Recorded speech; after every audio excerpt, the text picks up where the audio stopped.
So I've officially survived 1,000 days in my hardcore world, and I was able to do so many cool things in this time, from building OP farms for 100 days, going on epic adventures to find every mob and biome, transforming a nether and end portal, and so much more. Throughout this video, not only will you see my world progress into something amazing, but you'll also see how I've changed the way I create and edit the videos, hopefully for the better. This is everything that I did in 1,000 days in hardcore Minecraft, and the story begins on day 0. Okay, here we go. This world looks pretty cool, and conveniently I spawned right on top of a tree, so let's get some wood. And with this wood, I can craft my first wooden pickaxe. And I don't see any exposed stone, so I guess I'll be mining down for it. And there we go, we're already in the Stone Age. And with all this stone, I'm gonna craft up a stone axe and a pickaxe. I think that should be good for now. Now, I wonder what's around here. Okay, it looks like we have some cows. Oh, lots of them. Let's use these to get some food real quick. And right over here, I see some exposed stone. Oh, and there's coal, nice. I just need one more stone to have 8. That way I can craft myself a furnace. And then with this coal right here, please tell me it's more than just one. Please. Oh my gosh, seriously? It's just one? Oh, there's more up here. Okay, I'm gonna jump back down to my furnace here and let's get this food smelted up. Now, while I'm waiting for this food to craft up, and since we're by a river right here, I think I'm gonna craft myself a chest boat, because we are in the 1.19 update after all. Now, how do you open the chest? Wait, what? Do you have to crouch? Oh no, I'm stuck. No! What's happening? Okay, you have to crouch. This is my first time playing 1.19, so everything is still new to me. All right, got my first 3 pieces of steak and the last piece right here. All right, let's do a little bit of exploring. And before it becomes nighttime, I want to find some sheep because I need to craft a bed. I'm keeping my eyes peeled for any sheep. Okay, I have no idea where I'm going, but I think there's a forest over in this direction. I see some more cows. Okay, that's good. But I'm on the hunt for some sheep. Okay, there's some sheep all the way over there, but I think it's just 2. I need at least 3 sheep to craft a bed. Oh, there is 3. Okay.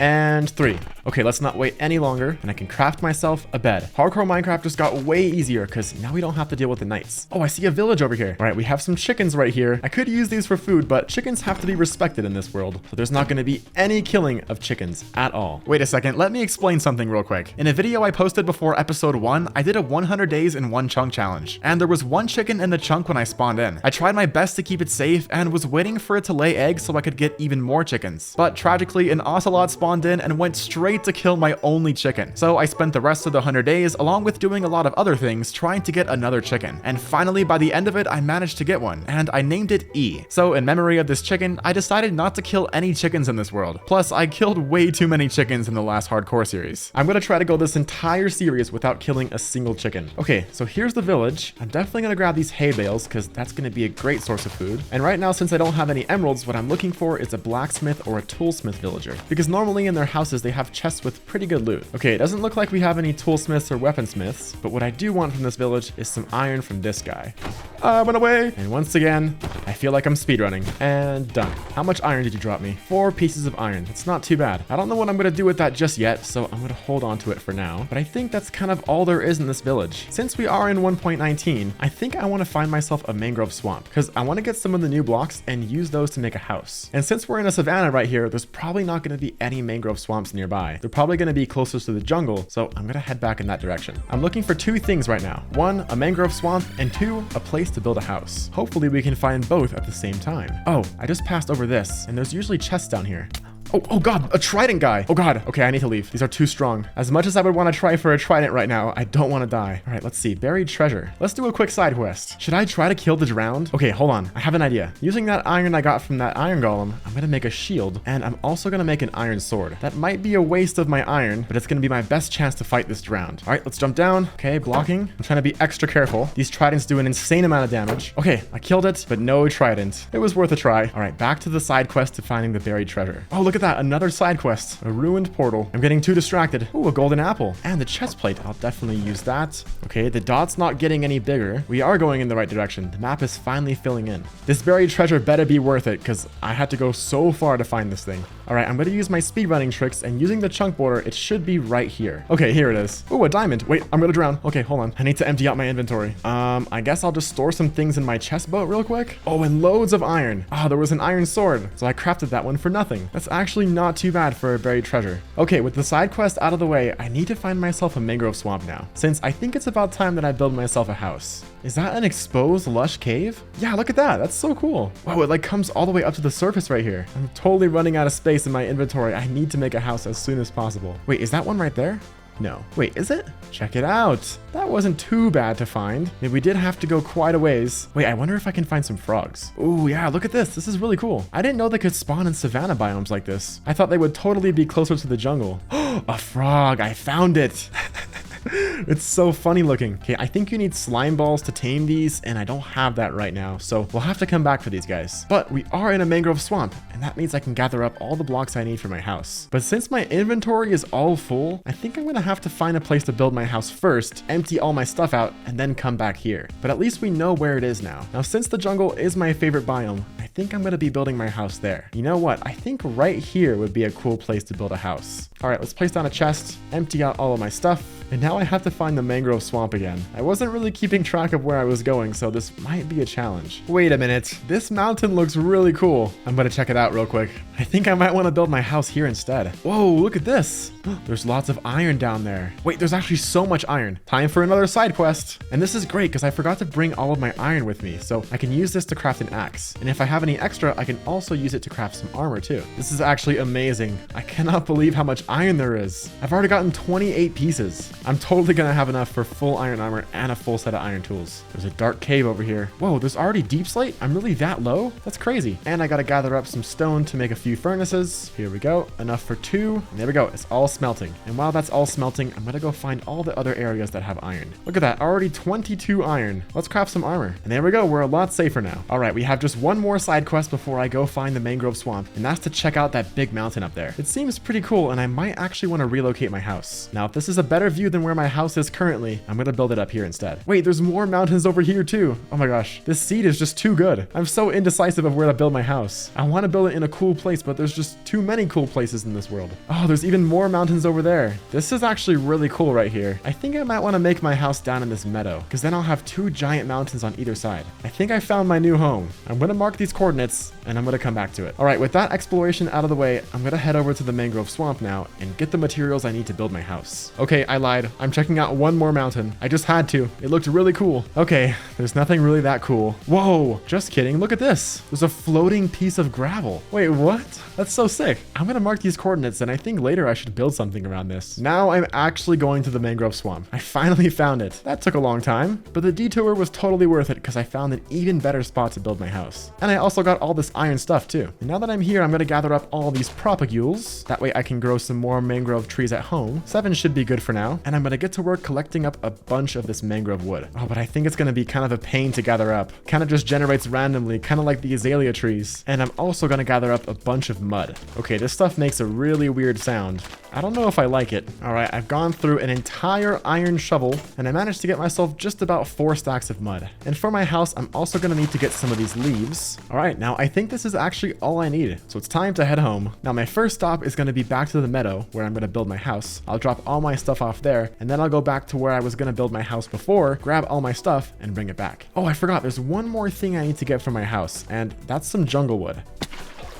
Wait, you can't MLG water on leaves anymore? If you crouch, it doesn't go on top. Oh my gosh, you can't MLG on leaves? I'm gonna cry. Okay, that kind of sucks. But anyways, what I need is some jungle wood. And I think just one big tree worth of wood should be enough. All right, I think right here is the final spot where I'm gonna build my house. Let's craft the chest to set down all of my items, and I'll be on my way to get the rest of my stuff. I found it, and it's time to head home. All right, now that we're back home, I can empty out some more of my stuff, and I'm gonna get started on marking out a little area for where I'm gonna build my house. It's not gonna be too big, and I already spent some time in a creative world kind of testing it out, so I think I know what I want to build. This is usually unlike me, because most of the time I just build stuff randomly, and it usually doesn't turn out too great, so this time I actually prepared. It's a great thing I got all this iron, because I'm going through so many tools clearing out all this stuff. Whoa, what is this creeper doing here? Is there a cave down here? Oh, there's a cave right here. Okay, I need to grab some coal to make some torches. So the last thing I want is for a creeper to creep up on me and destroy my house. All right, it's all cleared out. And I think it's time to start marking out the outline of the house. And it's gonna be something like this. It looks a little weird right now, but trust me, I have something cool in mind. So this little area right here is gonna be kind of the entranceway, and then this is gonna be the house right here. Oh wait, I just realized I forgot something. I wanna use some spruce wood to detail the house, and I haven't gotten any yet. So I need to head over and get some. Luckily, I live right next to some spruce trees, so it's not going to be too big of a deal. Oh, you know what? While I'm doing this, I realized I also forgot another thing. You know that stone border that kind of goes around the house? Well, I wanted to texture a little bit with andesite, and I haven't gotten much andesite yet. But in that giant area where I got all my iron, there was a ton of andesite, and it's not too far from here. So after I'm done getting all this spruce, I'm gonna go get that too. Here it is. I don't need too much, maybe just 1 stack. There we go, exactly 1 stack. All right, now I'm ready to build this thing. And I need to craft all this mud into mud bricks and packed mud. How do you do that? I think you put it in a furnace, right? Wait, how do you do it? Do we combine it in a crafting table? Wait, what? Hold on, I need to research this. Okay, I'm back. And it says we need wheat. Luckily, I gathered all of these hay bales earlier. I can turn these into wheat. Wait, so how do you do it? You just go like this and like this? Oh, interesting. That's kind of a weird crafting recipe, but at least it's not too hard to get. I'm all out of wheat and we have 1 more stack of mud. So I need to make myself a little wheat farm for the time being. And I guess I'll build it down here. Whoa, the water is so dark in the meadow biome. Okay, nice. And then as we wait for that to grow, I can start building the house. All right, I have a basic outline of the house done. It's going to be kind of this plus shape, and I'm going to continue the walls going up, and then I'm going to start working on the roof. All right, this is what I've done so far, and I'm all out of packed mud, and my wheat farm is barely producing anything. So I think what I'm going to do is head out and look for a village. That way I can bring back a ton of hay bales. And I think there was one village around here somewhere. Ah, there it is. It's all the way over there. Okay, it's not as close as I remember. Oh no, I don't know if it has hay bales. Oh, there's plenty right here. Okay, I got scared for a second. But now that I'm back with all my hay bales, I can craft it into wheat and turn all this stuff into packed mud. All right, I'm ready to continue. So along the outside of the roof like this, I'm gonna go up 1 block and then place a stair on top. And that kind of makes it look like this cool little steep roof. And now I'm just gonna connect the roof together like this with some mangrove planks and some stripped mangrove logs. Yeah, this mangrove wood looks so good on this roof. Ah, I'm out of mangrove wood. Okay, well, luckily I have some propagules. And I think we just have to put it underwater for it to grow. Place some water right here. Place one like that. And I'm gonna need to craft a composter real quick, because with this composter and some of my extra wheat, I'll be able to get some bone meal. Let's see, can I grow this with 6? There we go. This stuff is such a pain to collect, but it really is worth it. And as I was doing that, I realized that this is still just cobblestone. I want to use some stone bricks and some andesite as well as cobblestone and kind of make it this nice little stone texture down here. All right, and this is what it's looking like. It looks a lot better now that it's textured, and it actually complements the house pretty well. I marked out some areas where I want to put some windows. This is going to be the entryway right here, more windows up top, and I'm also going to add some lanterns and leaves. It's going to look pretty good, but it's still going to be a lot of work. After spending a whole bunch of time detailing, I finally finished the house, and I think it turned out pretty good. The only thing I'm missing is the glass for the windows. So let's go see if I can find some sand, that way I can finish that up. Oh yes, there's a giant river down here, and I see lots of sand. Okay, here's the sand. All right, just over a stack. That's perfect. This is such a pretty spot. There's 3 giant snow-capped mountains. It's amazing. I think I definitely chose the right spot to build my house. All right, now I want to make some white stained glass, and I'm curious, is it these flowers or these ones that give you white? Let's see. Okay, that gives you light gray, and that also gives you light gray. Okay, I guess I'll have to use bone meal. Oh, there's white tulips. Okay, let's see. Do these ones give you white? They also give you light gray? What? Why? It's called a white tulip. Why does it give you light gray dye? That doesn't make any sense. All right, I made it back home. Let's get this glass smelted up. And I'm also gonna need to get some white dye, so let's bust out my composter. Not the best usage of my wheat, but it's the best we can do for bone meal right now. All right, 5 pieces of bone meal. Turn that into 5 pieces of white dye. That should be perfect. All right, I have 12 glass so far. Let's make it into some white stained glass and then into some panes. There's gonna be a little window right here, 1 up top right here, a small one right here, 2 big ones on the side right here, and we're done. Nice. The house is fully complete. Check it out. Looks pretty cool. I'm gonna turn on my shaders. Let's see how it looks. Ooh, that looks really cool. This is what the backside looks like. I swear, everything looks better in shaders. This is what the side looks like, and this is what the front looks like. Let's turn off these shaders though, because my computer is about to explode. And now I can start organizing all my stuff. I have so many random items here, so I'm gonna need to craft up a bunch of chests, and then I can place these chests in here, something like this. And I think I also want to add some barrels too, to make it look a little bit cooler inside. I want the inside to be functional, but I also want it to look pretty. And now to keep track of everything, I want to craft some signs. Right here, I think is going to be the food stuff, so I'll just call this Oh, no, not I'll call it food. All right, I'm just about done organizing my stuff, and I realized I'm missing something. And that's my first wooden pickaxe. I don't know where I put it. I really wanted to keep it because it's kind of an important landmark in the world, but I don't know where it is. I'm gonna search everywhere. Please don't tell me I accidentally dropped it or forgot it somewhere. Turns out I lost it a long time ago and just didn't realize. All right, the river has come to a dead end. Oh wait, how am I gonna carry my stuff? Oh, I'm gonna have to get rid of some of this. And I think that's about it. Yeah, I'm gonna keep the rest. And this is where I accidentally forgot my wooden pickaxe. May it rest in peace. Well, that's too bad. But I do have my first stone pickaxe, and that's right here. I should actually put this in my valuables chest. But sadly, I lost the first wooden pickaxe in this world. But that's okay, we're gonna get plenty more valuable things, like the dragon egg and all that stuff. Everything is organized, and my inventory is all cleared out. But my food situation is not looking too great right now. So I think the next thing I wanna do is make a cow farm. There's plenty of cows around here, and I should probably grab some wheat so I could lure them. Luckily, I have tons of wheat. And while I'm at it, I'm also gonna craft up a couple iron hose. That way I can work on expanding my farm. Now, I kinda wanna turn all this area down here into a farm, and not only is it gonna be useful, but I think it's also gonna look pretty good. Oh, I just had an idea. As I was planting this stuff over here, I realized that there's some bees. I could totally use these guys to make my crops grow way faster. And it'll also serve as a little honey farm too. I'm gonna finish planting all this first, and then I'll get myself a campfire so I can harvest it. All right, there we go. The farm is all expanded. Let's harvest all this stuff and replant all of it. I'm gonna do it the chaotic way and just plant it randomly. All right, that looks kind of cool. Let's start building some walls around it. Let's see how far my stone has gone. Okay, cool. We can turn that into some stone brick walls, and along with some cobblestone and maybe some andesite. It's in a chest called Things That Aren't Stone, but kind of also are stone. I'm gonna place this stuff kind of randomly at first. I haven't done a wall like this before. Okay, this is how it's looking right now. Ooh, I don't really know. I think I could also use some stone bricks. That would look kind of cool. Okay, that looks a little better, but I think it'll do for now. Now that I have that out of the way, I'm gonna work on getting these bees, and then after that, I can get some cows. Now, I think what I have to do is place a campfire underneath, and then what I can do is shear this, and I got 3 honeycomb. And then with that 3 honeycomb, I think you can go like this. Yeah, and craft a beehive. Okay. Oh, they're mad at me. No, wait, what? I thought if you put a campfire underneath, they don't get mad. Oh God. Okay, well, they better not sting me, because if they sting me, then they die. Oh shoot, oh no. Watch me actually die to bees. I think they all forgot about me. But one of them stung me, so that one's gonna die. Yeah, it was this one right here. See how it doesn't have its stinger? I think I'm just gonna put it out of its misery right now. So sorry, so sorry. Wait, now the other ones are mad at me. Oh my God, I don't know how to deal with bees, guys. Okay, here, have a flower. No, don't sting me. Okay, well, he's gonna die too now. I don't know what I'm doing with bees. Oh, there's more over here. Okay. Oh my gosh, why am I taking so much damage? Hello, bee friend. Okay, so I'm not gonna break the hive this time, because I definitely learned my lesson on that one. Yeah, look, this one doesn't have its stinger. It's gonna die. This one has honey in it. Okay, so if we go underneath like this, then I can shear it, right?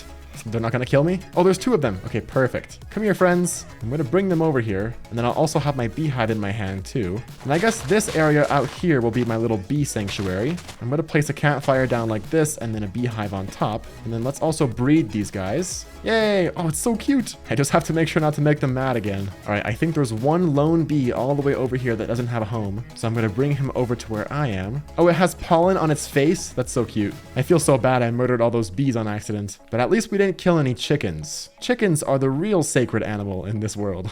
And I think I actually want to relocate these to be kind of in the center of the farm. I'm gonna put one right... Oh my God, it scared me. I actually got jump scared. We're gonna put one right here, and then... Oh, are there any bees in this? How do I know if there's bees in here? Oh, yeah, okay, there are bees in here. I just heard a little buzz. So I have to wait for it to leave, I think. Otherwise, it's gonna get mad at me. Oh God. Okay, there's the baby. If I break this... Oh, there they all are.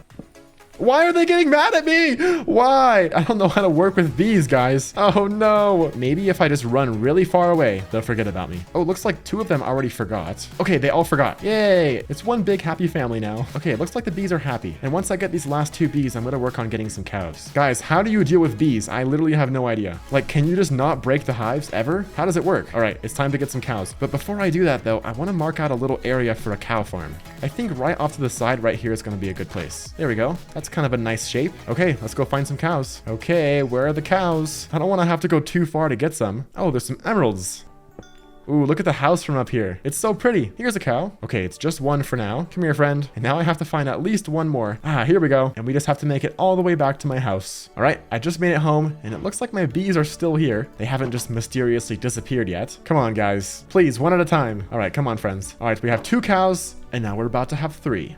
Nice. You guys will soon be my food. Look at all this honeycomb we have. While I wait for that little cow to grow up, I'm gonna craft a few more campfires, and I'm also gonna craft some more beehives, and then I'm gonna plant these around my farm. Nice, we got some more bees. I keep trampling my crops, oh my gosh. I'm gonna have to find a better way to get around this farm. Yeah, look at that. I need to make some slabs. That way I can get up and down the levels of the farm without trampling all of it. I'm gonna make them out of stone and cobblestone, and I'll place them around little areas like this. And now I can come and go from the farm without trampling all of my crops. Now that I have my farming situation somewhat taken care of, I'm gonna spend a bit of time tending to my crops and stocking up on some food. Because after this, I wanna go down to that big cave over there and do a bit of exploration. And also, as I'm waiting for my stuff to grow and for the animals to grow up, I'm gonna work on making a path from my house. Because right now I've kind of just been traversing up this, but it's kind of slow to get up to my house.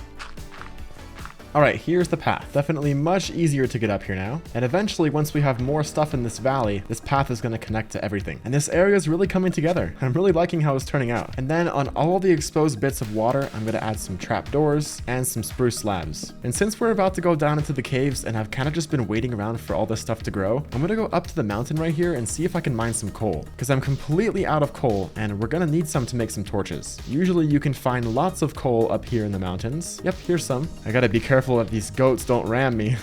Oh my god, there's goats flying everywhere. But since I'm also just waiting around too, I want to see if I can get a goat horn. I think you have to wait for them to charge you, and then right at the last second you have to move out of the way. And if they hit a wall, then they drop a goat horn, I think. I'm gonna wait for like 2 minutes, and if it doesn't work, then I'll do something else. But I might as well try. This one's looking like he wants to charge me. Whoa, there he goes. Oh, yeah. Oh, it worked. I got Seek. Which one is this one? Oh, I don't like this one. It's the raid siren. That was extremely easy. Let's see if I can get another one. I want to get one of the cool sounding ones. Oh. Ow! Oh my god. I didn't do it right. I should have gone to the side, not forward. Oh, this one's charging. Okay, he didn't hit me, but it didn't drop a horn. We'll have to try again. Oh, I'm not fast enough. All right, it's been a little while, and I think I'll try again another day. It looks like these goats are too friendly. None of them want to charge me. But that's okay, we got this one, even though it's not that cool. Okay, it looks like most of the cows are all grown up now, and my crops have grown quite a bit too since I've been gone. Since I also have loads of wheat, I'm also gonna make some bread too. Wait a second, I just checked my inventory and I have 2. Wait, which one is this one? Fuel? What is this? That is so weird. I've never heard that one before. So I guess that one that did charge me actually dropped one. And I must be blind because I didn't see it in my inventory. We have 2 goat horns now. I'm going to make some item frames and I'm going to put them up here. 1 for each goat horn. And maybe one day this will be entirely filled with goat horns. You know what? We're going to be doing a bunch of mining. I should craft another iron pickaxe. Just to be safe. I don't want to be down in the mines with no pickaxes. That would be a disaster. Exploration time. And my goal for this mining trip is to find some diamonds. And I don't think it'll be too hard because this cave looks absolutely massive. All right, it's extremely dark. I cannot see anything. Oh, I'm scared. It's so dark in here. And all these spikes make it look so scary. In 1.19, you can't change your gamma anymore, so everything is just locked to the default brightness now. And I guess that's good for the deep dark. It makes it much scarier. But for normal caving like this, I don't know, it makes it a little bit harder. But that means it's more of a challenge, and it's not as easy to go caving. Oh, we got some lapis. That'll be good, because with my diamonds, I want to make an enchanting table. We have our first monster of the exploration. I need to be extremely careful. It's so dark, and everything is so quiet. A creeper could just be creeping up on me and I wouldn't even know it. So I really need to stay on my toes. I'm just gonna focus on lighting things up first and then I'll mine stuff later. I'm gonna put torches all around here. Whoa, this cave is massive. Oh my gosh. All right, I lit most of this cave up. Oh, there's some diamonds. I found diamonds already. Oh, there's more right there too. The spider is doing my dirty work. Yay, thank you, spider. How many is it? Okay, it looks like it might just be 1 right here. Oh, just kidding. We have at least 2. Okay, just 2 for now. I'm gonna grab some redstone. And over here, there's more diamonds. And once again, it looks like it's just 1. Okay, well, that's not too bad. 3 diamonds, that's enough for a diamond pickaxe. Oh, there's more down here. Okay, this is why I always keep mining when I find diamonds, because you never know, there might be some more hidden. And just for this one bit, I'm going to turn my lights off. That way I can see a little bit better, because my lights are kind of blinding. Oh yeah, I can see way better without the lights. It's crazy. Oh, there's an iron vein right there. Okay, I don't have any more torches. I don't know if you guys can see this, but there's a giant iron vein that kind of comes across right here. I'm going to see how much iron I can get from it. If only they had veins like like this that spawn with diamonds, that would be crazy. You just find like 100 diamonds in a row. That would be so cool. I was thinking that I might have to make an iron farm soon, but this will definitely tide me over until then. I wish I had some torches to show you guys what this looks like. I hope it's not too dark. If it is, I'll try to edit it to make it look brighter. Let's see. I want to get a stack and then I'll leave. All right, that's 1 stack of iron. And I'm going to mark the coordinates so I can come back here because there's still a ton of iron. If I ever need more iron, I'm totally coming back here. All right, the cave is light now, so I can turn my lights back on. Oh, so bright. Okay, the lights are off again and I'm venturing. Oh, I just found more diamonds. Oh my god. Wait a second. What is that in the background? Is that an ancient city? Hold up.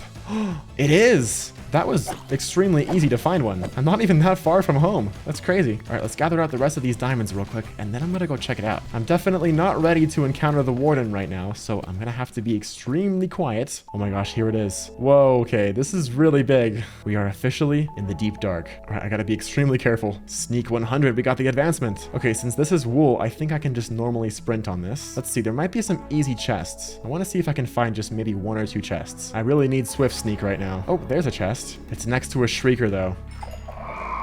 Okay, it's only 1 time, so I think we're good. Oh my god, Swift Sneak 3, that's amazing. I think that's enough for me. I'm gonna leave. If I encounter any chests on my way out, I'll loot them. But I got Swift Sneak 3, that's really good. So when I come back here in the future, I can put it on my leggings and I can get around much faster. I can't believe I'm looting an ancient city with just iron armor right now. What is wrong with me? I see a chest. Should I do it? I've only activated 1 Skull Shrieker, and I think you have to activate 3 to summon the warden. So I'm gonna see if I can safely enter this place, because if we activate 1 more, I should be okay.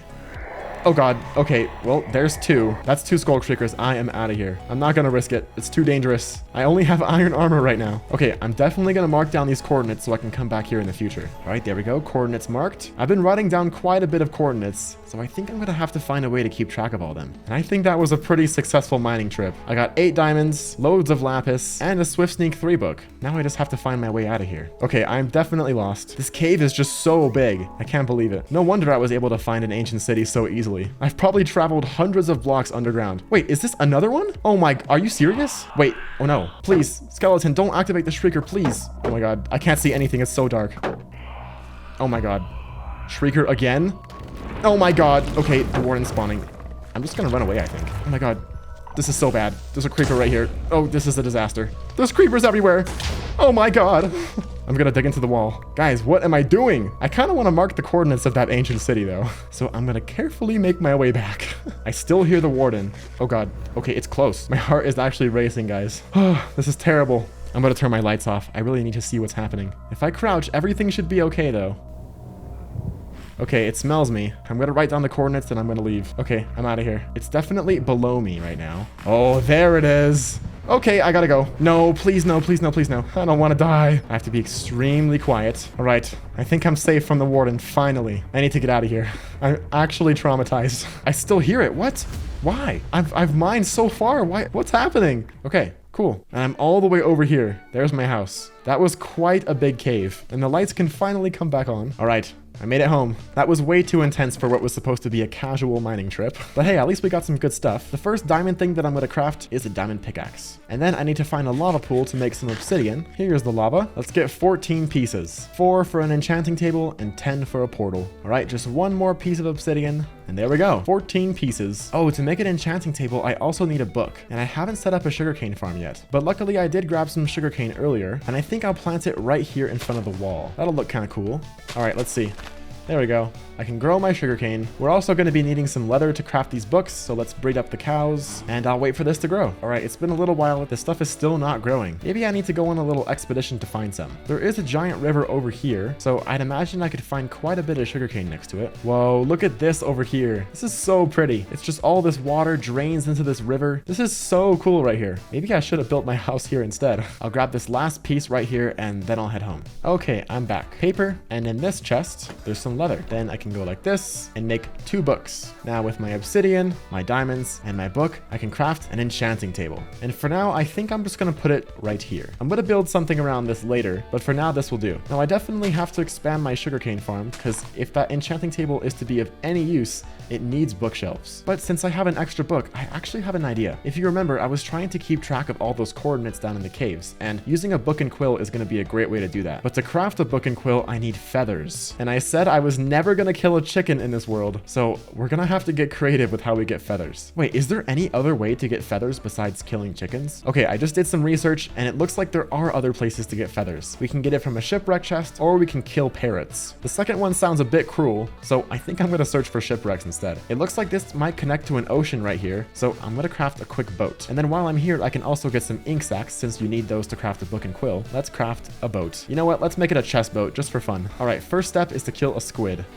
All right, now I can find some shipwrecks. Hopefully this little river right here takes me to the ocean. And would you look at that, a shipwreck. Wait, what is this? How am I getting so lucky? I found 2 ancient cities, and now I just randomly come across a woodland mansion. Oh wait, there's a shipwreck right here. This is insane. Just paper, a buried treasure map though, and I got an extra book. I cannot believe I just found a woodland mansion in the water like that. That's so weird. And there's 2 shipwrecks right here, and I'll hopefully be able to find some feathers. Are there any other chests? There should be one right here. Oh, lots of books. This is actually really good. I can use those to craft bookshelves. Oh, there's another shipwreck. Now, since I used to speedrun, I've looted a lot of shipwrecks, and I don't think I remember ever seeing feathers, but who knows? Maybe I'm wrong. All right, what do you have for me, shipwreck? I found feathers. Okay, so you can find feathers. I got what I set out for. Now, I think I want to find some buried treasure. It looks like I have to go this way. All right, we're getting close. It's right over here. Let's turn on chunk borders so I can make sure I'm in the right chunk. And it looks like it's this chunk right here. And according to my calculations, there it is. Oh my gosh, there's so much stuff. I don't have room in my inventory for all of this. And I'm off to find the second buried treasure. And using my speedrunner tricks once again, it should be down here. There it is. Even more iron, prismarine, hearts of the sea. It's amazing. I'm going to check out this shipwreck, and then I'm going to head home. Lots of lapis, iron, and gold, and more feathers. Nice. I need to get out of here. I'm gonna drown. I know I came from this way because I saw the woodland mansion from this side, so I'm gonna head over there. Okay, here we are back home. Now I can craft a book and quill. There we go. And in this book and quill, I'm gonna write down all my coordinates. There we go. It's all here. And I also added my home coordinate too in case I get lost. All right, let's turn all this paper that I got into more books. And then let's see how many bookshelves I can make. Okay, 8 bookshelves. I wonder what level it'll get me up to. It gets me up to level 16. All right, I just replanted all of my crops. I fed my cows, and I'm waiting for this sugarcane to grow. But I had an idea. I have 7 diamonds, and this may be dumb, but I think I want to turn them into diamond leggings. Kind of regretting my choices right now. But with all my iron that I got, I should be able to craft an anvil, and then with this anvil, I can add Swift Sneak 3 to my leggings. Did that just cost 12 levels? Oh my gosh. Now we have Swift Sneak 3. Oh my gosh. Look at this. It's so fast. That way, when I go back to the ancient city, I can loot it a lot faster. And if the warden spawns, I can also escape a lot quicker too. I think the bees are broken. Whoa, there they go. Oh my gosh, look, they're all just like stuck right here. Why are they all broken like that? That's so weird. All right, it's been a bit of time, and I made a lot of progress. I think I went a little overboard on the bees, but I expanded my sugarcane farm to look like this. I think it looks kind of cool. And I also managed to get quite a bit of sugarcane. This should totally be enough for all of our bookshelves. And I've also managed to get a bunch of cows. I already harvested the sugarcane, but now it's time to harvest the cows.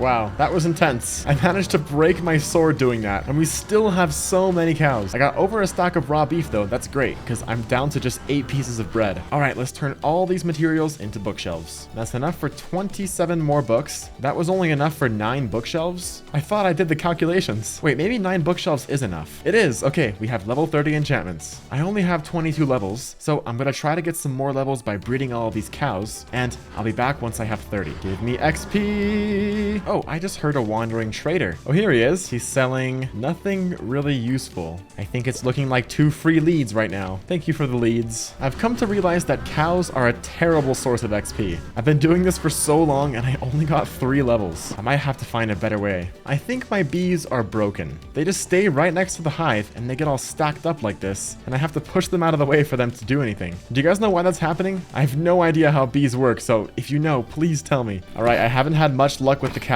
so I went down into the caves, and I'm just killing a bunch of mobs. And it's actually working out pretty well for my XP. My health! Oh my gosh! Ah! Oh no, this is bad. I'm on 3 hearts. There's creepers everywhere. I need to run. I'm on 2 hearts.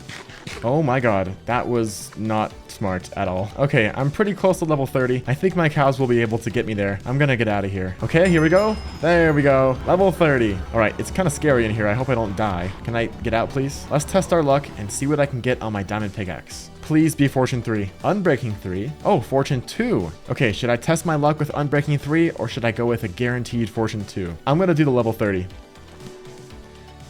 Okay, unbreaking 3. It's not too bad. And that was the end of episode 1, an extremely productive episode. But I still had a lot of things I wanted to do. And that was going to be my first ever transformation build, transforming the enchanting table into an epic enchanting cave. I did a bit of work in between episodes. Somehow I managed to get even more bees, and I also got a ton of food from my cows. I also tried searching for my first ever wooden pickaxe that I accidentally lost last episode, but I couldn't find it, so instead I built this, in memory of the first pickaxe. But as I was doing that though, I had an idea. There's this little cave right here underneath my house, and I thought it would be the perfect spot to put my enchanting table. But before we do that though, I need to get some better enchantments on this pickaxe. I have more than 30 levels right now, so I'm gonna quickly disenchant this and try for something better.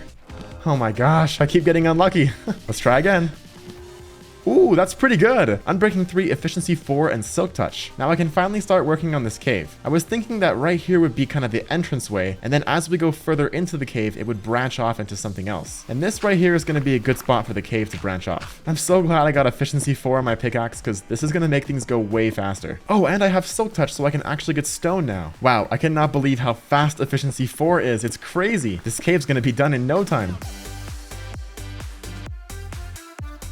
Well, that was fast. Here's the rough outline of the enchanting cave, and now I need to go get some blocks, since I want to be transforming this into kind of a lush cave, and I also want some dripstone stuff. I also want some mossy cobblestone, so we're gonna have to gather up quite a bit of stuff. Luckily, I live right next to a dripstone cave, so getting all the dripstone stuff should be pretty easy. Just a little bit more, and I should be good. Now I have to find a lush cave, but luckily I know exactly where one is. It's all the way back at spawn. Oh, here it is. It's an exposed lush cave. That wasn't hard to find at all. Now, what I need is some of these glowberries, and also a bunch of this moss. Wait a second, this lush cave is tiny. I think I have to go to the bigger one by spawn. It should be just over in this direction. Yep, I'm already seeing some exposed stuff. I'm also gonna need some of these. Oh, there's stuff everywhere. It's amazing. Yeah, look at this. We're back at the giant exposed lush cave. Okay, this is perfect. Gonna get lots of glowberries, lots of these large drip leaves, and some of the small drip leaves. Wait, how do you collect the small drip leaves? All right, I'm venturing deeper into the cave. Oh my gosh, is that a geode? It is. Oh, I think there's zombies inside though. Oh yes, there's zombies. So that's perfect. I actually wasn't even planning on finding this, but I can probably use this in the cave. These amethyst buds would look pretty cool, I think. But I'm after these small drip leaves. Can I mine these with Silk Touch? I can't. How do you get these? Do you need shears or something? I have no idea, but I'm venturing deeper into the cave to find out. Okay, we're down at deep slate level. Okay, perfect. I found some tuff. I'm also gonna need this too. All right, I've gathered up everything I need from the lush cave down here, so it's time to head back. Oh wait, I'm also gonna need some vines. Do you need shears to mine these? You need shears. Okay, luckily there's tons of iron right here. I'm gonna have to mine it with my iron pickaxe though. And there's some coal right here too. Oh, but I don't have any wood, so I have to go back to the surface. Okay, that was fast. I'm already here, and I can gather up a little bit of wood, turn it into a crafting table, and then I can make myself a quick furnace and smelt up this iron. All right, I have 2 iron, enough to make some shears. And let's see, can I get this small drip leaf with shears? Please. I can. Okay, cool. I'm gonna go around and collect some of this stuff. Looks like there's a lot more down here. And while I'm at it, I can also get some vines too.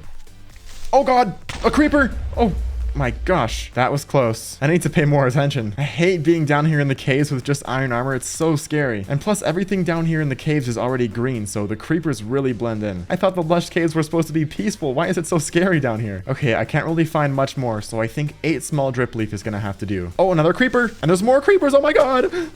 Why are there? It's just all creepers. It's crazy. An axolotl. Hello, friend. I should bring you back to the cave.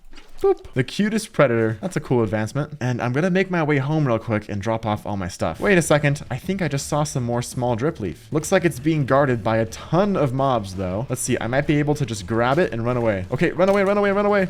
Ah! Oh my God.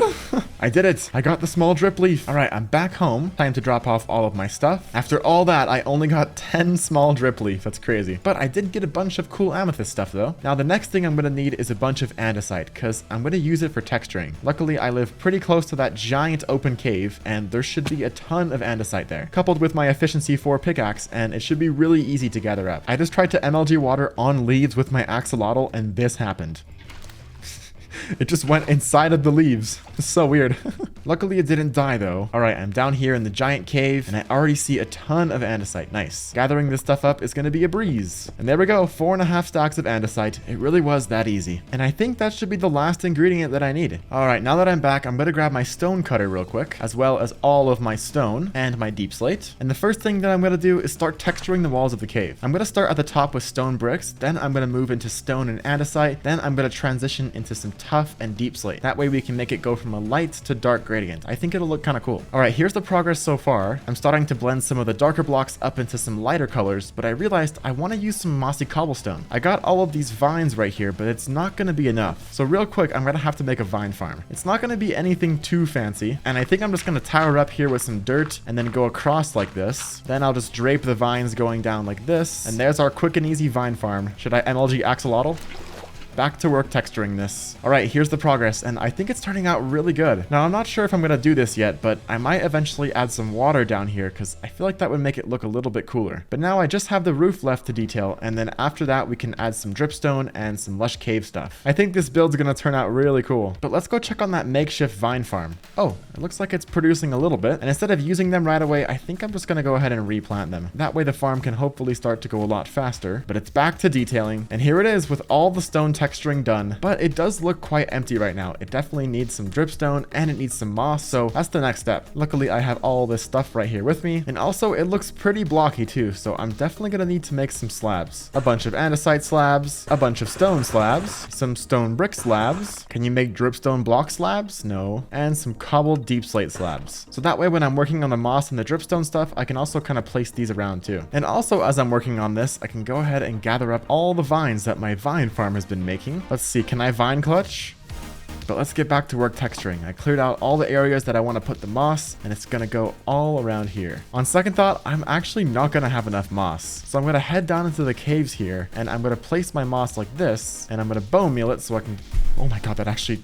Why did that scare me so much? It's just a single zombie, and I got terribly jump scared. This might not be the best spot to do this, to be honest. Why are there so many zombies? There's a creeper over there too. Ow, I'm on fire. Luckily, I have my axolotl to put me out. I need to mine up this moss and get out of here. All right, I have just about a stack of moss. That should be fine for now. If I have to get more, I'll do it somewhere else. Definitely not going back down there until I have my enchanted armor. Okay, look at that. It's slowly coming to life. After quite a while, it's all done. It looks way better now that I added all the dripstone and all the lush cave stuff. But now the only thing I have left to do is bring my enchanting table in here and then turn this into an enchanting cave. Oh wait, I forgot about these drip leaves. Oh, and the amethyst. Okay, I'm gonna add these real quick. All right, the small drip leaves are gonna go over here, and I'm also gonna put some big drip leaves. And then for the spore blossom, I'm gonna put it right here. Now it's all done. It definitely looks a little more complete now. All right, now it's time to relocate my enchanting table. Now right here in the center, I'm gonna put the enchanting table on top of some walls like this. Is that in the center? Yeah, that looks pretty good. And then around the outside, I'm gonna add all the bookshelves. But first I have to grab some wood. And I'm also gonna be hanging the bookshelves from some chains, so I need to grab some iron too. Is this how you craft a chain? Oh, it is. Okay, cool. I'm gonna need quite a few chains. Luckily, I have loads of iron. All right, over a stack of chains. That should be enough. Let's turn these all back into bookshelves. And I'm definitely gonna be needing more than 19. But luckily, I have tons of sugarcane and also tons of leather. All right, 33 should definitely be enough. Oh wait, I'm also gonna need some lanterns. Time to waste even more iron, but it's gonna be worth it because lanterns look amazing. All right, now first thing is to start hanging some of these bookshelves. I'm gonna put two like this right here, and I'm kind of just gonna hang them all around the enchanting table until I eventually get to level 30. And here it is. It looks so cool. I really like how it turned out. Right here in the center, I have my enchanting table on its pedestal, and then all around the outside, I have floating bookshelves. And I also put some in the back right here to kind of give it some depth and just to make it look cool. Then I added a bunch of hanging lanterns around here. I have my hanging barrel right here where I'll put my lapis. I have a grindstone right on top. And then over here, since you can't really hang anvils, I have an anvil just balanced against this trap door. That way it kind of looks like it's hanging. And here it is, our complete enchanting cave. Let me know what you guys think in the comments and if I should change anything. Oh wait, I should add some water down here. That would definitely look a lot better. And I can also add my axolotl down there too. All right, looks like our axolotl friend is happy. And there we go. I think that looks a lot better. And hold on, I didn't even check. Is this level 30? Okay, it is. Whew. But now I want to go find some diamonds because I want to work towards getting full enchanted diamond armor. And since I don't have fortune on my pickaxe, I don't think I want to mine for diamonds. Instead, I'm going to go to one of these ancient cities. It might be a little dangerous, but since we have Swift Sneak, I can get around a lot quicker. Usually in the ancient cities, there's lots of diamond gear, so I might be able to get myself a second diamond pickaxe. Because then if I do, I can put fortune on it, and then we can go mining for diamonds. Every time I come back here, there seems to be even more bees. What is happening? Well, at least they're all thriving and they're not dying. All right, before we go down to the ancient city, I need to repair all of my tools, because look at this. They're all almost dead. This is all the iron I have left, so I better get some diamond stuff soon. And I'll also stock up on some more food, and I'm finally ready to go. The ancient city should be just down here in this giant cave. cave? I think it's just down here, is it? Yep, here it is. Okay, I found it. Okay, here's the ancient city. I'm gonna break this shrieker first, and I'm gonna carefully make my way down here. Oh gosh, I accidentally activated a shrieker. Oh god. Okay, I've activated 2 shriekers so far. So that means the next one will probably summon the warden. What's in here? Really? Only snowballs and ice? Okay, well, it's not too bad because I can use the snowballs to distract the warden. Alright, so there's basically no way for me to open this chest without activating shriekers. So I think I'm just gonna go for it. Oh my god, 2 god apples and unbreaking 3 and mending leggings. Oh my gosh. Yep, there's the warden. Okay, time to run. This is why Swift Sneak is amazing. Look at how fast I'm able to get away. And the warden's not even gonna know where I am. Oh, look at that. Another chest. Look at the C3. That's amazing. And I just heard the warden despawn, finally. All right, I've made it to the center area. And there should be another chest right over here, right? All right, let's go find this chest. Oh, there's so many shriekers. Why? I think if I set another one off, it's gonna spawn again. Do I try to break the shriekers first? Okay, here goes nothing. Okay, the warden's spawning again. There's a name tag right here, and I'm gonna leave. Be distracted, be distracted. Wait, the snowballs actually worked? Spending 100 days in the deep dark definitely made me not as scared of the warden. But trust me, I'm still terrified. Oh my gosh, there's so many shriekers. Okay, well, here comes another warden, I think. Now there's 2 wardens, and there should be a chest right here. Okay, nothing really important. I will take those echo shards though, and the saddles are kind of useful too. But what I'm looking for is diamond stuff. I'm not putting my life on the line just for saddles. All right, there's another one over here. I think this one has 2 chests, and it also has 2 shriekers. I should probably empty my inventory out first, and then I'm just gonna loot the chests really fast and then run away. 3, 2, 1, speedrun, speedrun, speedrun. Oh my god, protection 4. Loot this one now.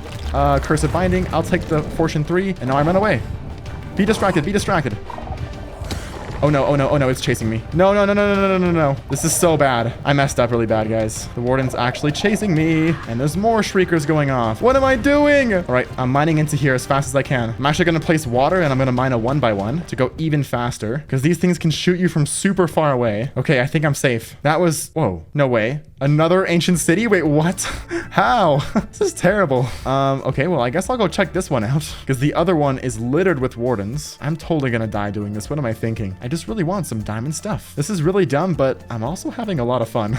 I think I should probably leave. I've spawned, what, like 6 wardens now? All right, I'm not really sure where I came from, so I'm just gonna pillar straight up from here. And the lights can finally come back on too, because I'm not running away from the warden now. But that actually was pretty successful. I got protection 4 diamond leggings and unbreaking 3 and mending diamond leggings. If I combine these with my Swift Sneak 3 leggings, they'll be basically perfect. Wait a second, I actually don't want to leave just yet. I've only managed to get 1 diamond, and I want to get at least 2 more so I can make myself a fortune pickaxe. If I run around the ancient city like this, there's a pretty good chance that I'll find some diamond ore just on the ground. So for now, that's what I'm gonna do. Oh, look at that, see? Exposed diamonds. And it's 2. I have 3 diamond ore now. Okay, I can finally head home. All right, so now I know there's at least 3 ancient cities directly underneath my house. But what I can do with this 3 diamond ore is place it down like this, and then mine it with a non-silk touch pickaxe, and then I can turn it into another diamond pickaxe, and I can try my luck at my brand new enchanting table. Okay, should I just do fortune 2? You know what? Since my enchanting luck has been so bad recently, I'm just gonna do it. Wow, and we got just fortune 2. That's very unfortunate.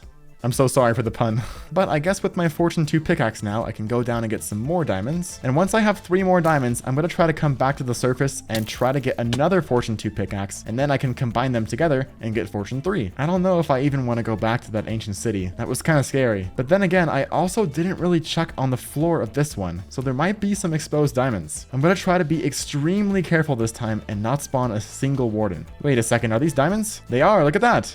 I got 3 diamonds from 1. That's amazing. All right, let's see. Are there any more diamonds? Oh, yes, there is. Oh, it's a lot of diamonds. And from that, I got 5. All right, that's not amazing, but it's definitely enough to go back to the surface and try to get another pickaxe. All right, I just accidentally spawned a warden. That's amazing. And I don't know where I am, which is also amazing. Guys, I am actually lost. I've been running around this ancient city for 10 minutes, and I can't find where I came from. Wait, I just remembered. I have my coordinate book, and this marked the entrance of the city. -440, -912. Okay, I need to go in that direction. I did it. I finally found my way home. Oh my gosh, I just realized I got 2 enchanted golden apples. I didn't really even comprehend that because there were so many wardens. That's insane. I should always have these in my hotbar in case I fall in lava or something. All right, let's craft another diamond pickaxe. And since I have 2 more diamonds, I might as well craft a diamond sword. I'm just shy of 30 levels, so I'm going to use my cows to get me up there real quick. And now I can try my luck for some enchantments. Okay, efficiency 4. What kind of enchantment do I get on my sword? Okay, I definitely don't want knockback 2, so I'm gonna try efficiency 4. Please give me fortune. Oh, let's go! Fortune 3! Okay, awesome. So that means I can disenchant my Fortune 2 pickaxe, and I can try for something else. All right, Unbreaking 3, that's nothing too special, and I don't even have 30 levels right now, so instead, I'm gonna go mining with my new Fortune 3 pickaxe. Oh, I almost forgot about my leggings. I should try to combine these. Swift Sneak 3, Unbreaking 3, Mending, and Protection 4. I think that's about as good as it gets. All right, we have our first piece of maxed out armor. Oh, and since I have Fortune 3, I can also stop by that iron vein that I left last episode, and I can get the rest of the iron. That's gonna be so good since I'm kind of running low on iron right now. Yep, here it is. I'm gonna finish mining the rest of all this iron.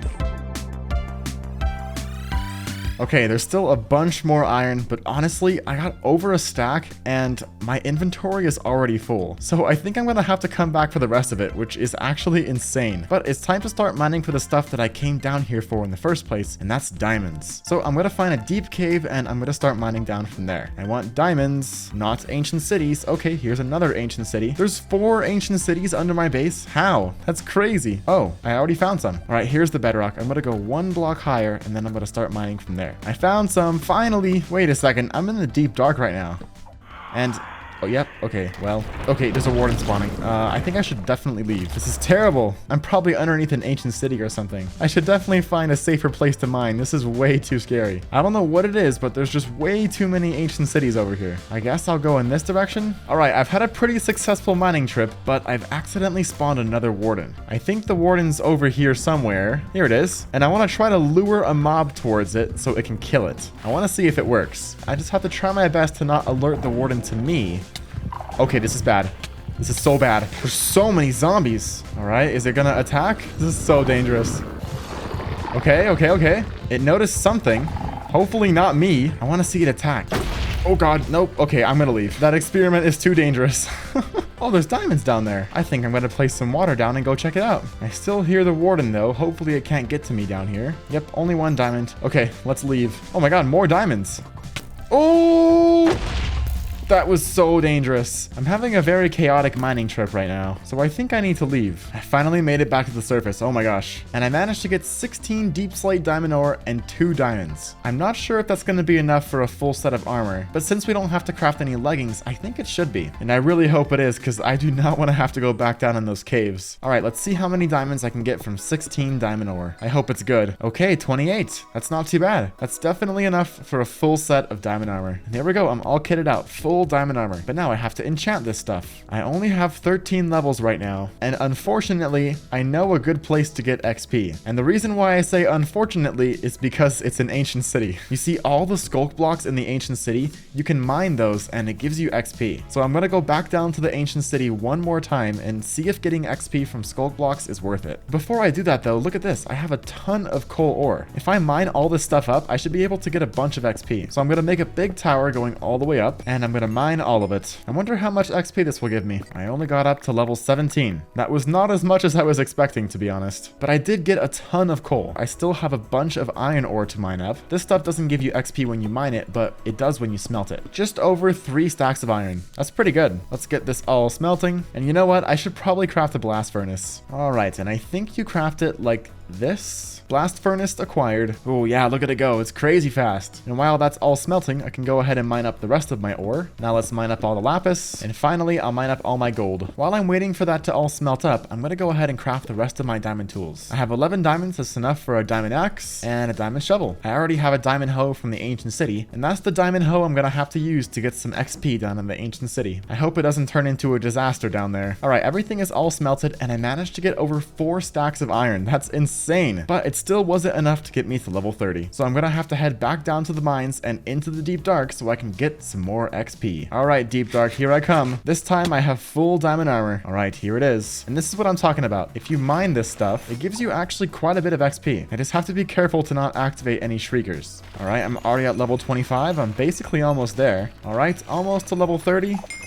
And there we go. That was actually extremely easy. And I did it all without activating a single shrieker. I'm honestly kind of proud of myself. All right, I'm back. And the first thing that I'm going to try for is some enchantments on my boots. Please, Feather Falling 4. Ooh, Protection 4. That's actually not too bad. And we got Death Strider 3. I'm going to craft another pair of diamond boots. And let's see, can I get Feather Falling? What about a book enchantment? Ooh, Power 4. Okay, so I guess it's back down to the ancient city to get some more XP. You know what? Right now it takes quite a while to get down there, so I think I have an idea for a faster way. It involves lots of ladders and a single bucket of water. Now, I'm going to grab my coordinate book real quick, and I'm going to find the coordinates that I marked for the first ancient city. Except this time, I'm going to go to them above ground first. And it's right here. And now I'm going to mine a 2-wide hole all the way down, and then I can use this to get up and down way faster. Because going through those caves and all that dripstone and dodging all the creepers and stuff, it's too slow and definitely too dangerous. And here we are. All right, now what I'm going to do is build a little box around all of this. Then I'll place some water right here. And then on this side, I'll go all the way back up with my ladders. Wait a second, this might not even be enough ladders. Yeah, I'm totally gonna run out. I just have to quickly run back home and get a bunch more sticks. All right, I got a bunch more sticks. Enough for 2.5 stacks of ladders. That should be enough now. Okay, here's the hole.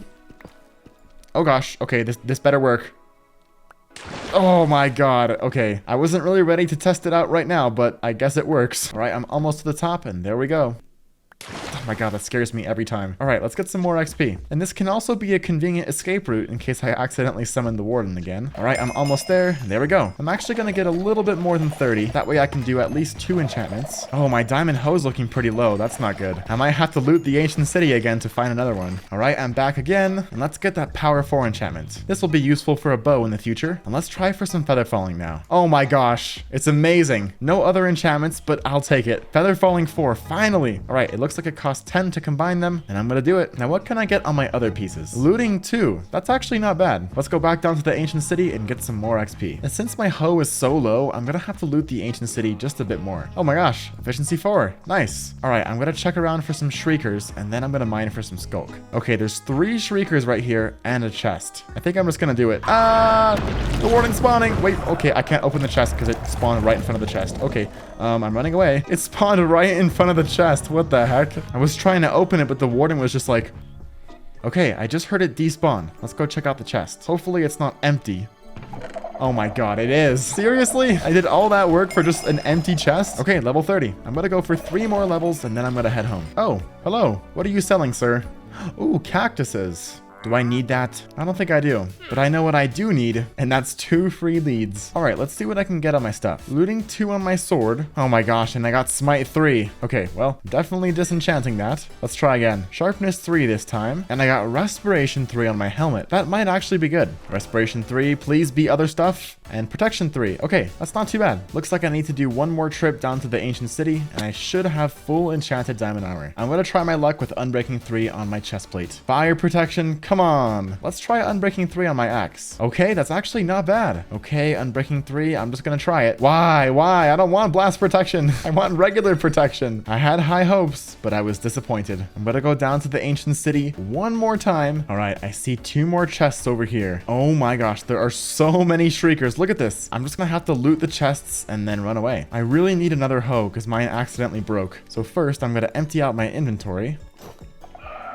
Oh my god. Let's go. Warden spawning. I got a hoe. Nice. Okay, it noticed me, but I think I can still get away. Oh my gosh. I got away. That was close, but it was worth it because I got another hoe. I didn't know that putting on my chest plate would activate the shrieker. I totally forgot about that. That was definitely an oversight on my part. And over here, there should be another chest. Another hoe. Oh, and it has mending. That's perfect. That means we'll never have to get another hoe. All right, let's get my 33 levels and let's get out of here. I never have to worry about getting a new hoe ever again. Wait, all of the XP that I'm mining is going straight to the hoe. I'm going to use the unbreaking 3 one first, and then once we have enough levels, then I'll combine the 2. Because right now, it looks like the mending is stealing all of my XP, and we don't want that. All right, I'm back with 34 levels, and this better be the last time. I hope I can get something good on my chest plate. Why? Fire protection 4? I don't want that. Oh my god, I'm never going to get a good enchantment on my chest plate, am I? It's just impossible. I'm just going to keep resetting until I get something good. Protection 4. Okay, I got it. I just need 4 more levels. I'll go down to the ancient city 1 more time for protection 4, because because that is definitely worth it. All right, 34 levels this time, and let's head home. Okay, I'm back once again, and I can finally get protection 4. Amazing! We didn't get anything else, but that's all that matters. I have protection 4 on 3 of my armor pieces and protection 3 on my helmet. I think that's pretty good. Now, I do have enough levels for one more level 30 enchantment, so let's see. Oh, sharpness 4. Okay, I'm doing it. Sharpness 4 and fire aspect. It's good enough for now. And there we go. I got full enchanted diamond armor and full enchanted diamond tools. And that was the end of episode 2. Another super fun episode. But I needed to get a better source of XP. And for that, I would be building a Blaze XP farm. I didn't want to have a boring nether portal though. So for my next transformation build, I would be transforming the nether portal into a floating island. Things might get a little dangerous this episode. So before we embark on our journey, I want to make sure to get protection 4 on all of my armor pieces. So far, I have protection 4 on everything except for my helmet. So this shouldn't be too difficult. I also have a bunch of diamonds from my last trip down to the mines. So let's see what I can get on this new helmet. Okay, respiration 3. I'm just gonna try it. Oh my gosh, protection 4 first try. Well, that was easy. And there we go, protection 4 on everything. Well, it looks like we're off to a great start. So before I go to the nether to build this XP farm, I had an idea to make a giant floating island nether portal. And I think it should be a great addition to the world. But before we can do any building, I need to find a place to build this thing. I don't think I want to build it next to my house because we're already in the mountains and a floating island up there would look kind of weird. So I have to find a different spot. Okay, looks like we have a cave right here. Oh, and there's one over here too. Oh, you know what? I think this would be a good spot. If I build a floating island above this, then it'll look like it kind of came out of the ground and took a chunk with it. I think that would look pretty cool. Okay, well, that was easy. That's where I'm going to build it. Now, to build this thing, I'm going to need quite a few blocks. I'm going to need lots of stone, lots of tuff, some dirt, and I also wanted to use some coarse dirt, so I'll have to grab some gravel, and I think you combine them like this, right? Wait, how do you do it? Is it like this? Oh, it has to be diagonal like this? Interesting. Okay, well, that's good to know. 2 stacks should be good. And before I grab the rest of the blocks, I'm going to place down a chest next to where I'm going to build and unload all my stuff into here because my inventory is already overflowing. And on top of all that stone stuff, I'm also going to need a bunch of mossy stone stuff. And I didn't know this until you guys commented about it, but you can use moss blocks to make mossy cobblestone and mossy stone bricks, which is really useful because getting vines is actually pretty painful. So I'm going to go down into this cave to collect some stuff up. Okay, this should hopefully go pretty quickly with my efficiency hoe. All right, almost 2 stacks of moss blocks. That should be good. Okay, here is everything that I'll need. And before I get started on this, I think I need to get something that'll make my life a lot easier. And that's a bunch of scaffolding, because since I'm going to be building up and around without much to stand on, using scaffolding is going to be really useful. So to get some scaffolding, I'm going to head back to spawn where there's a jungle, and I'm going to gather up some bamboo. And the only other ingredient that I'm going to need is string. Oh, there's the jungle. Okay, it's a lot farther than I remember. All right, I just have to make my way up here where most of the bamboo is. Oh, this is so satisfying. It's raining bamboo. Oh, my inventory is already full. Okay, well, time to go home. Oh my gosh, wait. Oh, it's a drown with a trident. I'm testing my luck. In my last hardcore world, my trident luck was insane. Ah, no trident. It was worth a try though. All right, now that I have my bamboo all taken care of, I need to find a way to get some string. I think my best bet right now is going to be coming down here into the caves and trying to find a mine shaft. Because then if I find a mine shaft, then there's a good chance that there's going to be a spider spawner. Okay, I see some spiders down there. Oh, God. There's a creeper. I can't believe I landed that MLG water. Is that a mine shaft? Oh, it is. Okay, that was not too bad. Now I just have to hope that this one has a spider spawner. I never thought that I would actively be looking for a spider spawner. Oh my God, wait, what is this? Oh, it's a zombie spawner. Okay, we found a spawner, but it's not the type that I'm looking for. All right, the hunt continues. Wait a second. I just realized something. All these spider webs, I could be using these to get string. If I find enough, I might not even have to get a spawner. Yeah, there's a whole bunch of cobwebs around here. I think I'm gonna shift my focus to that. Oh wait, I think this is a spawner. Yep, it's a spawner. I hate cave spiders. They're so scary. I'm scared. Look at all this string. It's going to be amazing. I might not even have to use the spiders to get string. I'm going to gather up the rest of these cobwebs and then I should be good to go. Wait a second. These spider spawners are really close to each other. If I stand in the middle, will I be close enough to activate them both at once? That one's active and that one's active. Oh my gosh. I could totally use this to make a farm later. That's good to know. I'm going to write down these coordinates. Luckily, I have my trusty coordinate book to do so. And there we go. Our double spider spawner is marked. All right. I'm back home with everything I need to make some scaffolding. Okay, I think 3.5 stacks should be good. I'm going to save the rest of my string and I'll also save the rest of my bamboo and we're finally ready to start building. Okay, here I am at the build site and I'm going to start by placing some scaffolding. I'm going to go down here into the center and I'm going to start part of the island down here in the cave because I want to make it look like it's kind of lifting out of the ground and I think that should make it look pretty cool. And right here is where I'm going to start building it. I'm going to go up like this and then kind of expand the island up as I'm going up. And I hope the shape looks good. But if it doesn't, then I can always go back and fine tune it. Okay, here it is. I definitely like the shape. It's exactly what I was going for. It goes narrow at the bottom and then it gets much wider at the top. And it really fits in with this cave too. It looks like it just got pulled out of the ground. So now I'm going to come back up to the top here, and it's also hollow because I didn't want to waste that much stone. And then I'm going to go around the edge and get rid of this one layer right here because I'm going to put dirt here instead. Okay, here's what the top looks like so far. And right here in the center, I think I want to add some water. I think that would make it look a little bit better as opposed to just dirt and grass everywhere. And there we go. Here's the water on top. I think it looks pretty good. But now comes the hard part, and that's going to be texturing the sides of the floating island. Luckily, I have scaffolding to make this go a little bit easier, but I feel like it's still going to be pretty challenging. I'm going to grab all of my texturing blocks, and I'll make a little work area with some scaffolding like this, and now I can get to work texturing this. Okay, after a long while, I'm finally done texturing, and check it out, it looks pretty cool. It definitely needs some vines and some glowberries, but for the time being, I think it turned out pretty good. Let's grab some bone meal, and I can start adding some glowberries. And I also have to get some shears, because I need to snip the ends of the glowberries to keep them from growing too long. Okay, I think that's it for the glowberries. It definitely makes it look a little bit better, but I think once I add the vines, it'll look way better. So what I've been doing is I've been adding some string underneath where the vines are gonna grow. That way they don't grow too long, because otherwise they would just grow all the way down, and I don't think that would look too good. Okay, here it is. It's all done. I just have to wait for the vines to grow out, and then it'll be complete. Now we have to shift our focus to the portal on top. And my idea for this was a big circular portal with some rocks around it, and I want that to also be floating above the island too. But before I can do that though, I need to go get some more obsidian for the portal frame. But whoa, I just realized my diamond pickaxes are looking really rough right now. I should probably try repairing them or getting some better enchantments. I'm gonna come back to the enchanting cave real quick, and I think I have an empty diamond pickaxe. Yes, I do. And then I can grab some lapis. Let's see what I can get. Fortune 2. Okay, that's not bad, but I'm hoping for something with efficiency, maybe unbreaking. That way I can combine it with this one. Okay, that's actually not too bad. If I combine it with this one, then I should have a almost fully maxed out pickaxe. Okay, it costs 19 levels, but I think it's worth it. And now I can go find some obsidian. Luckily, I have a very convenient lava pool just behind my house, which should make getting obsidian extremely easy. Oh, hello friends. Let's just get rid of all these guys real quick. And there aren't any villages nearby, so I don't have to worry about starting a raid on accident. And I'm almost done clearing out this entire lava lake. I got a little carried away, but it's just too easy mining obsidian with efficiency 5. And now I can start working on this portal. I think I just discovered something. You can MLG water on chests. Did you guys know you could do that? Because I definitely did not. Wait, so since you can MLG on chests, can you MLG on stone cutters? I have a ton of obsidian, and I'm going to start by marking out where the frame's going to go. Okay, there it is. Yeah, I think it's definitely proportional. So now what I'm going to do next is add a ring of stone around this thing, and then I can kind of break it up and make it look like there's little rocks around it. And by the way, this is definitely inspired by Green. So if you know what Green's nether portal looked like, then this is kind of what this one's going to look like. Oh, hello. You're not selling anything very useful, sir. So I'll see you later.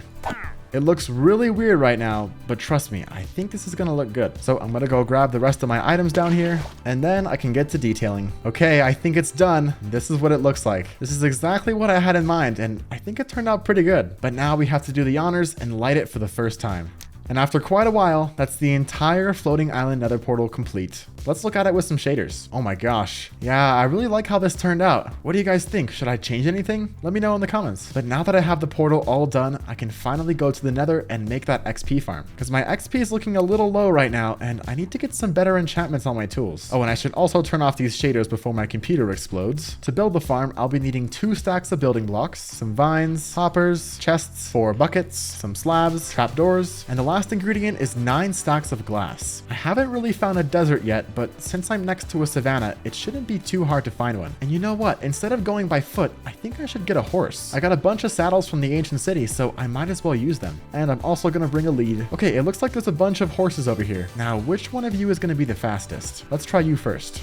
Oh, he doesn't want to be tamed today. He's angry. Let's see. Wait, he's actually really fast. This is perfect. I think I'm just going to keep this one. And now the next animal that I'm going to tame is this donkey. These guys are extremely useful because I can put some chests on them, and then I can use them to transport lots of items. Let's put a saddle on him, and I'm also going to put some chests on him, and then I can hold him with a lead like this. And if I ride this horse, then I can tow the donkey at the same time. Now I just have to find a desert. Okay, I haven't come across any deserts yet, but I do see this big beach over here. So I think that's going to be my best bet for sand. All right, here we go. 9 stacks of sand. And with this shovel, it should go pretty quick. Okay, my shovel is about to break, but I have more than enough sand. I was able to fill up this entire donkey's inventory. Here we are back home. I'm gonna lock up my donkey like this, empty out his inventory, and get smelting all of this glass. Now, I want to turn all of this into white stained glass, so I'm gonna have to get some white dye. And right now, I only have 28 bone meal, so that's only enough to make 28 white dye. I have tons of sugarcane that I don't really need right now, so if I spam click it on this composter, I should get a bunch of bone meal that I can use for white dye. All right, lots of right clicking and lots of waiting later, and I finally have all the bone meal that I can turn into white dye, and I have all the glass that I'll need. So let's turn all of this into white stained glass. And there's one more thing that I forgot to get, and it belongs in these 4 buckets, and that's some lava. Now I think there's some lava down at the ancient city, so I'm gonna head down there. Oh gosh, I'm scared.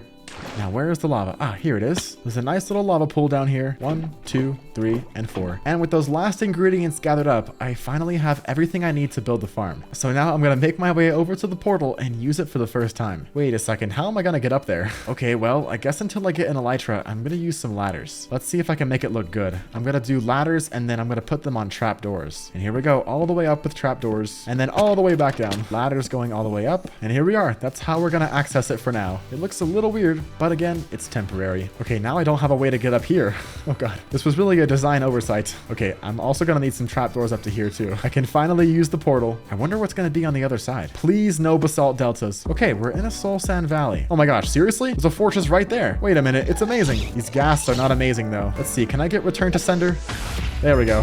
Finding a fortress was not hard at all, so now I have to find a blaze spawner. I need to be extremely careful though, because these fortresses that spawn in soul sand valleys have way more mobs. Okay, here we are. And I definitely need to mark my path because I don't want to get lost. Okay, I see a blaze, but I don't think it spawned from a spawner. Oh, I see a spawner. Okay, amazing. So from here, I have to go down 7 blocks and then start clearing out an area around this. Okay, there's an insane amount of blazes. It's making it really difficult, but it's a good thing I got protection 4 on all of my armor because that way the fire doesn't do as much damage. I need to have my enchanted golden apples in my hotbar just in case. And already without the farm even set up, I'm gaining a bunch of XP. Okay, there's blazes everywhere and there's just lava appearing out of nowhere. This was supposed to be safer than going to the ancient city. Oh my, how are there so many blazes? What the? I can barely even see what I'm doing. There's just fire and blazes everywhere. Okay, this is kind of a disaster, guys. I already have 28 blaze rods and I don't even have looting 3. That just shows you how many blazes there are. It's crazy. Okay, I'm gonna run away because if I go more than 128 blocks away, then all the blazes should despawn. And then I can come back and work in peace for a little bit, at least until all the blazes spawn again. Okay, this should be far enough away. Let's go back and see. Okay, looks like they're all gone. All right, we gotta go fast. We gotta go fast. Okay, they're already spawning.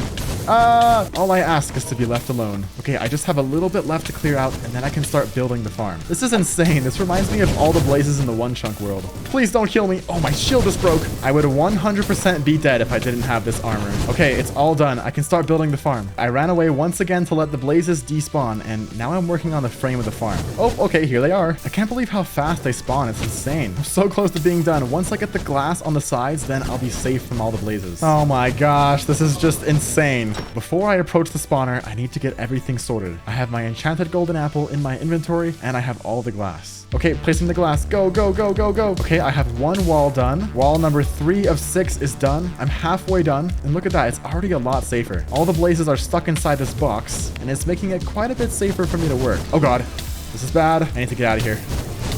Oh my god. Okay, I'm gonna dig into the wall. And I'm just gonna jump down. Holy crap, that was a little scary. Okay, you know what? There's a bunch of ancient cities under my house, so I'm just gonna eat an enchanted golden apple because getting another one should not be too difficult. And this will make things go way smoother now. Now I don't have to worry about fire damage, and I don't have to worry about almost dying to these blazes.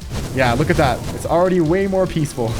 They can't even do any damage to me. And I just have 2 more things to do. And the first one is placing a slab on top of the spawner. Oh, just kidding. I have 3 things to do. Oh my god, my helmet broke. Wait, look at all the damage my armor has taken. Holy crap. Wait, what? That's not good. I should probably leave. I just have to put the floor and then put lava, and then I'll be done. Those are the last 2 things. So I guess I'm gonna run away one more time, wait for them to all despawn, and then I can put the floor on. And I still have 2.5 minutes of fire resistance, so that should be pretty useful. Okay, let's get my glass ready to go, and let's put the floor on this thing. everything. I gotta go as fast as possible. Okay, things are going well so far. Okay, now there's a ton of them. I have 1 minute of fire resistance left. I'm so close to being done, please. Okay, I'm all done. I just have to add the lava in the corners now. And there we go. I'm gonna box this off right here. And then I'm gonna kill the rest of these guys down here. And there we go. I'm finally safe. Oh my gosh, that was insane. Look at my armor. Oh my god. Oh no, I'm out of glass. I need to go home and get some more glass. It's okay. I need to go home anyways because I have to get myself a helmet. I can't just be in the nether without full armor. That's way too dangerous. Okay, here we are back at the portal. And I'll quickly grab my unenchanted diamond helmet in here and put it on. And I'll grab some more glass, turn it into white stained glass, and I can head back.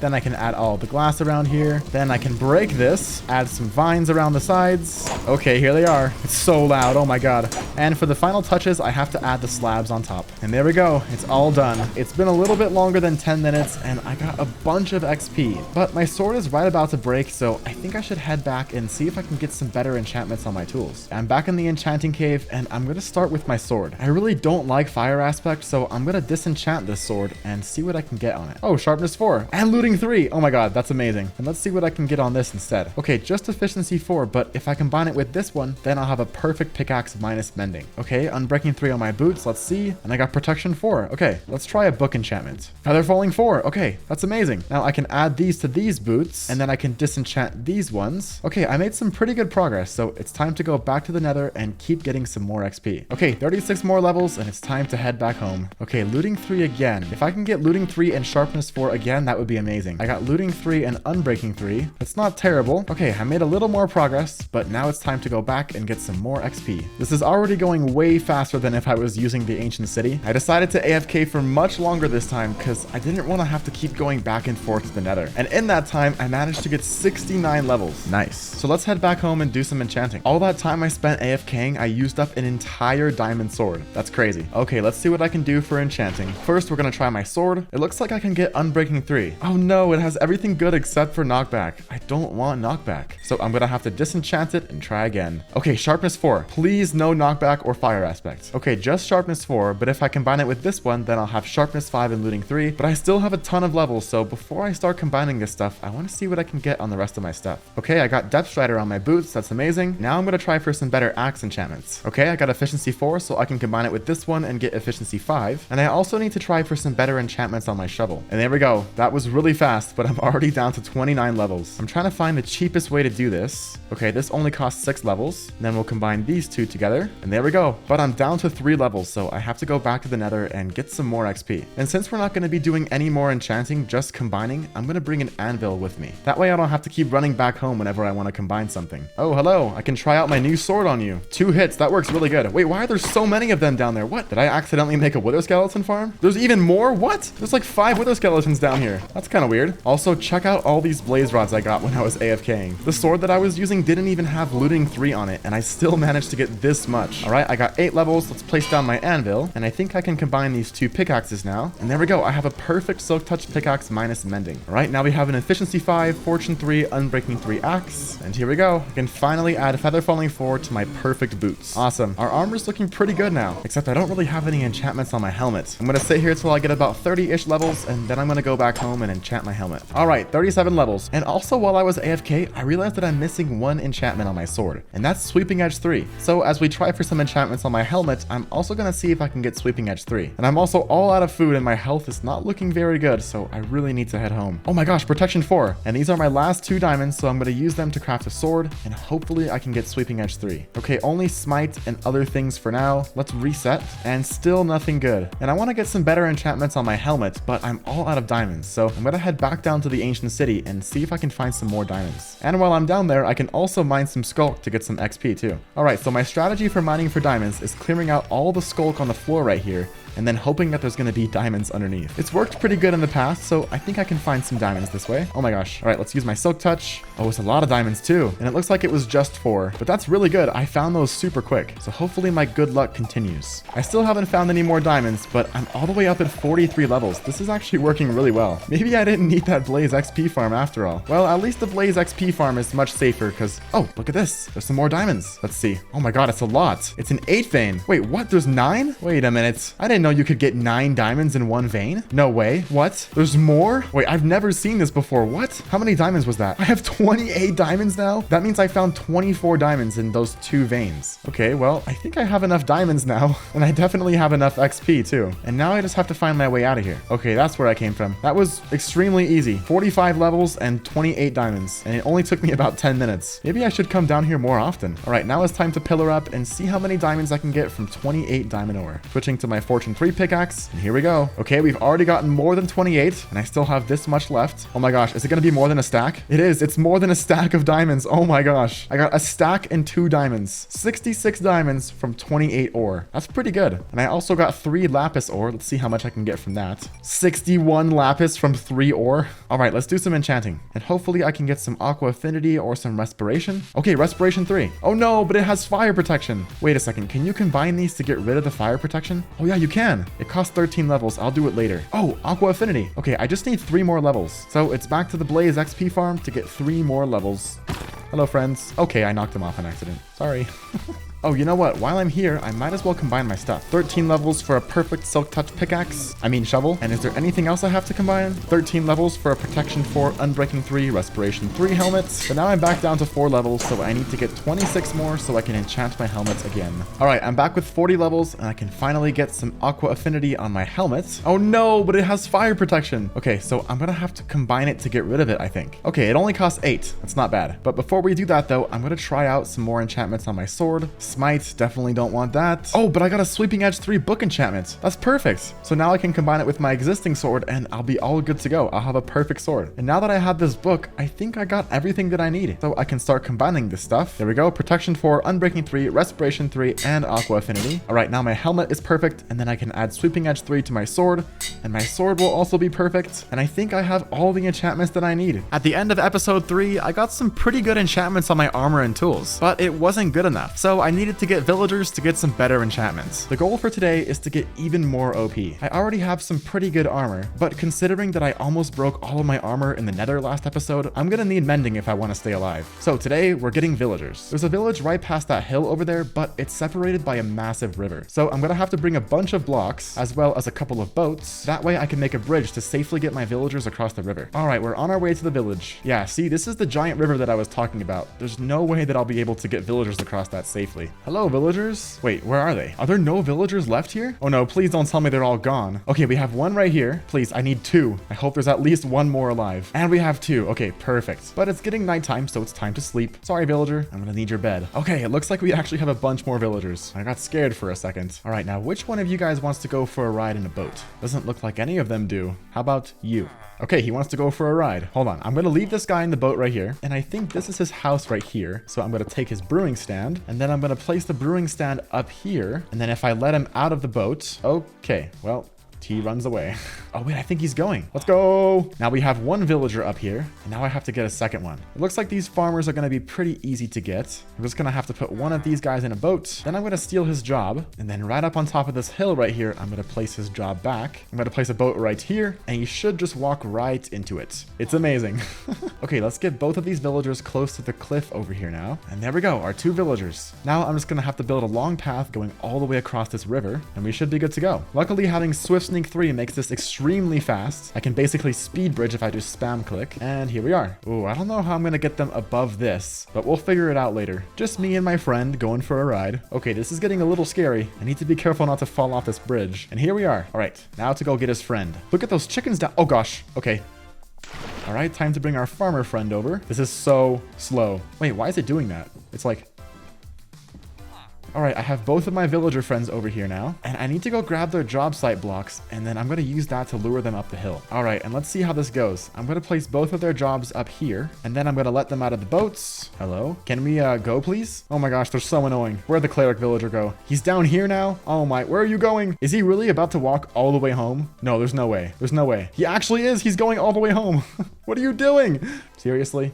Okay, this is not going very well. Okay, maybe I have to wait for it to be nighttime and then I can lure them with beds? I don't know. Are you serious right now? Look at where this villager is. He's all the way down in the river. How did he even escape? What? All right, well, I guess I have to abduct a 3rd villager now. I hope my farmer villager hasn't died yet. Oh, come on. There's a zombie right on the bridge. Are you serious? There's 2 of them. What? They're trying to kill my villagers. After fighting off lots of zombies and creepers to keep my villager safe, I finally got him to the top of the mountain. We finally have 1 villager. That took so long long to get just one, but I'm gonna surround him in some stone like this, and I'm gonna keep him trapped right here in this box until I can get a second villager. I'm gonna lure him right here, and then I'm gonna place a boat, and he should hopefully step right in. I'm gonna place a job site block up here, and now the real question is, if I let you out, are you gonna go all the way back home again? Please no. It's working, finally. Oh my gosh. Okay, we finally have 2 villagers, and it's all downhill from here, so it'll be pretty easy to get them home. And you know what? I'm gonna stop right here, and I'm actually gonna make one more bridge, just because it kind of goes uphill right here again, and I don't really want to have to take these guys out of the boats again.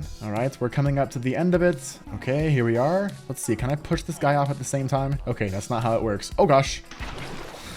Quick reflexes. You know what? Speaking of quick reflexes, I need to show you guys something. In the last episode, I made this jump from here and I cut it before I landed. And a lot of you guys were like, oh, he must have died because he hit the ground. But look, you only take 3 hearts of damage with feather falling. So trust me, I didn't cut it because I died. I cut it because I was embarrassed that I didn't land the MLG. Okay, with that cleared up, it's time to get these villagers off this bridge. We got 1 and we got 2. All right, now that I have these 2 villagers, I'm gonna make a small villager breeder. Nothing too fancy, just something to get a few extra villagers. The farm that I'm gonna make is super easy to build, and all I need is some glass, turning it into glass panes, and then some wood, some trapdoors, some slabs, 2 composters, and the last ingredient is 2 glowstone. I haven't gotten any glowstone yet in this world, so I need to pop into the nether real quick and see if I can find some. Okay, here we are, and look at that, there's some glowstone. This shouldn't be too difficult. All right, I'm almost there. There we go. And I might as well grab a few extra since I'm already here. There we go, 25 glowstone, and it's time to head back. Okay, my 2 villagers are still alive, and you know what? Right here is actually going to be a perfect spot to make this farm. All right, so step 1 is putting some water right here, and then place 2 composters on top of this, and on top of those composters some glowstone, and then I can hoe the land around this, and there we go. Now I can add some glass all the way around, and then right here in front is going to be the baby villager collection system.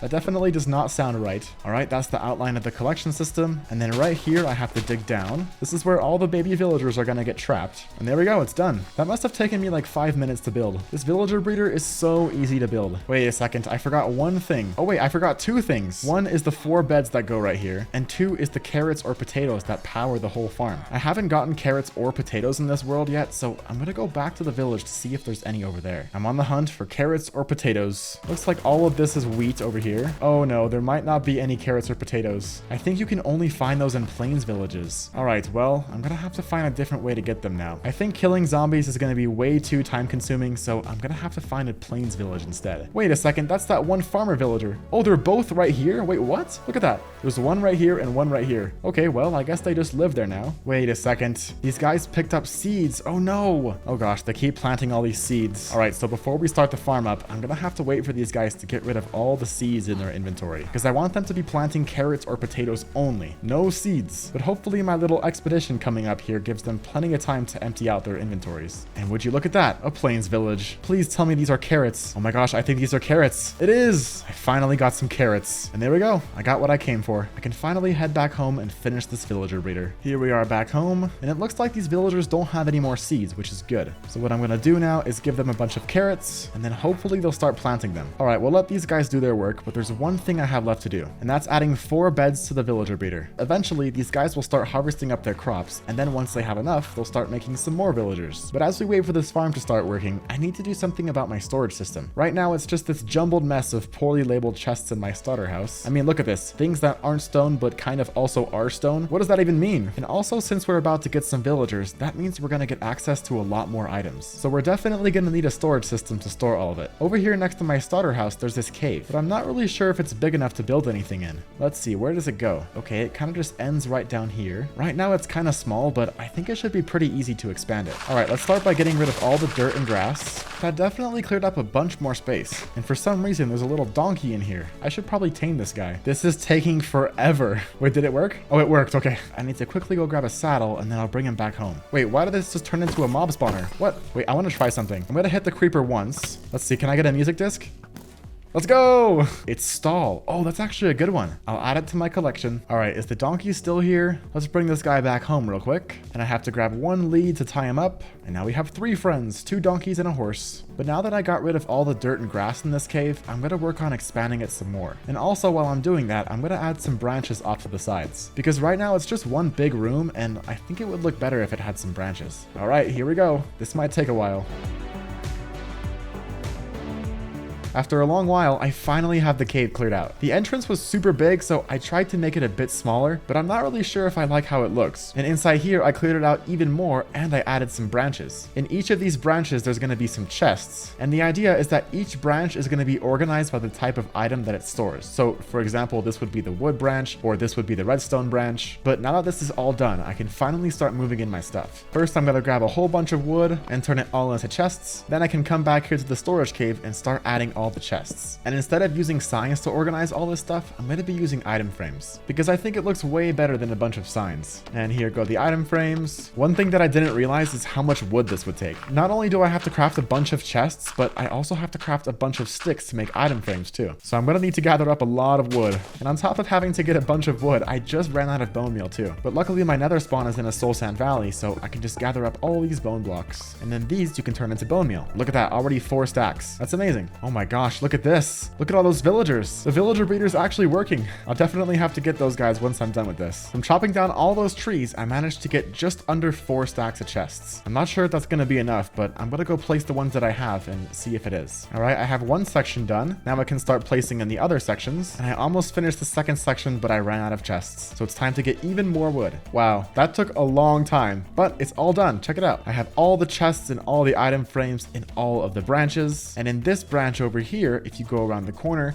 there's another branch, and then this is where I'm going to keep my valuable items, like totems and music discs and diamonds and netherite, stuff like that. But now that I have all the chests and item frames put in here, I can start organizing all of my stuff. All in all, so far, that storage cave has taken up 16 stacks of chests. That's crazy. And lucky for me, I have these 2 donkeys, which is going to make moving my items way faster. Okay, here we are. I finally organized all of my stuff. It's not super well organized in each chest, but I have it in the general sections. This right here is the wood area. This right here is the stone and dirt area. These are some more stone blocks over here. Over there is the farm stuff. There are the ores, and this is the nether stuff. But these villagers have been breeding for a long time. Oh my god, look at this. Okay, I need to break this so they don't climb up. Yo, look at all these zombies. Holy crap, this is actually insane. I totally forgot that zombies could just spawn next to villages like this. It's a zombie horde, and there's more. Oh my gosh, there's so many zombies.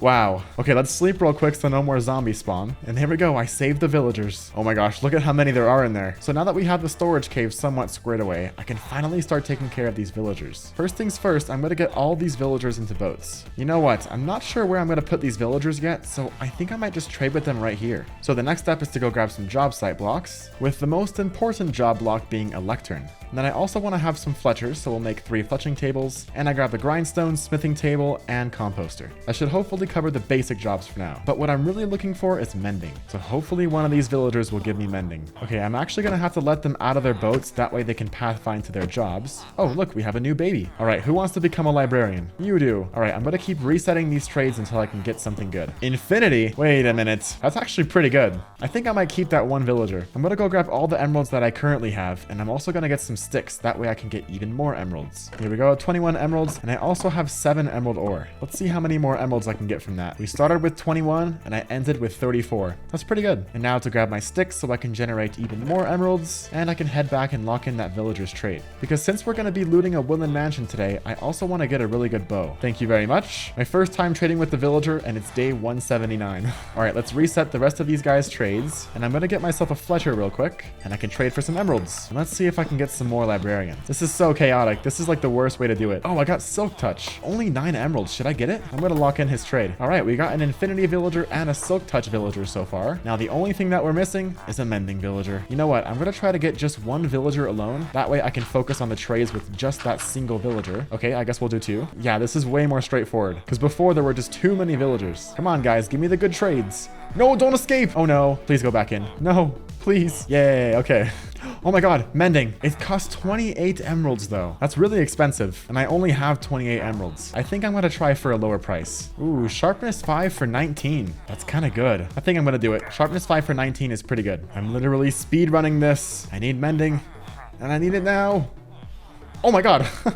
Right as I say that. Okay, 18. Is that good? I don't know. I feel like I can get lower, but then again, 18 is not bad. I think I might keep this one. So I'm gonna go harvest up my sugarcane, turn it into paper, and then sell it to my librarians for emeralds. Just over 3 stacks of paper from all that. And let's see how many emeralds I can get. Let's trade with our mending villager. Who knows? Maybe he'll give us a discount. Hey, look at that. The price went down by 2. I finally have my first mending book. But to get extra, it's gonna be quite the process. I'm trying to get mending on all of my armor and tools. So that means I need 10 mending books. And right now they cost 16. So that's 160 emeralds, which is exactly 2.5 stacks of emeralds. So I'm gonna have to come up with a good way to get a bunch of emeralds. My farm looks like it's ready to be harvested, and if I sell all this wheat to a farmer villager, then it should be a good source of emeralds. My entire inventory is full of wheat. Let's see how many emeralds I can get. With that, I got 17 emeralds, which is only enough for 1 more mending book. I need to find a better way. Also, all of my bees are just completely broken. I don't know why. They're not even flying anymore. They're just sitting on the ground, being weird. Look at that, the wings aren't even working. I even tried lifting these off the ground like you guys told me in the comments, but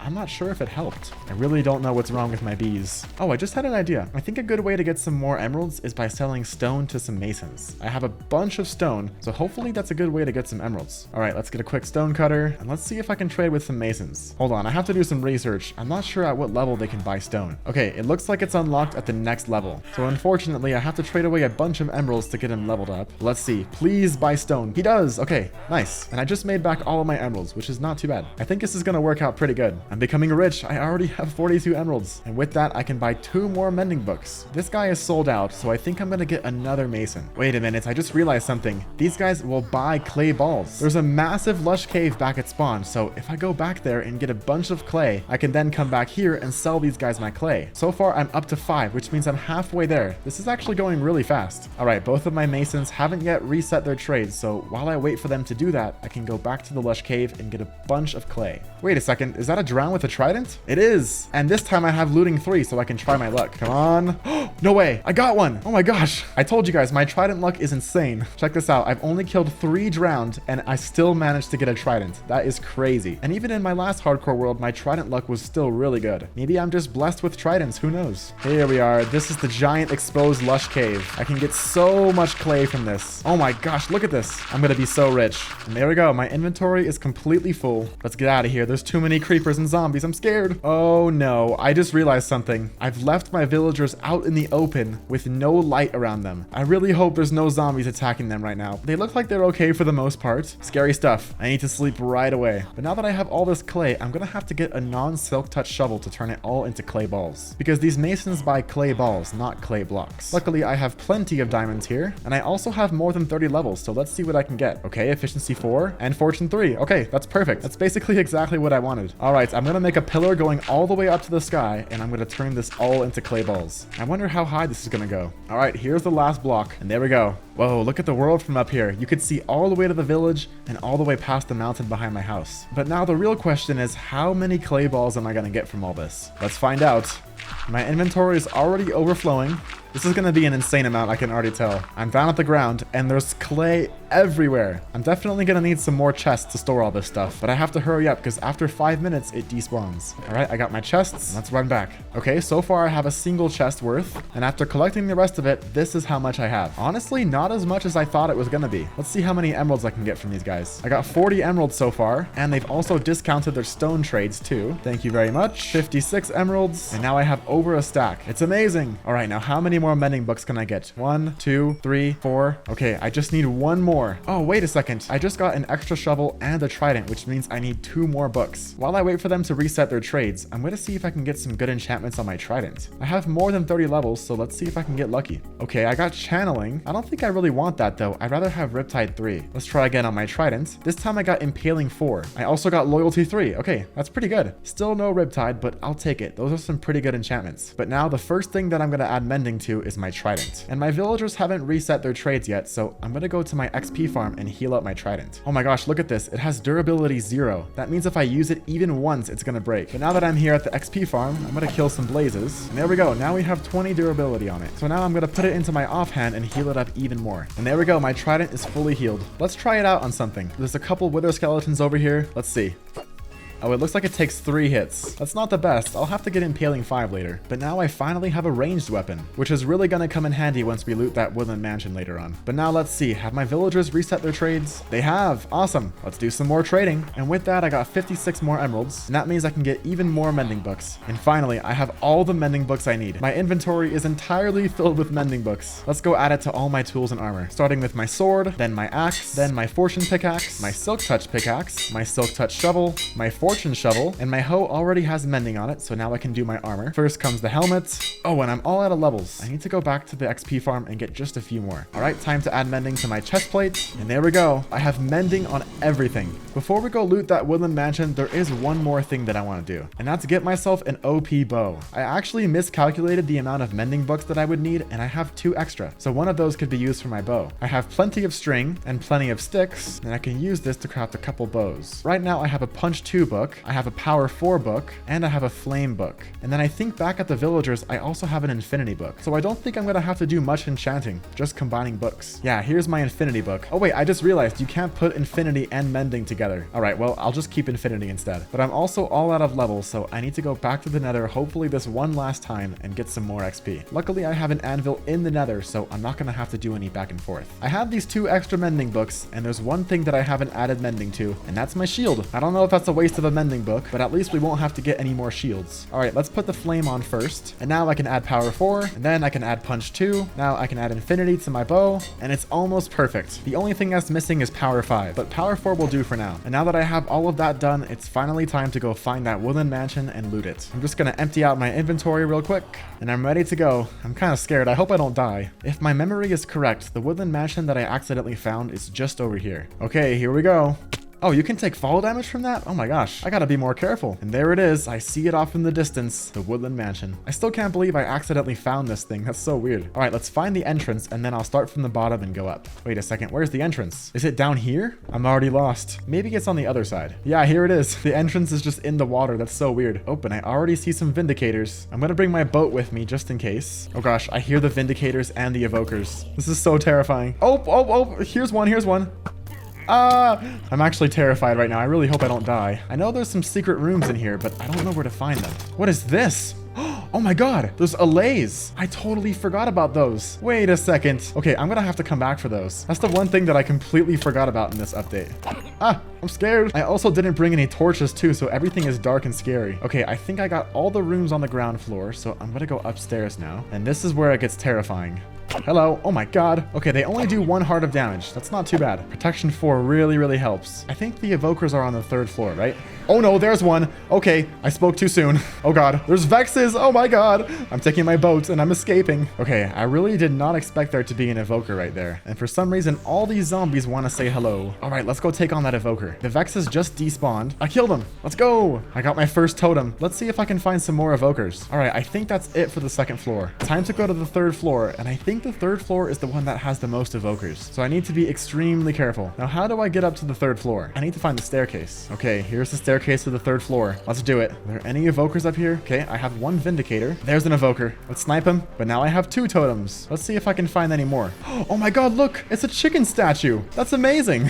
I didn't know there was a chicken statue in the woodland mansion. Oh, I'm gonna have to build something around this later, because chickens are respected in this world. And is there a secret room in here? Should I try to find that? Did I find the secret room? Is this it? I think this is it. Okay, is there supposed to be anything in here? All right, I conducted some research, and apparently this is a secret room, but it doesn't have anything in it. There's a chance for there to be 1 secret room per floor, so I'm gonna try to find some. It's not a secret room, just kidding. Oh my god, there's so many skeletons. What the heck? All right, I searched everywhere on the 2nd floor, and it doesn't look like there's any secret rooms. So I'm gonna try down here now. Oh, these are the allays. That is so cool. Oh no, he got out. Wait a second. I don't want these guys to get out. I don't know what to do with them. Please go back. Okay, I'm gonna trap them in there because I don't know what to do with them. I'm definitely gonna come back later. I'm gonna put a big X on the wall right there. Boom. That's where the allays are. But the real question is, are there any more secret rooms? I don't think there's any down here either. Well, there you have it. A successfully looted woodland mansion. All in all, I managed to get 3 totems and 19 emeralds. But now I'm gonna go home, grab some leads, and I think I'm gonna come back and try to get these allays. All right, I got 7 leads. Let's head back to see if we can get some allays. allays. All right, here we are. Let's try to rescue some allays. Where were they? Here they are, right here. X marks the spot. All right, let's get my leads ready to go. And there's one right here. Boop. Hello, friend. There's some more allays over here. 1 and 2. Wow, these things look so cool. And they sound so magical too. It's kind of cool. Come on, friend. Boop. There we go. Oh my God, I have so many allays. Okay, and I don't know if I'll be able to bring all of these ones home, so I'm gonna leave them for now. But there we go. I have 4 allay friends. I have no idea how to use these guys, so if you guys know, please tell me in the comments. I'm bringing them all home.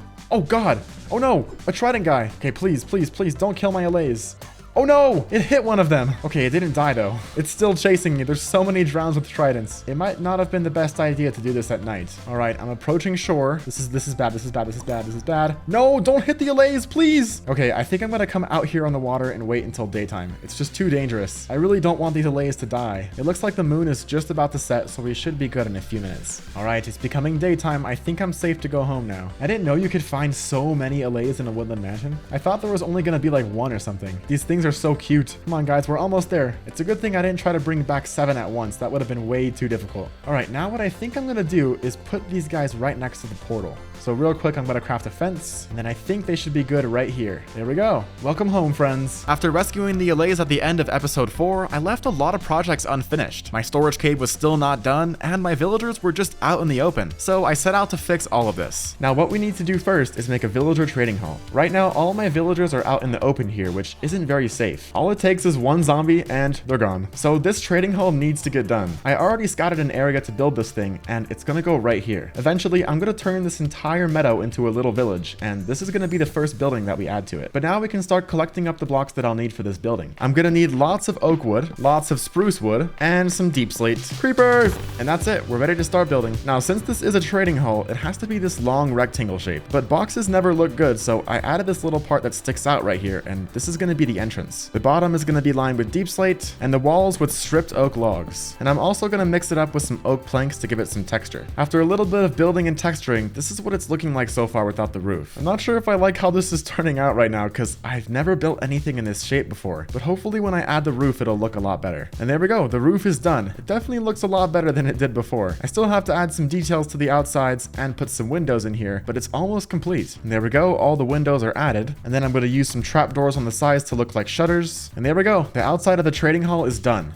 Oh my gosh! I guess the inside is a mob spawner and not a trading hall. Now the inside isn't done yet because I want to do something before I put the villagers in here. And that's connecting my villager breeder to my trading hall. That way the villagers can come directly out of here and come straight into the trading hall. But this villager breeder is really big and it's not in a great spot. It's pretty close to my nether portal and I don't like where it is. So instead of building a huge building around it, I'm just going to relocate it to be underground. And then I'm going to build a little house on the surface so I can access the breeder underground. Now the first thing is going to be moving all these villagers out of the way. I'm going to build a channel going in this direction, and then I'm going to try to use water to move them over there. Wow, I got a lot of villagers. I didn't realize how fast that villager breeder was working. That's crazy. It's working! Oh gosh, okay. My trades are gonna be expensive now. Wait a minute. Oh, they're escaping. Oh no. One came all the way over here, and there's one over here too. How am I gonna get these guys to go back in? Come on, villager friend. Okay, that one went back in. That was easy. Let's get this guy to go now. I did it. Okay, this is working surprisingly well. All right, with that out of the way, I can finally relocate this villager breeder. And to do that, I'm gonna need some boats and a little bit of persuasion. I got one, and now the other. That was easy. Now I can destroy all of this, and there we go. It's all torn down. And now I can start moving these villagers to where I want them to be. All right, and right about here is where the breeder is going to be. Oh god, a pillager patrol. Let's try to get these guys to kill the leader. Here we go. That was so easy because I'm really close to all these villagers and I don't want to start a raid on accident. All right, let's get this last one into position. You know what? These villagers are actually in the way. I'm going to have to move them back to where they were. And now I can start clearing out the area for the farm. And there we go. It's all cleared out. Now I just have to add a layer of grass along this whole thing. That way I can put the farm on top of this. In the center, there's going to be some water. And then on top of that, some composters with some glowstone. And then turning all of this into farmland with carrots. And that's the main part of the farm done. Now I just have to add some glass around all of it. And then I can build up the collection system. And there we go, it's done. Now I just have to move these two villagers down here. I think if I dig straight down right here, I should be on top of the farm. Now I should be able to just drop down like this. There we go. And we'll do the same thing with this guy. Okay, they're both farmers. I think it's working. I'm going to give these guys all the extra carrots. That way they can start breeding as fast as possible. And then I'll close this all up. And now that I have the breeder all done, I need to work on the collection system down here. Because the baby villagers are going to come over here. They're gonna fall down into this pit, and then they need to go somewhere. I need to add one bit of water right here. Now, right here, what I'm gonna do is build a sorting elevator. Wait a second, I just heard a baby. Oh, look, it's working. It's amazing. Let's see. I want the elevator to come out where I'm gonna build this little house. I think the house is gonna go somewhere right here, so we're gonna have to make the water stream go around to here. Let's see. Is that gonna be easy? Yeah, I'll just have to go like this, and then we'll make a turn right here, and let's see where we end up. Okay, this is actually pretty close to where I wanted it to be, which is perfect. Okay, so this is kind of how it's gonna go. The baby villagers are gonna get stuck down here because they're not tall enough to go in the water yet, but once they grow up, they'll be tall enough to hit the water, and the water will transport them up. I'm gonna place some walls around here for now. That way, once this baby grows up, we can test to see if it works. And now, as we're waiting for the baby villager to grow up, I'm gonna go collect up the blocks that I'll need for the building. I already have most of the stuff that I'll need. Lots of spruce, lots of oak, and lots of cobbled deep slate, but there is one thing that I'm missing, and that's lots of copper. I haven't built anything with copper yet in this world, so I think this would be a good build to do it on. And before I go mining, I need to head over to the nether real quick so I can heal up my tools. This XP farm is so slow. I thought building a blaze XP farm would be super fast, but I guess I was wrong. Literally 10 minutes later, and my axe still isn't healed up. There we go, it's finally healed. Okay, now I can work on my pickaxe. Wait a second, is my farm overflowing? Oh my gosh, that's a lot of blaze rods. And this hopper's entirely filled up too. Sure, the XP isn't great, but at least I got a ton of blaze rods. 10 more minutes later, and my pickaxe is almost fully healed. There we go. Now I can finally move on to my hoe. And there we go. All of my tools are finally healed. That took forever. Do you guys know what kind of XP farm I can make that works better than this one? Because that was painful. But now that I have that done, I can finally start mining for some copper. Right underneath my house is this massive dripstone cave. This time I actually landed the MLG water, but copper is most common in dripstone caves, so this should go pretty quick. This is gonna go so fast. Look at all this stuff. The only thing that's slowing me down is all these mobs. And I might as well grab all this coal too, because I'm gonna be needing it to smelt up all the copper. Oh my gosh, look at what I just found. This giant vein right here, and then another one right next to it. It's amazing. And that should be all the copper that I need. Now let's go check to see if this elevator worked. Look at that, it did. There's a villager right here. So now that I know that my elevator works, I can finally start building this little house around it. But step one is turning all of this copper ore into some raw copper. And here we are. Let's see how much we can get. And we made it. Wow, that is a lot of copper. I need to craft some chests as soon as possible because I don't want this stuff to despawn. Let's see. Oh my gosh, it's already a lot. And there's even more on the ground still. Is it gonna be a full double chest? Wow, that is a lot of copper. And to smelt all of that, I'm gonna need quite a few blast furnaces. We have our first blast furnace, and now we have 9, loading them all up with coal and then with copper. Let's see. Ooh, this is going fast. Now all this copper is gonna be used for the roof. So while we wait for that to smelt up, I can start working on the base of the house. Just like the trading hall, I'm gonna make the base of this house out of cobbled deep slate and deep slate bricks. Now for the sides of the house, I'm gonna be using some spruce planks and stripped spruce logs. Here it is without the roof. It looks kind of weird, but trust me, this copper roof's gonna look super cool. And I can load up the furnaces one last time, because look at all this copper we've already gotten. Let's turn this all into some cut copper. How do I do that? Do I need a crafting table? Wait, how do you do this? It's been a while since I've used copper. Do I go like this? And then I make cut copper. Wait, but then I know there's a better way to do this, right? Okay, I think I figured it out. I have to put the copper blocks into here. Yes, okay. That way I can get 1 cut copper for... Wait, hold on. That's the exact same as the crafting table. Wait, what? I thought there was a better way, but I guess this is it. Oh, okay, you get 16. Wait a second. I don't know how to do math. If I go like this, and then I put this into here, I only get 4. Okay, so it does make a difference if I use the stone cutter. Okay, cool. Let's make a bunch of cut copper, and then I can turn some of this into cut copper stairs. And there we go. I'm gonna start with this. So we're gonna make a tall roof like this, and I'm gonna be lining it with some deep slate. Here's what the roof is looking like so far, and I think it turned out really good. I'm loving the contrast between the deep slate and the copper. It looks so cool. But right here in the center, I'm gonna add a little tower. I'm gonna be making this out of the same materials that I made the house out of. And there it is, our little fantasy house. I haven't done much work inside here, but there are a ton of villagers. I also added this cage right here so you could see them. And this is gonna look even better once all the copper starts to oxidize. But for now, let's start working on the inside of this collection system. Now, what I'm gonna need to make this sorting system is some rails and some mine carts. Let's make a few mine carts, and then I'll make some rails, as well as some powered rails. And then I need 1 dispenser. I'm also gonna need some glass, and I should have everything I need. Now, I just realized to build this sorting system, I'm gonna have to reroute these villagers. Oh my god, I just fell into lava in the nether. This is not good. I was going into the nether so I could get some lava, but then I ended up falling into it. Luckily, protection 4 makes this not very dangerous, and I don't think I'll have to use my enchanted golden apple. Okay, I'm close to land, and there we go. But now I can grab the lava that I came here to get, and then I can head home.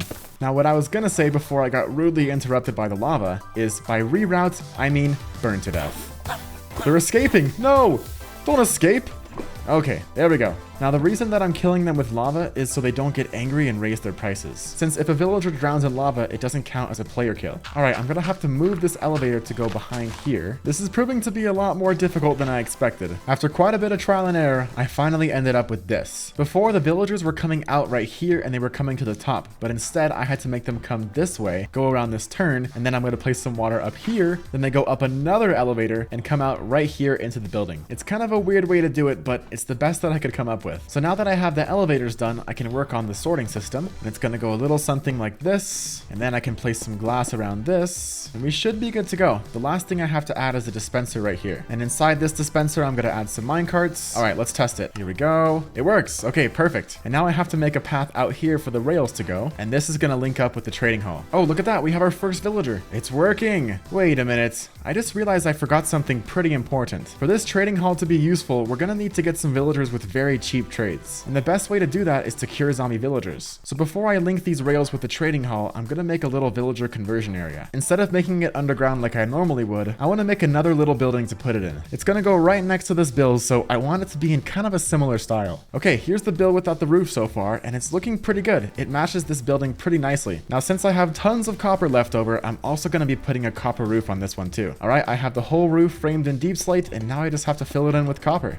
And there we go, it's all done. It looks pretty good next to this building. I'm definitely gonna need some details on the outside though, because right now it's just this blank wall and it doesn't look very good. Okay, it's all complete. Let's take a look at our 3 new builds with some shaders. Okay, everything's dark because it's sunset, so let's try again in the morning. And there we go, we can finally see all 3 builds in the sunlight. They look so cool with shaders on, it's crazy. Okay, that's enough time looking at things with shaders. It's time to get this villager conversion area done. After spending a bit of time with this, everything should be set up. Right here is where the zombie's gonna go, and it's perfect timing because it's nighttime. Let's go see if we can find one. Wait a second, hold on. We can't do it just yet. I need a name tag. All right, and I have 1 name tag. Now we need to head back to the enchanting cave to get our anvil, and we're gonna name the zombie the Doctor, because the advancement you get from curing a zombie villager is zombie. Wait, what is it? Is it zombie doctor? Hold on, I need to look at this. Okay, it is zombie doctor, so we're gonna call the zombie the Doctor. And now we just have to find one. Okay, I have tons of zombies following me. This is amazing. Surely one of them will want to go inside. There we go. Okay, now come this way, and then we're gonna push him in like that, and then we're gonna place a rail, and then we're gonna grab the water, and he should be stuck. I think he is. Yeah, he's stuck, and he's holding an item, so we don't even have to name him. But I'm gonna name him anyways, just for fun. Okay,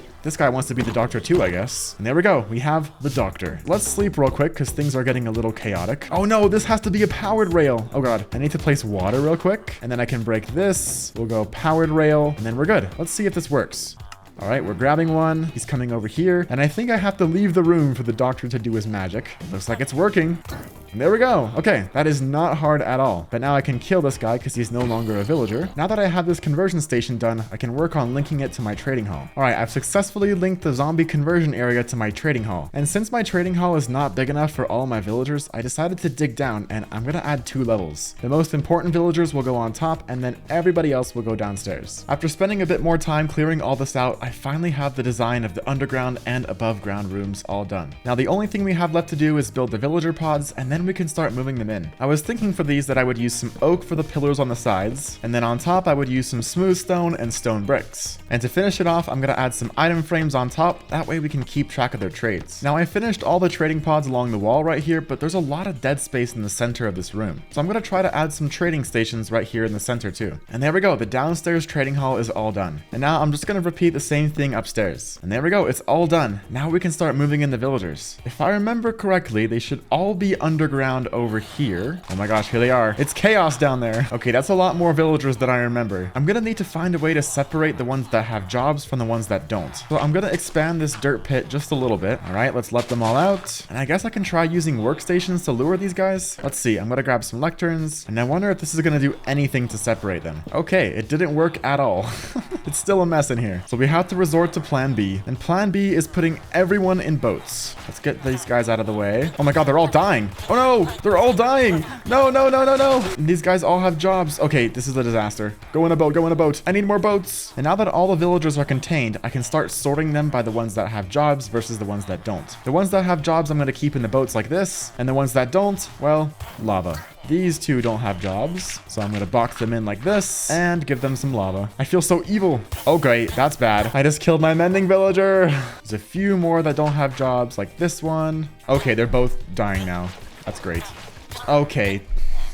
Why do they not get extinguished when they're in a boat? I keep killing my villagers. When this is done, I'm gonna have none left. Okay, there we go. I finally separated all the villagers that have jobs from the ones that don't. And I also killed 5 of them that have jobs in the process. So maybe that wasn't the best thing to do. But at least they're separated now, which will make it a lot easier to get them into the trading hall. But instead of bringing them directly to the trading hall, I'm gonna make a quick pit stop at the zombie conversion area, and I'm gonna see if I can make their trades a bit cheaper. So to do that, I'm gonna have to set up a quick railway, and then try to get these guys into some minecarts. Minecart. Okay, we got one. He's gonna be our first victim. Okay, it's working. He's in there. We got them all into minecarts. Finally. Now, before I can do anything else to convert these guys, I need to get some potions of weakness and some golden apples. I already organized all my stuff up here, so I have spider eyes, brown mushrooms, and sugar. I can turn these into some fermented spider eyes, and then with all this glass, I can turn it into some bottles, fill the bottles up with water, and start brewing some potions of weakness. There we go, and then 1 gunpowder to turn it into a splash potion. And now we have half of what we need to cure these guys. The other half is a bunch of golden apples. I only have 52 gold right now, which is enough for 6 golden apples, plus the 2 that I already had, and that's 8. That should be enough for all the villagers I have down here, but we'll definitely need to get more gold if I want to cure even more villagers. All right, I think I'm ready to convert my first villager. It's working! And then I can move him this way, and he'll get parked right here. And I'm trying to hold a few of them in the center like this. That way I can convert them all with 1 splash potion.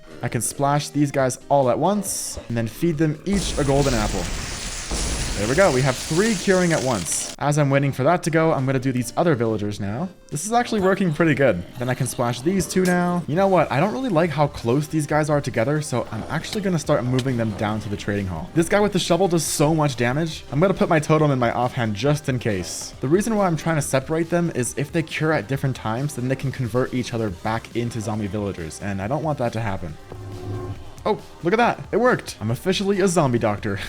All right, let's go look at these other guys over here now. Gotta make sure they're not converting each other. Okay, here they are. Oh, looks like this one converted. Oh, this one got turned back into a zombie villager. See that? How he's not shaking? That's exactly what I was trying to avoid. In the future, I should probably do like 1 or 2 at once. That way it doesn't become as chaotic. All right, well, this guy turned back into a zombie, so I'm gonna have to cure him again. I really didn't want to have to waste another golden apple on you. And now I'm just gonna wait right here for these last 3 to cure. Oh, there we go. We got 1. We got 2. And now we're waiting on just this guy. We'll separate this guy over here. That way the rest of our villagers are safe. Now, I'm not really sure where I'm going to put these villagers, so let's get that figured out right now. I want the important villagers to go upstairs, but I don't really know which villagers are important. It's definitely going to be the ones that give me the most emeralds. So maybe I'll put some farmers, some fletchers, and some cartographers up here. And then maybe downstairs in the center island, we can put all my librarians. And then along the outside, we can put everyone else. I think that works pretty good. Now, I have this librarian right here, so let's get him moved into his stall. All right, he's pathfinding to his job, and then I can place a block behind him, and there we go. We got our first villager in a trading pod. All right, now to start moving in the Fletchers. There we go. We have 1 Fletcher moved in, and now we have our 2 Fletchers. Okay, now I officially moved in all of my pre-existing villagers, and now it's time to get some new ones. The villager breeder has been working this entire time, so let's go see how many there are in here. Okay, yep, there's definitely enough. Let's grab 1, and since we lost our mending villager, I'm gonna try to get this one to trade me mending. I wonder how long it's gonna take. Oh, I did it. Wait, it's 30 emeralds though. That's kind of expensive. We got it really quickly, so let's try again for something cheaper. I want something under 20 emeralds. I got mending again, but it's still for 30 emeralds. Let's keep trying. Okay, mending for 24. I still think I can do better though, so I'm gonna keep trying. This villager is taunting me. Mending for 36 now. The prices are going up. I've been doing this for so long that my hands are starting to cramp up. Oh, mending for 12. Oh my gosh. Okay, that's so good. I need to get emeralds right now. I really hope he doesn't reset his trade because it is kind of becoming nighttime. I need to go as fast as possible. I don't know where I put my books. Everything's a mess. Okay, I got a book and I got emeralds. Let's go back. Oh no, it's becoming nighttime. Okay, he's still selling. Perfect. I locked it in for 12 emeralds. Now we can convert him. I wonder how cheap his trade's gonna be now. All right, there we go. He's converted. Let's grab a splash potion of weakness. And I only have 2 golden apples left. Splash potion and golden apple. I really hope he trades for 1 emerald. That would be really nice. And since I'm down to my last golden apple, I need to go get some more gold. And the best place to do that is gonna be in the nether. Okay, let's try to find some gold. And even better, let's try to find a bastion too. The fortress is over in that direction, so I'm gonna go in the opposite direction and see if I can find a bastion. Oh my gosh, seriously? There's one literally right here. And look at that, I already see some gold blocks. Luckily, I used a speedrun and I know exactly where all the gold is. Oh my god, that scared me. And I'll pillar up like this, and I should hopefully be able to snipe a few of these guys. The gold room is over in this direction. All I have to do is dig this way. There should be a ton of gold. Yep, here it is. Look at all these gold blocks. It's amazing. This is way easier than mining for gold. Ooh, a soul speed 3 book. That's actually actually amazing. That's one of the only enchantments that I'm missing on my boots. And there we go, a successfully looted bastion. I'm gonna leave here before it gets too dangerous. Okay, I'm back home with a bunch of gold. I can turn this all into ingots. We have more than a stack of gold now, and I can craft up 8 more golden apples. All right, this villager's finally cured. Let's see how much he's selling mending for. 1 emerald. Okay, it's amazing. That's exactly what I wanted. Let's move him down to the trading hall now. We now have a mending villager that trades mending for 1 emerald. It's amazing. Now, before we fill up the rest of this trading hall with villagers, I need to get my storage cave finished. Because right now, I just have all of these random chests, and then in my storage cave, it's just a bunch of random chests too. So this has to get fixed before I start getting a bunch of items from the villagers. Step 1 is going to be bringing all of these random items into the storage cave. Wait, I just realized soul speed 3. Hold on, let's go add that to my boots. I'm getting distracted, but it's going to be worth it. Okay, here we are. Let's see how much it costs. 19 emeralds. Oh my gosh. And there we go. Look at those enchantments. That's crazy. And I think my boots are officially maxed out now. If there's any enchantments that I'm missing, please tell me. But now I can come back here and start grabbing all these items to relocate to the storage cave. And now that I have that all done, I can start organizing all the items into their respective sections. Right here is where all the stone, dirt, and gravel is going to go. Over here is going to be the wood section. Over here is where all the farming stuff's going to go. In this section is where I'm going to put all the ores. And then over here is where all the building blocks are going to go. And now that it's all organized by section, I need to figure out where everything's going to go. I want things to make sense, so it might take a little while to get it right. For example, in the wood section, I want to organize everything by wood type, because then it'll make more sense. But I'm not sure how I'm going to do that just yet, so it's going to take a little bit of trial and error. After a few hours, I finally have everything all organized. I didn't realize how many items I had until I had to organize everything. But now every item is in its own chest, and it's going to be super easy to find stuff in the future. But we're not done yet. Everything is organized, but I still have to make this cave look good. And for the design, I'm thinking it's going to be somewhat of a hybrid between a lush cave and a dripstone cave. And on top of that, I also want to fix this entrance because it's way too big and I really don't like how it looks. But before we can do any of that, I need to go collect up all the blocks that I'll need to transform this cave. Getting all the dripstone stuff should be really easy because my house is above a giant dripstone cave down here. All I have to do is jump down and start gathering some stuff up. That should be enough for the dripstone stuff. And now to go get some lush cave stuff. There's people looking at me through my window. Hi guys. I gotta go all the way back to spawn to find that lush cave. Just a little bit more and then I'll have everything I need. And there we go, it's time to head home. All right, I'm back and it's time to start decorating this cave. I'm gonna start off with some moss on the ground like this. Then I'll use some bone meal to spread it around. And it's already starting to look way better. Next, I think over here, I'm gonna turn this into some dripstone. Kinda something like that. All right, this is what I have so far. The main section looks like a lush cave and then I have this little dripstone cave area over here. And then in each section, it kind of looks like a lush cave as well. And I think it's turning out pretty good. I'm not really liking all the moss on the ground, so I'm gonna make some paths out of some mossy cobblestone and some cobblestone. That way it'll look a little better than just green everywhere. Hello. These guys are always interrupting me. Let's let them kill the captain real quick, and now we can make quick work of all these guys. And I guess I'll put this banner right here as a warning to any future patrols. So I already cleared out an area in the moss for where I want the path to be, and now I'm just randomly adding some mossy cobblestone. And then I'm gonna come in with some spruce slabs. I feel like that'll give it kind of a cool looking texture. And then for the rest of it, I'm gonna throw in some dirt and some coarse dirt. And then for some finishing touches, I'm gonna add some random trapdoors. And here's the completed path. It looks pretty good. And now all I have to do is fix this entrance and the storage cave will be finally complete. It looks so cool in here. I love the lighting from all the glow berries. It looks really good. Let's look at it with some shaders real quick. Ooh, this looks pretty cool. Oh, there's a zombie. Okay, that's enough looking at things with shaders. It's time to fix this entrance. To do that, I'm gonna need lots of stone, lots of grass, and lots of dirt, because this is gonna require some pretty extensive terraforming.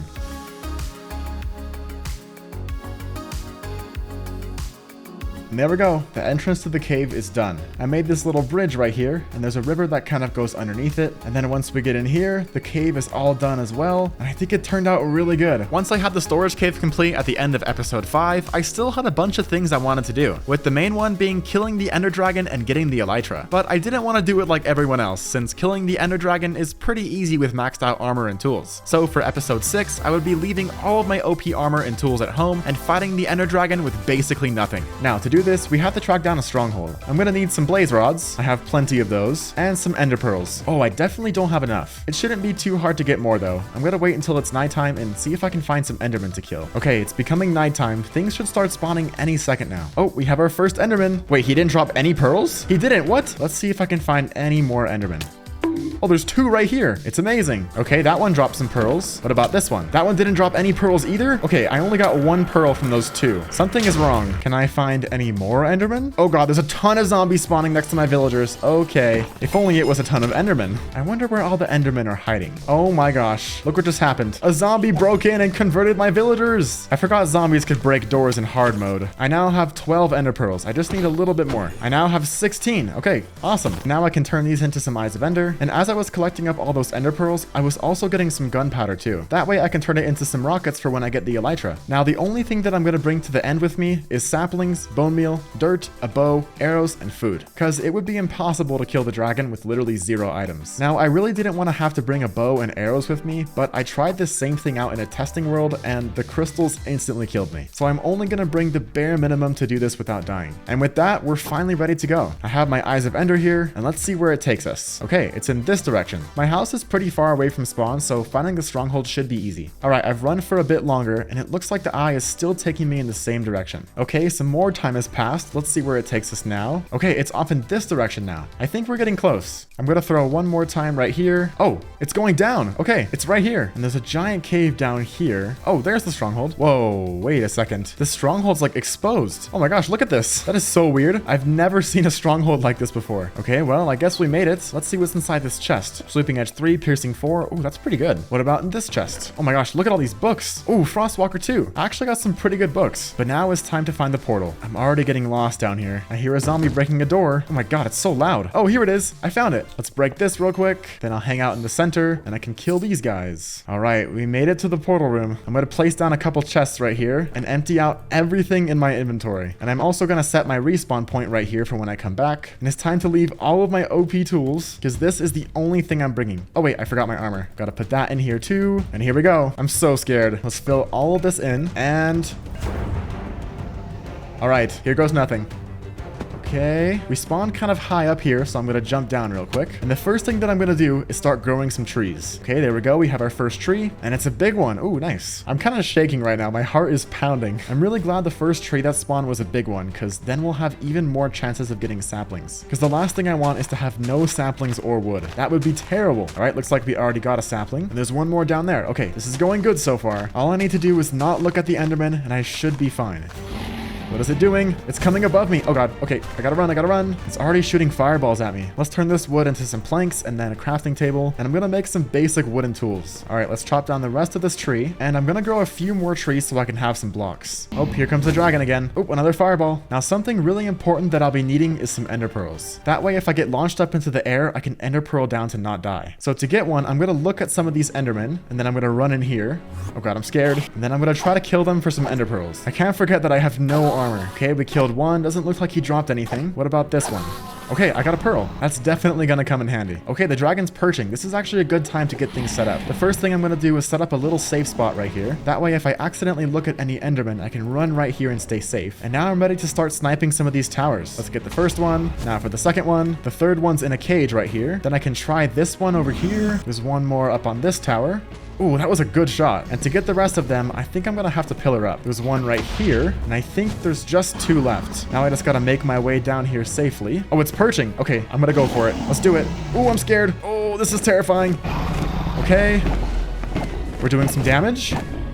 Ooh, I'm gonna gather up a few more blocks just in case. Let's make another little safe spot right here. You can never be too safe. The dragon's perching again. Okay, this is always the scariest part. Doing some damage, and she flies away. I've retreated back to my safe spot, and I'm gonna wait for the dragon to perch again. Let's do some more damage. Okay, this is actually going pretty well. Here's the perch, doing some more damage, and I got her down to half health. Okay, it's amazing. I'm gonna try to do some damage with my bow since I do have some extra arrows, and she's perching once again. Let's do some more damage. I need to be super careful that my arrows don't accidentally hit an enderman, because then they'll get mad at me. Okay, I'm so close. I just have a third left to go. Oh, she's perching again. Okay, no, that's too dangerous. Oh my god, I'm on 3 hearts. Yeah.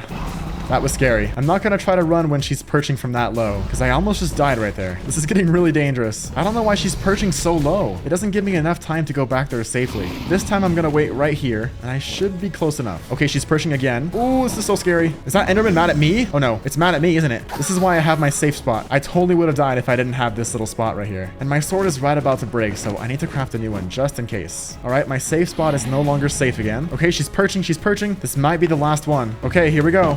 Oh, she only takes 2 hits and then she flies away. Interesting. Well, I'm still making progress. All right, this is probably the last one. Let's see. Please. Oh, she flies away again. I've never seen the dragon perch for that little amount of time. Okay, here's the perch. This has to be the last one, please. I'm so scared. I just want to go home. Okay, here we go. I did it. Oh my gosh. I killed the ender dragon with no armor or any of my OP tools. That was insane. Let's gather up all this XP. Wow, there's so much. I'm also going to grab the dragon egg. There it is. But first I need to grab a torch. Then I can place it underneath like this. And there we go, the next generation. And I don't want to spend any more time in here, so let's go home. And there we go. We beat Minecraft with basically nothing. That was pretty cool. Let's see, am I back at the stronghold? Okay, I'm back at the stronghold. I'm putting on my armor as soon as possible. It feels nice to be safe again. And I'll grab all of my tools. Can't forget my god apple. And I'm going to leave all of my tools right here for now, but I'm going to come back and grab them so I can display them. Because these are the wooden tools that I used to kill the dragon. But now that I'm geared up again, let's head back to the end. And I want to find that end gateway that just spawned. There it is. Because now, after all that, it's time to get the elytra. Making a bridge over to the gateway, and let's go in. Oh god.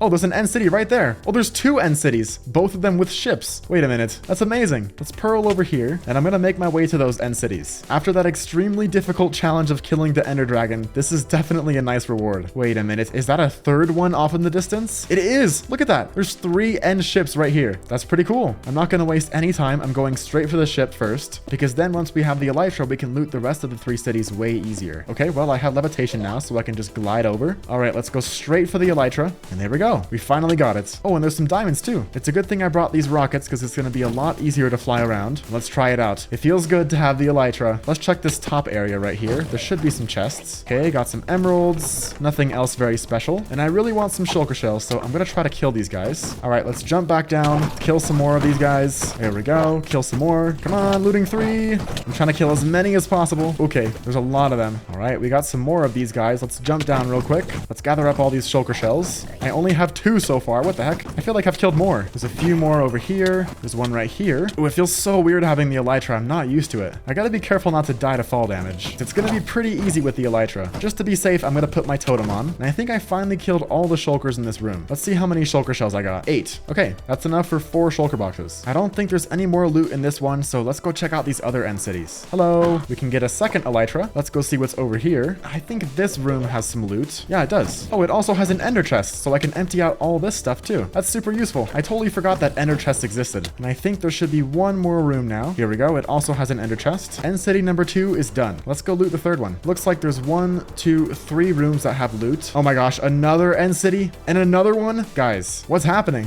Why are there so many? I don't need this much stuff. Ooh, but I do need some diamonds though. Oh, I forgot to grab the dragon head. I knew I was forgetting something. Let's quickly go back to the other 2 and grab those dragon heads as well. And now that I have all 3, I can continue looting this 3rd end city. And that's end city number 3 looted. Let's go check out this one. It looks very tiny. Oh my gosh, are you serious? There's another one over there. Let's just check this one real quick. I don't think it's gonna have anything. Yep, there's nothing. Okay, looks like we only have 2 more to loot. Okay, here's end ship number 4 with our 4th elytra. And this end city looks really big. It has lots of rooms with chests in it. And I'm off to get my 5th elytra.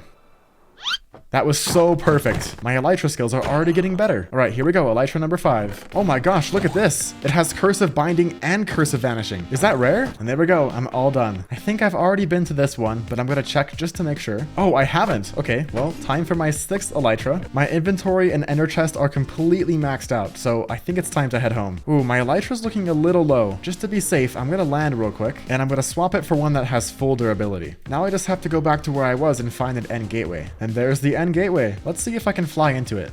I did it. Okay, cool.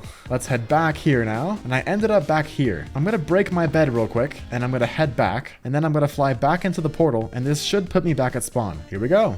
Okay. Whoa. Oh, look at that. It's a bunch of XP that fell through. Okay, I have 70 levels now. Here's the giant exposed lush cave, and if I go in this direction, my house should be over here. It's so cool looking at the world from up here. Oh, there's that giant ravine right here, and here are the 2 mountains next to my house. Wow, everything looks so tiny from up here. Let's fly back into the storage cave, and I'm gonna place some chests right here next to my ender chest. That way we can see all the loot that I got. And there it is, all the loot that I got from the ancient cities. That is a ton of stuff. Look at how many elytras I got. I got 6 elytras. But before we can do anything else, I need to put Unbreaking 3 and Mending on my elytra. I have a mending book right here, and I'm gonna head back to the storage cave to see if I can get Unbreaking 3 on a book. Nothing good so far. I'm gonna keep resetting. Ooh, Impaling 5. Okay, that's gonna be for my trident. And I still haven't gotten Unbreaking 3. This might not be the best way to do it. I should probably use a villager. Ooh, power 4. I can use that to get power 5 on my bow. And I used all of my levels, and I still didn't get Unbreaking 3. That's very disappointing. I guess I'm gonna have to use a villager instead. I probably should have done that from the start, but it's okay. Let's grab a villager, a splash potion of weakness, and some golden apples. Now let's see, what kind of trades are you gonna give me? Oh, Unbreaking 3. That was pretty quick. For 22 emeralds. We definitely have to cure him to make that go lower, but he also has a paper trade, so I'm gonna come back here real quick, grab some sugarcane, turn it into some paper, and use that to lock in his trade. Now I can break this and send him over. There we go. Now I can send him this way, and now he's gonna end up with the rest of these guys down here. For now, I'm gonna bring him right here, and I'm gonna try to get these guys all covered in 1 splash potion, and then cure all 3 of them at once. And while I wait for our 3 friends to cure, I'm gonna come back here and combine all these books to my stuff. I can finally add Impaling 5 to my trident. Next is to add Power 5 to my bow. Ooh, it costs 20. Let's head back to my extremely slow blaze farm. If only I didn't waste all the levels the dragon gave me, then I wouldn't have to be here. Okay, 20 levels. That was actually not too bad. And I can finally add Power 5 to my bow. With that done, let's go see if these villagers are done curing. This one is cured, my Unbreaking 3 villager. Let's see how much he's trading for. 1 emerald for Unbreaking 3. Okay,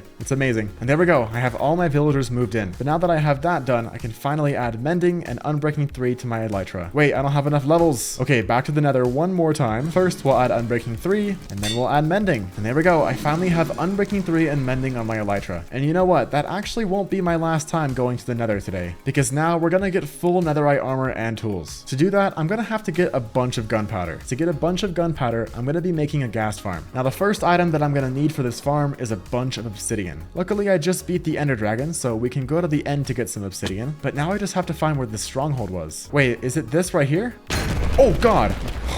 Okay, well, I need to go home and grab another totem real quick, because with my reckless flying, I'm definitely gonna die if I don't have one. Okay, I need to land very carefully for this one. Don't want to die on accident. And let's grab an extra totem. Ooh, I think it's right here. Yeah, here it is. We're back at the exposed library. Here it is. I'm gonna dig straight up from here. That way I can remember where it is. Now I can go all the way back down and start mining some obsidian. After quite a while of mining obsidian, I finally got the 10 stacks that this farm needs. And now that I have that, the next item to get is a bunch of jack-o'-lanterns.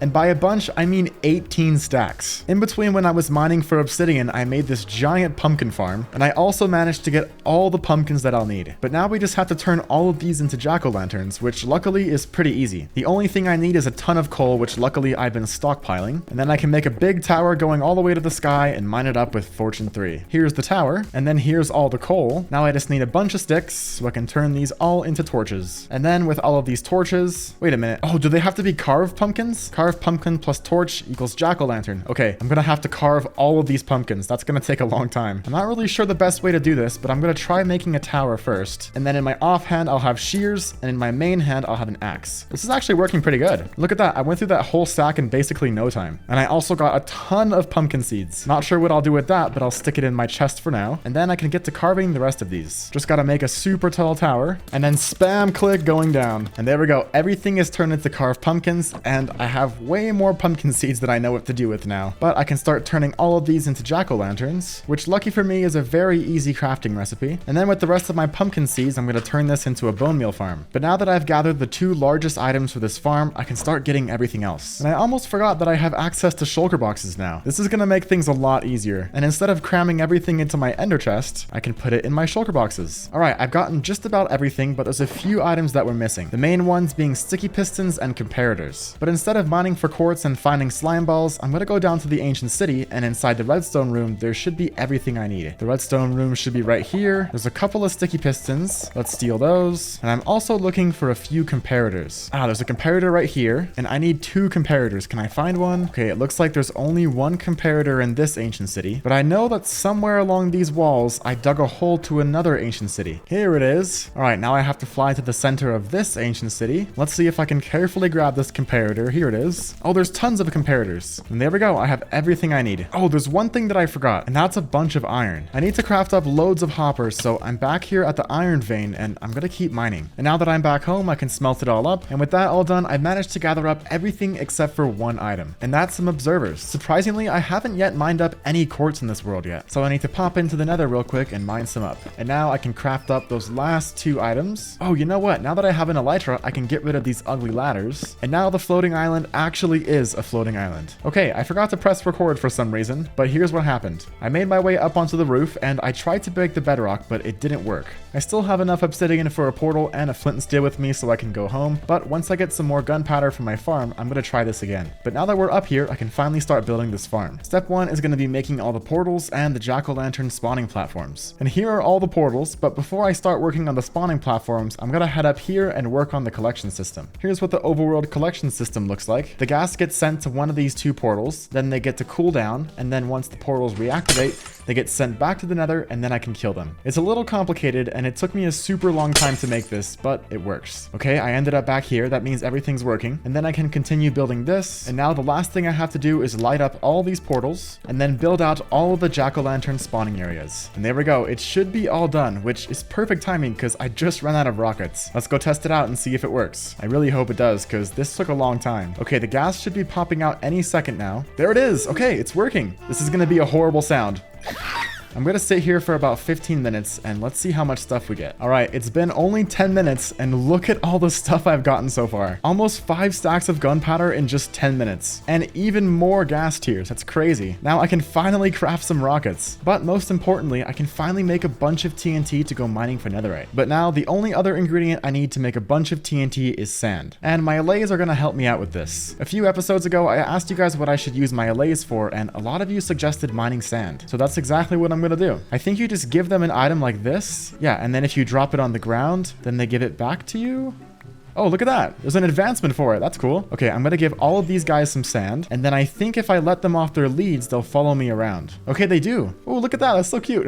Oh, there's a trident guy. Let's see. Can I get a trident? Oh my god, I did. Guys, my trident luck is insane. Look, I've only killed 5 drowned, and I already got 2 tridents. It looks like there's a ton of sand right here, so I think that'll be our best bet. And now that it's daytime, I can let these guys off their leads, and then I can get to mining. And look at that. They're just collecting all the sand. That's so cool. This is definitely gonna go way faster. Oh, they're so cute. Look at that. And there we go. In that short amount of time, thanks to my allays, I already got an entire shulker box of sand. Let's get these guys back on a lead again, and now we can head home. But now that I got all that, I can head back to the storage cave, grab all of my gunpowder and a bunch of sand, and I can craft up, oh, only 51 TNT. So I guess I gotta go back to the gas farm to get even more gunpowder. This farm is really fast, so it shouldn't take too long at all. After a little while longer, I finally turned all my sand into TNT, and I managed to get 7.5 stacks. That's actually not too bad. But before I can go mining for ancient debris, there's one more thing I have left to do, and that's gonna be to craft up some fire resistance potions. I don't have any magma cream right now, so I'm in a basalt delta to get some more. Luckily, I can get a bunch of this stuff with looting 3, but now that I'm back, I can head over to my brewing station and get crafting up some fire resistance potions. Oh, I messed up. It's a mundane potion. Oops. I forgot that I need nether wart. I wonder if I have any. I don't think I do. Okay, I guess I need to head back to the nether one more time and grab some. Good thing we're right next to a fortress, which should make getting this pretty easy. And look at that. I already have some. And this time I'll make sure to add nether wart first. And finally, some redstone to make them the extra long duration kind. I'm gonna fill my shulker box up with as many of these as I can. And there we go. That should be more than enough. And with that, we're finally ready to head to the nether. I need to find an area that doesn't have a giant lava lake like this. So I think over here should be perfect. Real quick before I start mining down, let's drink a potion of fire resistance. And now we can go down to ancient debris level. Oh my gosh. Seriously? I just find some right off the bat. I wasn't even down at ancient debris level yet. I'm gonna head down to about Y level 14. Now to mine a straight tunnel for quite a ways. And it looks like I've reached a little lava pool right here, so this is where I'll stop. Then I can grab some TNT out of my ender chest and start placing it down. Okay, here we go. Let's see. Do I see any ancient debris yet? Oh, there's some, and there's some right here. Okay, awesome. I'm gonna dig off to the side now, and then I'm gonna start a new branch in the same direction. Okay, tons of lava everywhere and no ancient debris. I'm gonna come back to my existing tunnel, and this time I'm gonna go left. Hopefully I'll have better luck in this direction. So far, I'm up to 8 pieces. And to turn all of my armor and tools into netherite, I'm gonna need 44 pieces. I've reached lava once again, so I'm gonna end the tunnel right here. This time I'm gonna put a little bit more TNT. Looks like the TNT is exploding a little bit better this time. Oh, just kidding, it stopped. We got some more ancient debris right here. And is there any more? It's really hard to tell with all this soul sand because it looks so similar. This is only my 3rd tunnel and I've already gotten 14 pieces. That's actually not too bad. All right, branch number 4, and this one's a long one. And the TNT actually went really far this time. I think my technique is improving. All right, we got 1 piece right here, 1 more right here, even more over here, and that brought me up to 29 pieces. This was a very successful branch. Branch number 5 got me up to 36, and branch number 6 brought me up to 46. That's 2 more than I needed to turn everything into netherite. Now that I have all the ancient debris that I'll need, I can finally head back up to the surface and begin flying home. That was really successful. Can you put ancient debris in a blast furnace? Oh, you can. That's cool. And I'm also using blaze rods like you guys told me to. Thank you for the suggestion. While that's smelting up, I can empty out my inventory. I'm also going to be needing a smithing table, and I can start turning my 46 scraps into some netherite ingots. And there we go, 11 netherite ingots. Now I can take off all my armor, and we're going to do my armor first. Helmet, chest plate, leggings, and boots. There we go, covered me in debris. We did it. Now it's time for my tools. We got my sword first, then my axe, then my silk touch pickaxe, my fortune pickaxe, my silk touch shovel, my fortune shovel, and last but not least, my netherite hoe. And we got another advancement, serious dedication. And there we go, we have netherite on all of my armor and tools. At the end of episode 6, I was super OP. So I set out to start building some super useful farms, with the first one being a gold farm, since my blaze farm was just terrible for XP. So let's get to work. We have a lot of things to do. This gold farm requires a ton of hoppers, and right now, this is all the iron I have to my name. So before we can do anything else, I'm gonna need to make an iron farm. Iron farms are really easy to make, so this should go pretty quick. The first thing we need is 3 villagers. 1, 2, and 3. We have our 3 villagers. Now we just gotta get them out the front door, and I've moved them towards the ruined portal right next to my storage cave. I wasn't really sure what I was gonna do with this ruined portal, but I think I have a good idea. The iron farm's gonna go above it, and then right here where the lava is where the iron golems will fall into. The iron farm's gonna be built all the way at build height, so I'm gonna have to find a way to get these guys up there. And to do that, I'm gonna make a dirt staircase that goes all the way up to build height. And here it is. It's so beautiful. But now that we have this done, I'm gonna make a little offshoot right here, placed on a job site, and let's see which one looks at it. Okay, this one looked at it, so he's gonna be the first one to get out. All right, friend, go find your job. Now I just gotta build a little thing behind him so he can't escape, and I'll continue this same thing going all the way up. All right, here comes the first villager, and we're all the way at the top. Time for villager number 2. Villager number 2 is done. There he is. Now for villager number 3. Villager number 3 is done, and now we have everyone up here. Now that I have all the villagers up here, I'm gonna start working on the base of the farm. I'm gonna be making this farm out of copper, deep slate bricks, and some white stained glass. There we go, there's all the items, and now I can fly back up to the top and start working on this thing. Okay, here's the base complete, and it also has the 3 beds for each of the 3 villagers, and I'm gonna wait for it to become nighttime, because if everything goes according to plan, each of the 3 villagers should be able to pathfind to their own bed, and then once they're sleeping, I can lock them in. Once the sun sets, yep, look, I see some green particles. Oh, they're going. We have one that's sleeping, the other one's sleeping, and they're all in. It's amazing. Now I can close them in with glass like this, and that's the base of the farm complete. With this out of the way, the next thing I have to do is work on the iron golem spawning platform, and I'm gonna make it out of copper and deep slate bricks. All right, that's all done. Now I just have to surround the whole thing with fences. Now to add 3 fence gates in front like this, and then we can finally start adding some water. The water's all done, and now the iron farm is complete. It's only missing a zombie in the center. But before I add the zombie to the farm, I want to shift my focus down here to where the lava is. This lava is definitely not big enough, so I'm gonna have to expand it by just a little bit. I'm thinking something like this should work pretty good, and I'm actually gonna get rid of the lava for the time being to make it a little easier to work. With the lava all cleared out, I can start digging down, and then right here in the center, I can start adding all the signs. That's looking good so far, and now I can start putting the lava back. And there we go, I have all the lava put back, and underneath there's the signs keeping it up. Normally there would be hoppers down here, but since I don't have any iron, I can't craft any. So I'm gonna have to let the farm run for a little bit, and then I can add all the hoppers at the bottom. But now the lava pit is all done, and that leaves us with just one thing to do, and that's putting a zombie up in the farm. Before we do that though, I'm gonna grab a quick name tag, and I'm gonna name it after a random commenter on my last video. If you want something named after you in my my world, all you have to do is leave a comment. But now it's time to get this zombie. I'm gonna fly all the way back up here, and with this dirt box that I made earlier, I'm gonna put a roof over it. That way it's nice and dark in there, and then I'm gonna fly down a little ways, and hopefully a zombie should spawn in there. Nothing spawned in the box, but there's one climbing up the stairs. I think this should also work. Hello, friend. Let me make a quick staircase. Hello, just hang out right there, okay? And then we'll break the glass going into the center right here. Place one dirt block. Let's see if we can get our zombie friend to come say hi. Okay, here he comes, here he comes. Let's put a chest plate on just to be safe. Let's go like this. Come here, attack me, and then go like that. There we go, he's in. Let's throw a name tag on him so he doesn't despawn, and I need to go get some water. Oh my god, I didn't have my elytra on. Okay, that's what totems are for, I guess. That was kind of a careless mistake. All right, let's grab some water, and I'll head all the way back up here. All right, our zombie friend is still here, and I'm going to use some water to push him this way. Then I'll place a piece of glass right here, and we should be good to go. I just have to tear down all this dirt because otherwise iron golems are going to spawn on it. And there we go. All the dirt is torn down, so I can finally turn on the farm and see if it works. I just got to carefully glide into here like this, place a block like that. That was pretty good. And then I have to break these glass blocks in between the villagers and the zombies, and everything should be good to go.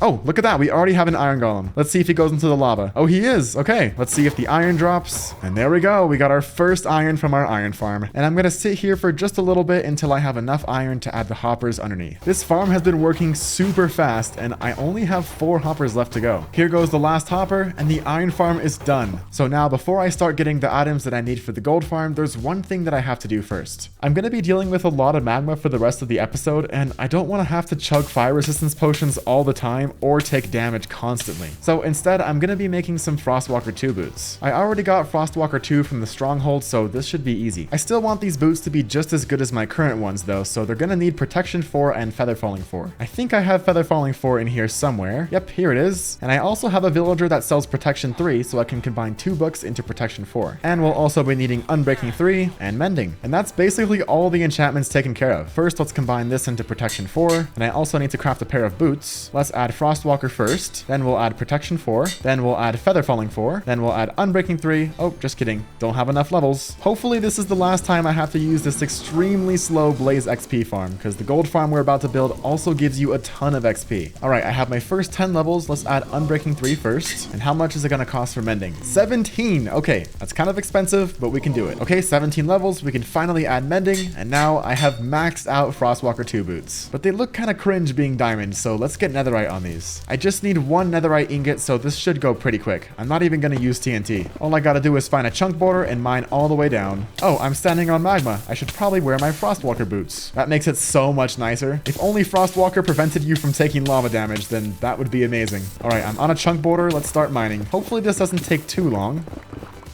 Oh my gosh, already. That was so easy. I got 2 pieces. Oh, it's 3 pieces. Look at this. This is how far the tunnel went. Only right here, and I already found 3 pieces. I already have 2 more back at home, so I have everything I need. Now I can make my way back home, pop these into my blast furnace, grab my other scrap, as well as 4 gold. Then I can turn this into an ingot, and using a smithing table, add it to my boots. There we go. That was extremely easy. And now that I have that out of the way, I can finally start collecting all the blocks that I'll need for the farm. The first thing that I need is magma, and a lot of it. 63 stacks in total. That's 3.5 shulker boxes worth. I'm definitely gonna need some more shulker boxes for this project. To keep track of which shulker boxes are for the magma, I'm gonna turn them orange. Let's get some red dye, as well as some yellow flowers to make yellow dye, and then combining the 2 to make orange dye. Now I can turn all these shulker boxes orange, and we're finally ready to go. Magma spawns most frequently around Y30 in the nether, so that's where I'm headed. Let's find a nice area that doesn't have any lava lakes to start. I think right here should be good. And then I can start digging down until I hit Y30. Here we are. And now we can start strip mining. Look at that. We already have some magma right here. This should hopefully be pretty easy. All right, that's 1 shulker box done. 2.5 more to go. Shulker box number 2 is done. So is shulker box number 3 and my pickaxe. And we're all done. That honestly took a lot less time than I thought it would. Now, the next item that we need is 20 stacks of glass.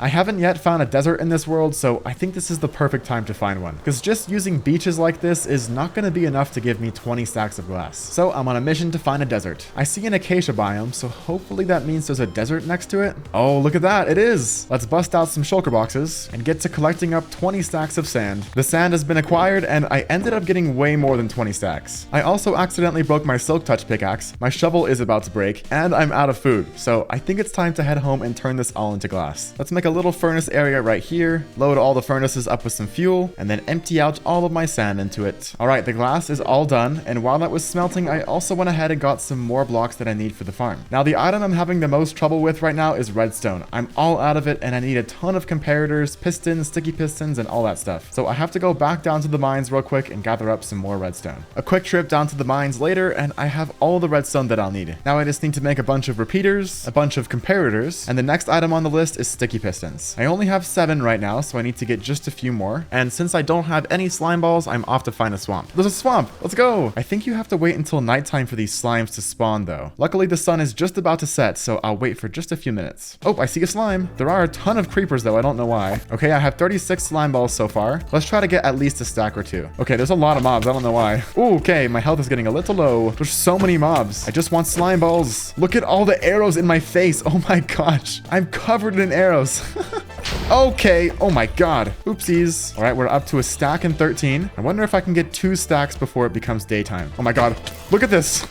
Look at all these mobs. I don't know what's happening in this swamp, but for some reason it's just a mob spawner. Okay, I have more than 2 stacks. I can finally head home. Look at all the arrows on me right now. This is crazy. All right, I made it back home. That was pretty successful, although it was very dangerous. All right, so to craft these pistons, I'm going to need some iron. Let's see how well the iron farm has been doing. Okay, it's been doing really well. That's amazing. Okay, here we go. And I can turn them all into sticky pistons. Now, the next item on the list for the gold farm is turtle eggs. Over by the woodland mansion, there's a ton of beaches, and I think I remember seeing some turtles, so I'm gonna head over there. Okay, I already see a turtle. There's one more in the water right here. So now I have to use my shears to gather up some seagrass. All right, now we can breed these guys. Oh, and there's the turtle eggs. Okay. Oh, but I don't have silk touch on my pickaxe. Can you use a shovel instead? Oh, you can. Okay, good. Here we go. We have even more right here, and that's 8. Okay, I just need 2 more. Let's see if I can find any more turtles. Oh, there's one right here. Okay, let's go like this and like this. Looks like it's traveling really far to go back to its home beach. Oh my gosh, look at this. It's a skeleton horse. Oh my god. Whoa.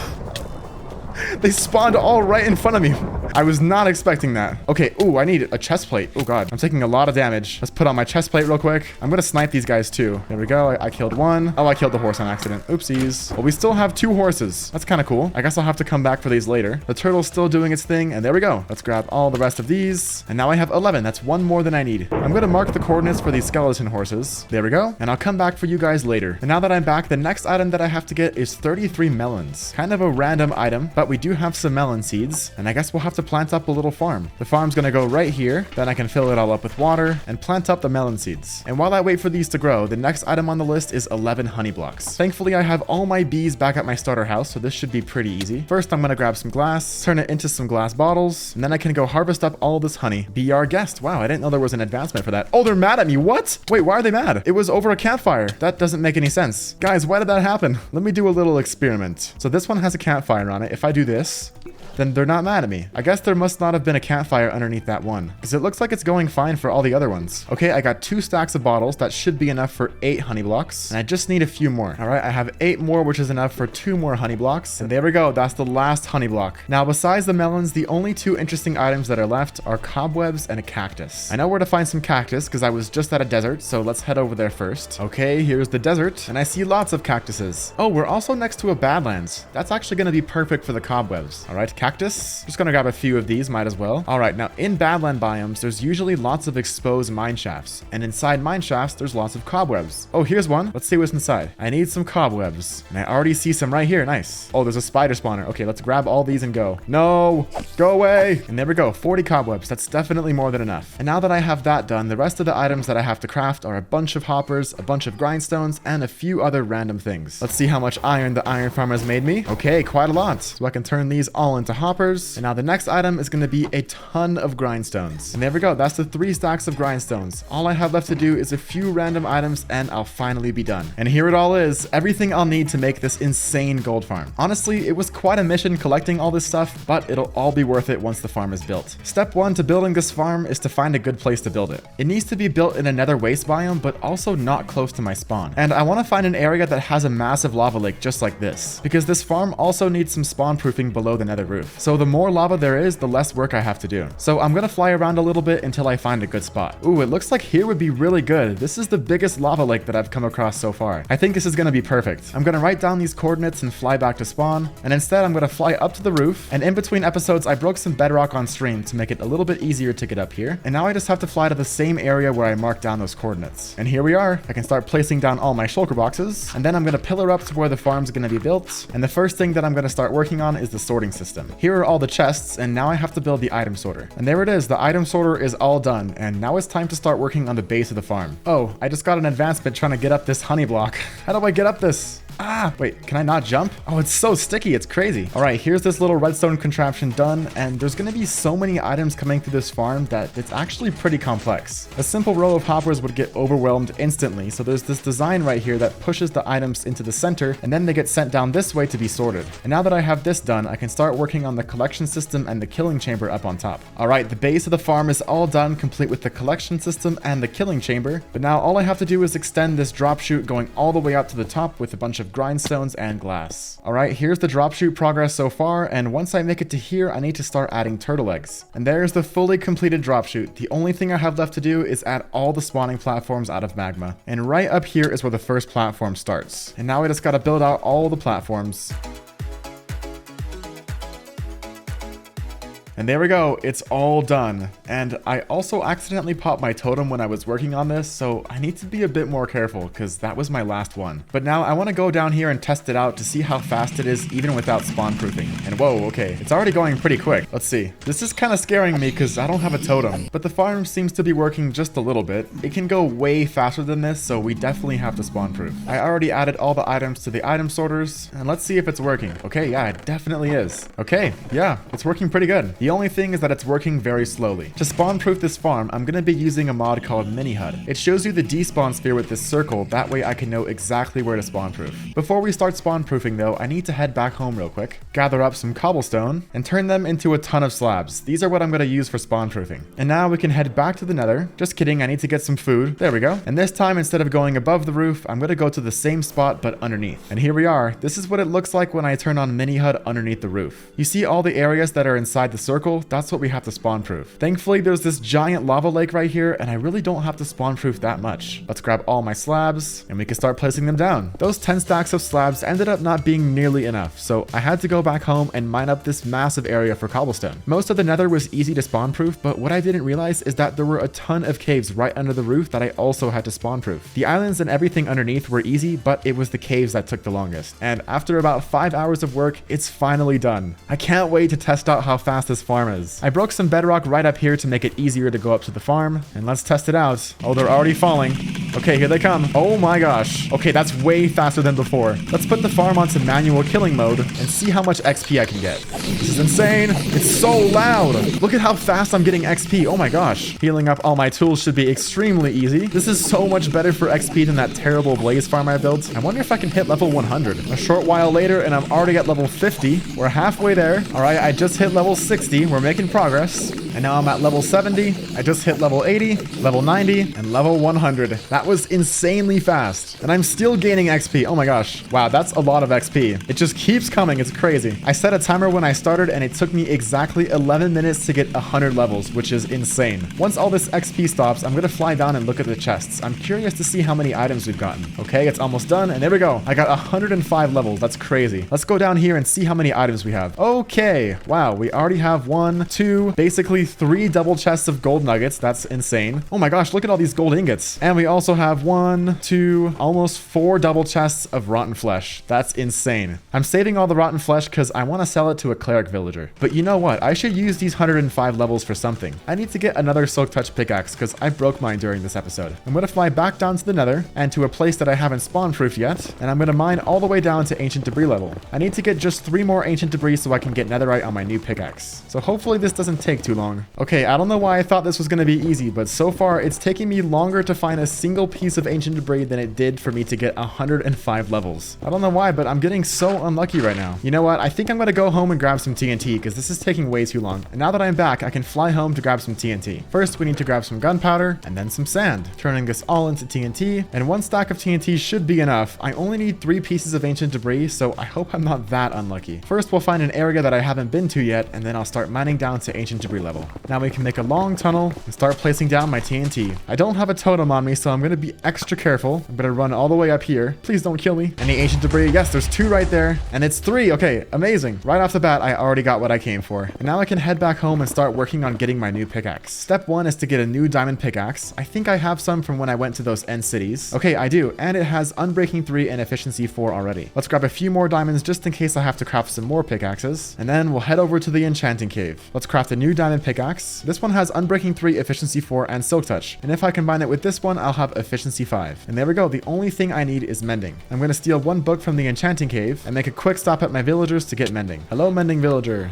Thank you. And now I can add mending to my pickaxe, and the last thing we have to do is smelt up this ancient debris, turn it into a netherite ingot, and add it to my pickaxe. There we go, finally a new Silk Touch pickaxe. I had finally built my first OP farm by the end of episode 7, but I needed a way to use all of the gold that the farm gave me, so I set out to build yet another farm, a piglin bartering farm. But before we can do any of that though, I need to make sure I don't die first. I used up my last 2 totems last episode with the same mistake, jumping off of something very high without my elytra. So I'm off to find a pillager outpost to do a raid so I can get a few extra totems. Ooh, there's a pillager outpost right next to a village. That's extremely convenient. And I want to get the most possible totems from each raid, so we have to get Bad Omen 5. I don't see any captains right now, so I'm going to fly all the way up here. And then if I glide down nice and slowly, there should hopefully be a bunch that spawned. Okay, are there any captains? Oh, there's so many of them, but there's no captains. What the heck? Look at that. Oh my god, there's so many. Okay. Oh my gosh. I think this is the most pillagers I've ever seen. Okay, I killed all of them and I'm covered in arrows, but I still haven't found a single captain. Come on, captains, please. Where are you guys? Oh, here's a captain. Finally. That took way too long. All right, so we have Bad Omen 1, and I have to kill 5 more of those guys to get Bad Omen 5. Okay, there's a ton more pillagers. I can't believe this. Look at this.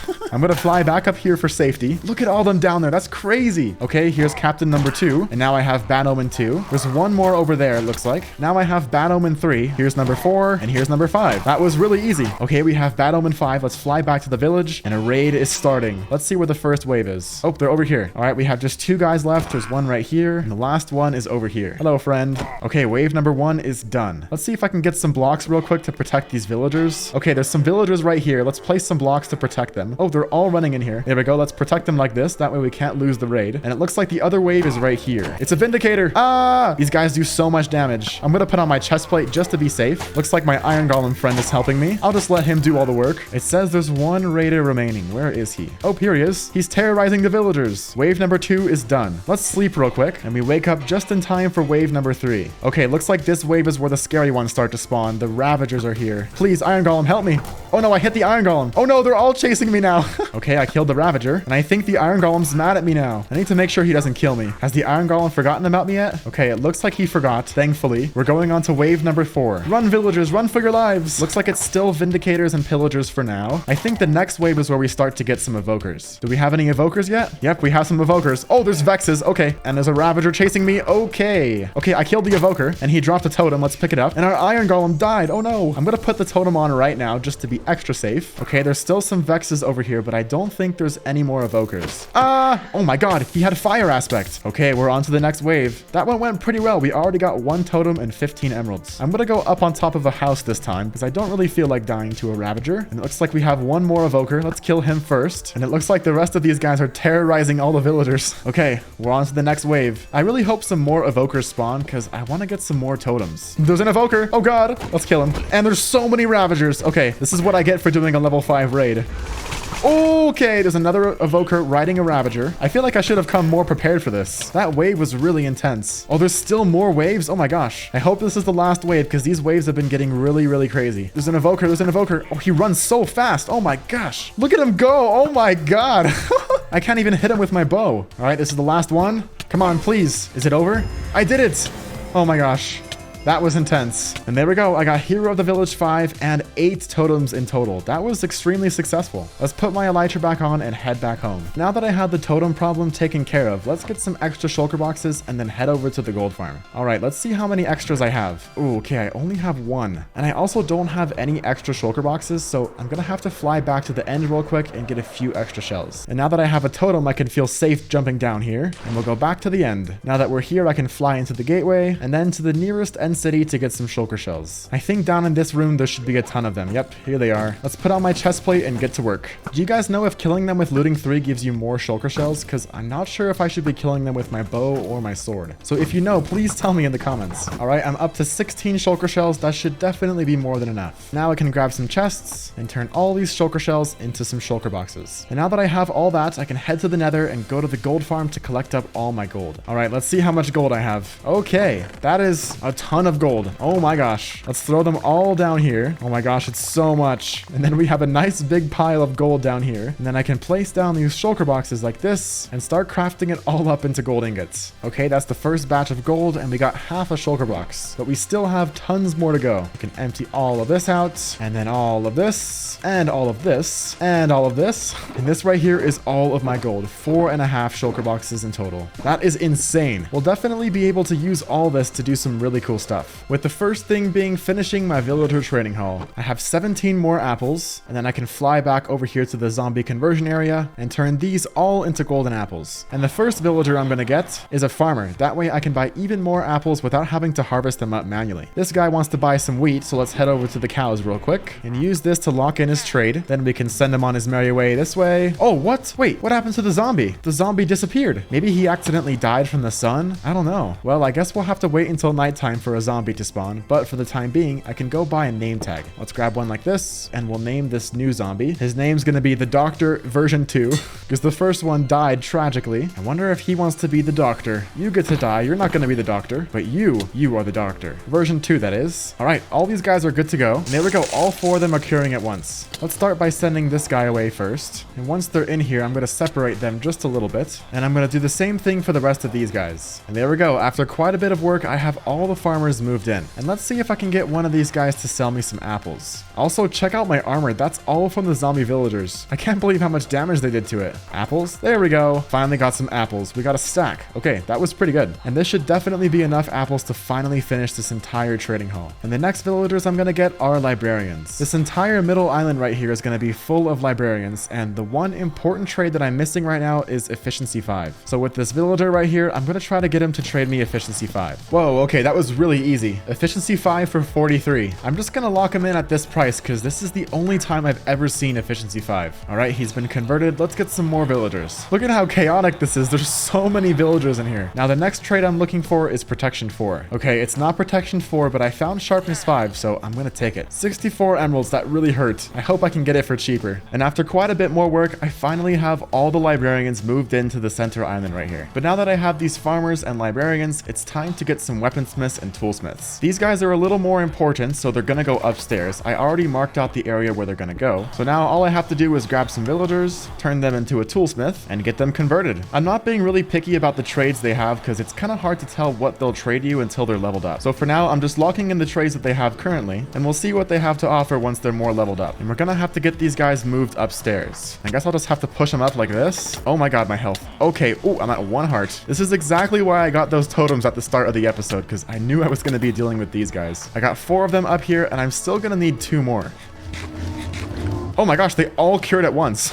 That's crazy. Okay, well, that's actually really convenient because I don't have to separate them now. Let's go get the last 2 toolsmiths. Okay, we have all 6 toolsmiths up here now. And now to get these guys moved into their little trading stations. And now that I have these 4 moved in and I'm waiting for these 2 to cure, I can go get some armorers and weaponsmiths. And there we go. I have all my toolsmiths and all my weaponsmiths moved in. The only thing I have left is the armorers. But speaking of armor, look at my armor right now. I definitely need to go to the gold farm real quick to heal it up. Okay, here we are, turning it on to manual killing mode. mode. Let's put on my chest plate and let's time it. 22 seconds and my armor is all healed up. That is insane. Okay, that took a lot longer than it should have. These villagers were really giving me a lot of trouble, but I have everyone upstairs moved in. But now that I have that done, I can start moving in the rest of the villagers down here. I need 2 more masons, 2 more fletchers. I'm going to put 4 clerics right here, and then the rest of the professions are all going to go on this wall. Things like cartographers, fishermen, butchers, leather workers, all that stuff. Let's get to work. Here's our first villager. He's going to be a cleric, and these guys are going to be super useful to buy all of my rotten flesh from the gold farm. I have 10 shulker boxes of rotten flesh, so I'll be able to make a ton of emeralds from these guys. There we go. All 4 clerics are moved in, and while we wait for them to cure, I can go get some more villagers. This one's going to be a mason, and then I can get my 2 fletchers. I think there might be a zombie siege outside. Oh, yep, there they are. Oh my gosh, I heard a ton of zombies, and I was like, I think I know what that is. Let's kill all of these guys to keep the villagers safe. Okay, there we go. All the clerics are moved in, as well as all the masons and all the fletchers. I'm so close to being done. I just have a butcher, fisherman, cartographer, leather worker, and shepherd to go. And then we'll have every single villager profession. Oh my gosh. Okay, I forgot that I didn't have my chest plate on, and these guys just popped my totem. Now I'm really glad I got those totems at the start of the episode. I'm a little sad I wasn't recording, but at least I didn't die. And now I can get my 3 cartographers, and the last 2 villagers are going to be shepherds. And there we have it. Everything in the villager trading hall is all done, and it's actually really loud in here. There's so many villagers. This took an extremely long time, but I'm so happy that we finally have it done. But we're not done yet. I still have to use all the rest of this gold for something, and that something is going to be a ridiculously fast piglin bartering farm. This farm is actually not too hard to build, so I'm going to grab some extra shulker boxes and start collecting up everything that I'll need. I'm going to need a bunch of redstone stuff, as well as a bunch of chests. I actually don't think that's going to be enough. I need to craft even more, and that still wasn't enough. I need 7 stacks of chests in total, and on top of that I also need 6 stacks of hoppers, so in total I need about 12 stacks of chests. Luckily I have a bunch of saplings and a bunch of bone meal that I can turn into trees to get some wood.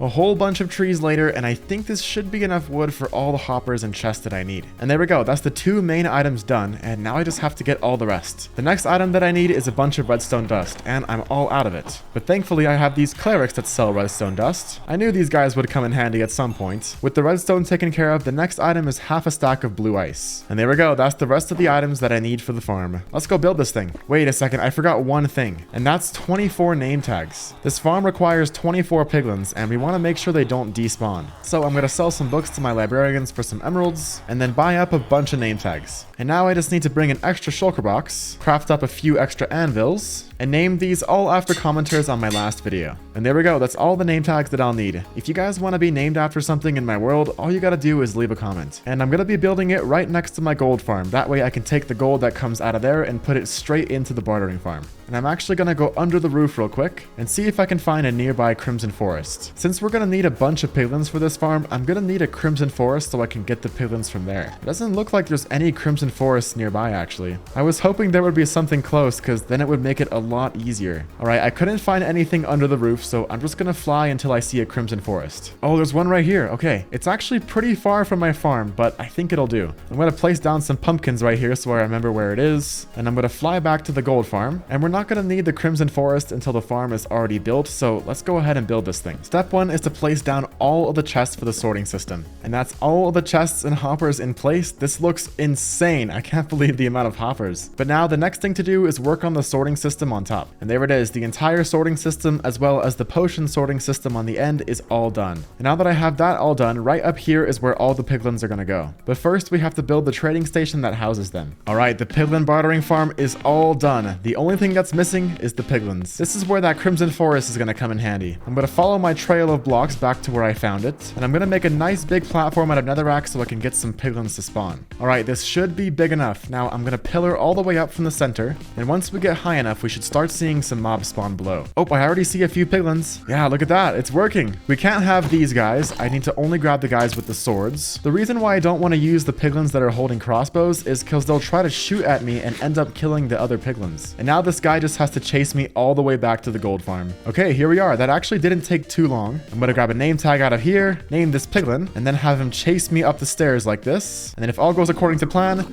he should fall in. There we go. We got our first of 24 piglins. Let's go do it again. There's a bunch of stuff spawning already, and I gotta get rid of these hoglins first. There we go. Now this guy can chase me all the way home. Come on, friend. There we go.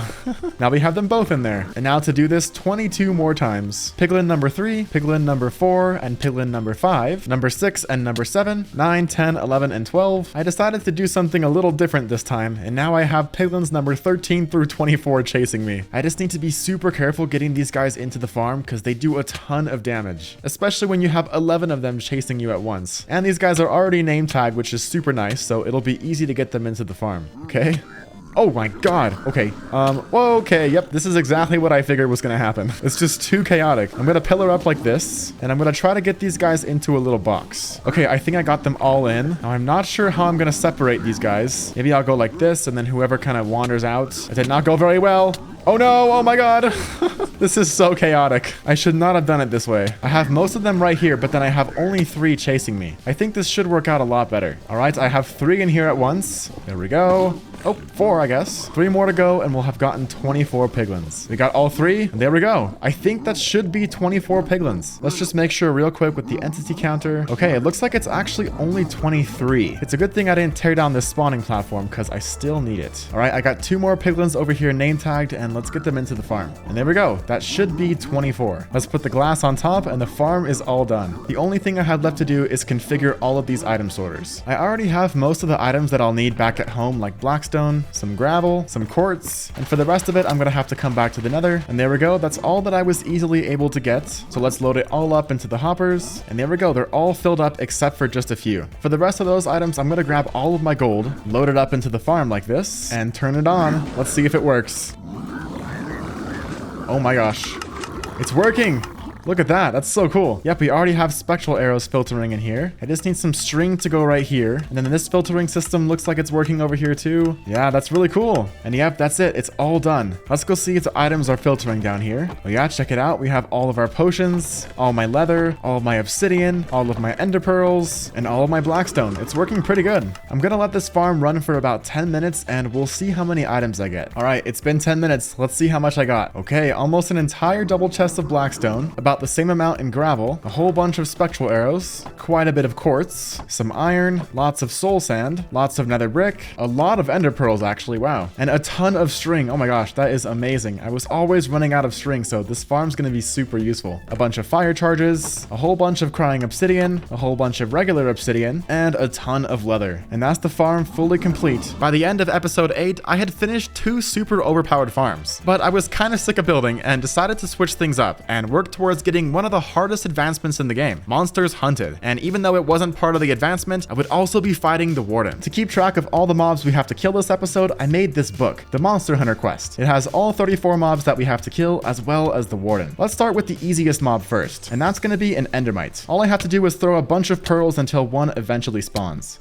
Oh, there it is. And done. That's monster number 1 of 34 done. The next mob that we're gonna do is also super easy, and it's a zombie villager. All I have to do is grab one villager like this, send him over to the doctor, wait for him to convert, and that's monster number 2 of 34 done. We can cross him off the list now, and to switch things up, let's head to the nether to do a pretty dangerous mob next. Oh, I wasn't planning on this, but I have a ghast shooting at me right now. Come on, bow skills. Oh, so close. It keeps moving out of the way. I did it. Okay. I can cross ghast off the list now. With that out of the way, the mob that I originally came to the nether for was a piglin brute. To kill this one, we're gonna have to find a bastion. I've turned my shaders on so I can find one a little bit easier, but I've been flying for thousands of blocks and I still haven't come across one. Oh my gosh, finally! It's a treasure bastion, the scariest type. Alright, I'm gonna have to make my way in here safely. Let's grab some blocks so I can pillar up. Oh my gosh! I didn't know they could jump like that. Alright, piglin brute, here we go. And done. Okay, we can cross that one off the list now. And while I'm here, I might as well also kill some piglins. Now we can cross piglin off the list. And while I'm here, I might as well loot this bastion. And where's this chest? Here it is. Okay, 1 netherite scrap and a sharpness 5 sword. That's actually pretty good. And since we're already in the nether, I'm gonna work on the rest of the nether mobs, starting with the zombified piglin. Okay, I'm gonna regret this. There we go. We can cross zombified piglin off the list. And the next mob is gonna be a magma cube. Gotta be careful this guy doesn't hit me into the lava. There we go. We can also cross this one off the list. And the next couple of mobs I have to kill can be found in a fortress. So let's find one. Oh, here's a fortress. First, we're gonna do a blaze. We can cross that off the list. And the next one is a wither skeleton. We have one right here. We can also cross that off the list. And with those 2 done, the last mob that I have to do in the nether is a hoglin. Let's track down a crimson forest. Oh, here's one. And I already see some hoglins. And there we go. We can cross Hoglin off the list. And before we go back to the overworld, there's one more mob that I have to kill, and that's the Zoglin. And to get this mob, we have to bring a Hoglin through a portal into the overworld. This might be a little difficult, but I brought some obsidian and a flint and steel with me. I'm gonna try to build a portal first. Wait a second, that's definitely not big enough. And now if I can get this Hoglin to come up here, come on friend, I want him to walk through the portal and then I can light it. You're so close. Oh, he doesn't want to go through. Okay.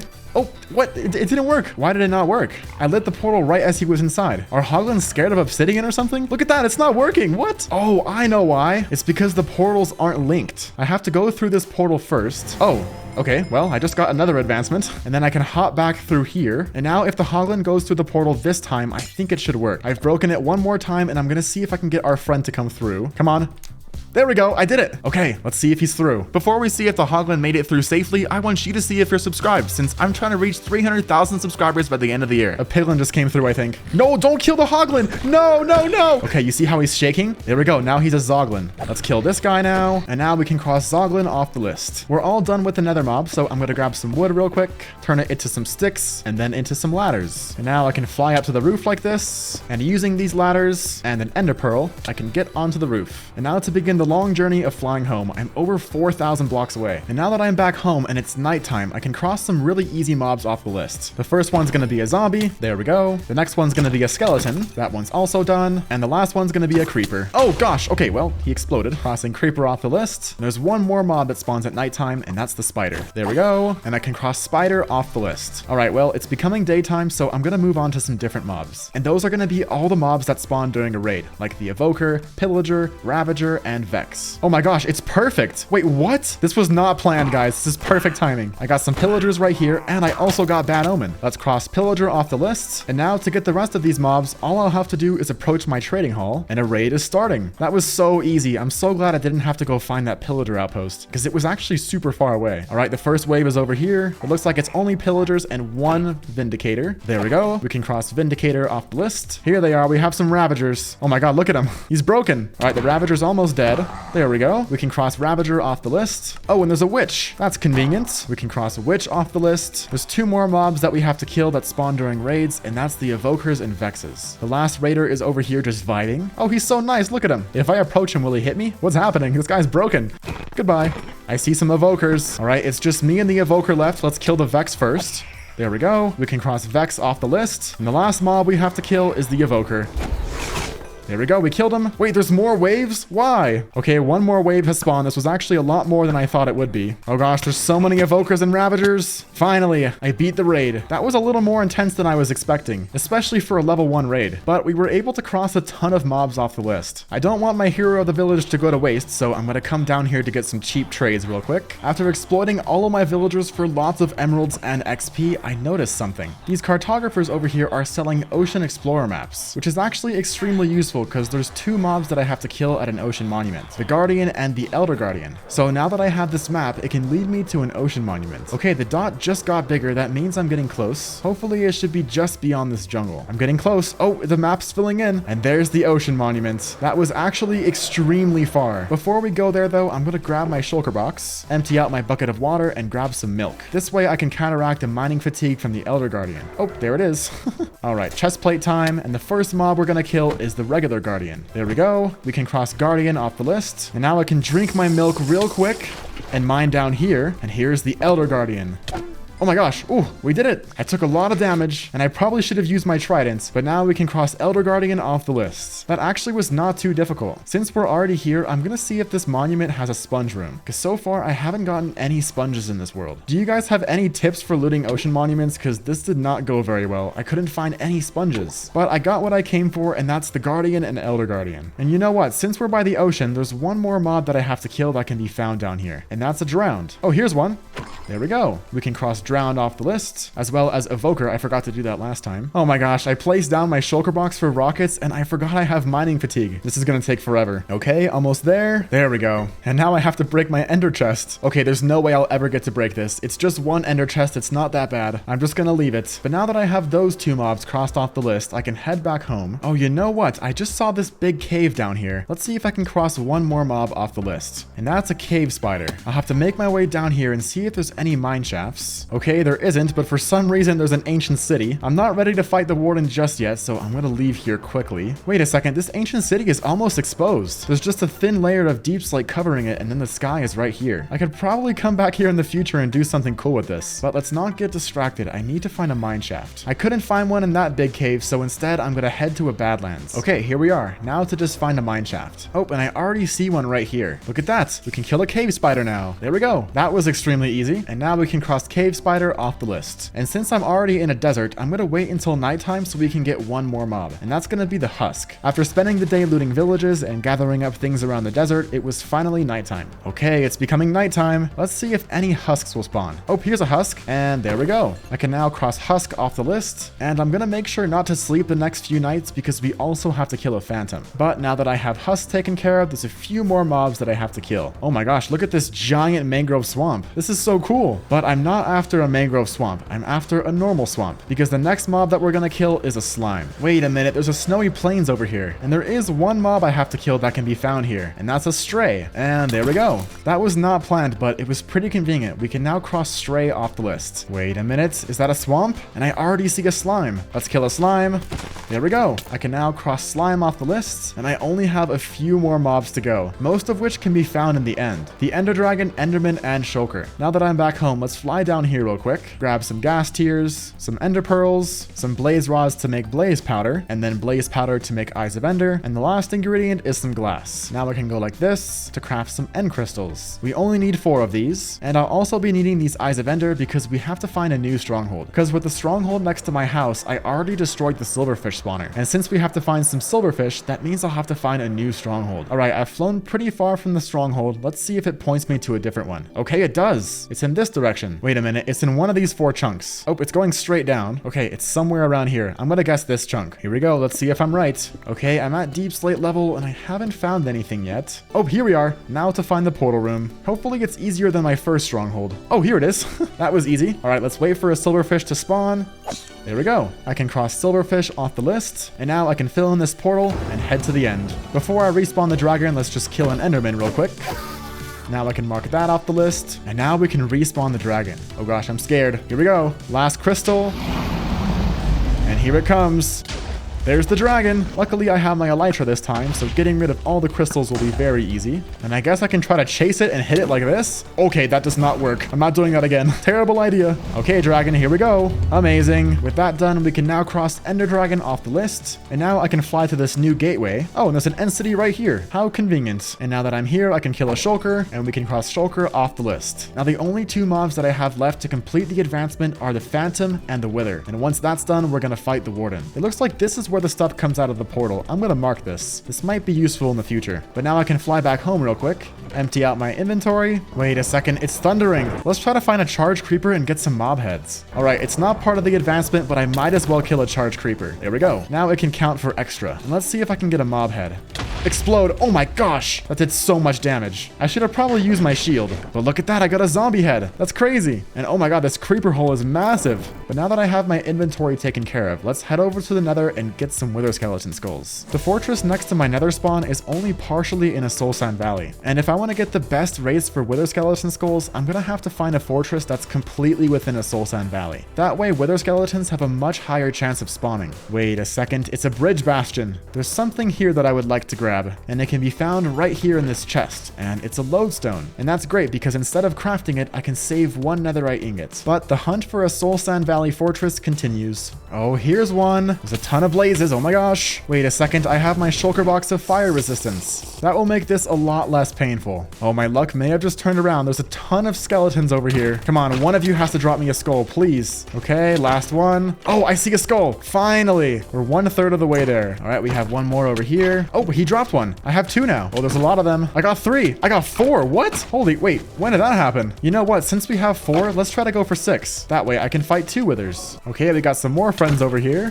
and I'm up to 5. There's a bunch of skeletons. I got a skull. I have 6 now. I have no idea where I am right now, so I'm gonna fly up to the roof, find a good piece of bedrock like this, and grab some ladders, and an ender pearl. And now I can quickly fly home, grab 8 pieces of soul sand, and I'm gonna head back to the nether and go up onto the roof, because I don't really feel like destroying my entire entire world with 2 withers. And I'll fly over in this direction away from my nether spawn. Let's spawn our first wither, and 3. There we go. Withering heights. And then I can start fighting. This bow makes things so easy.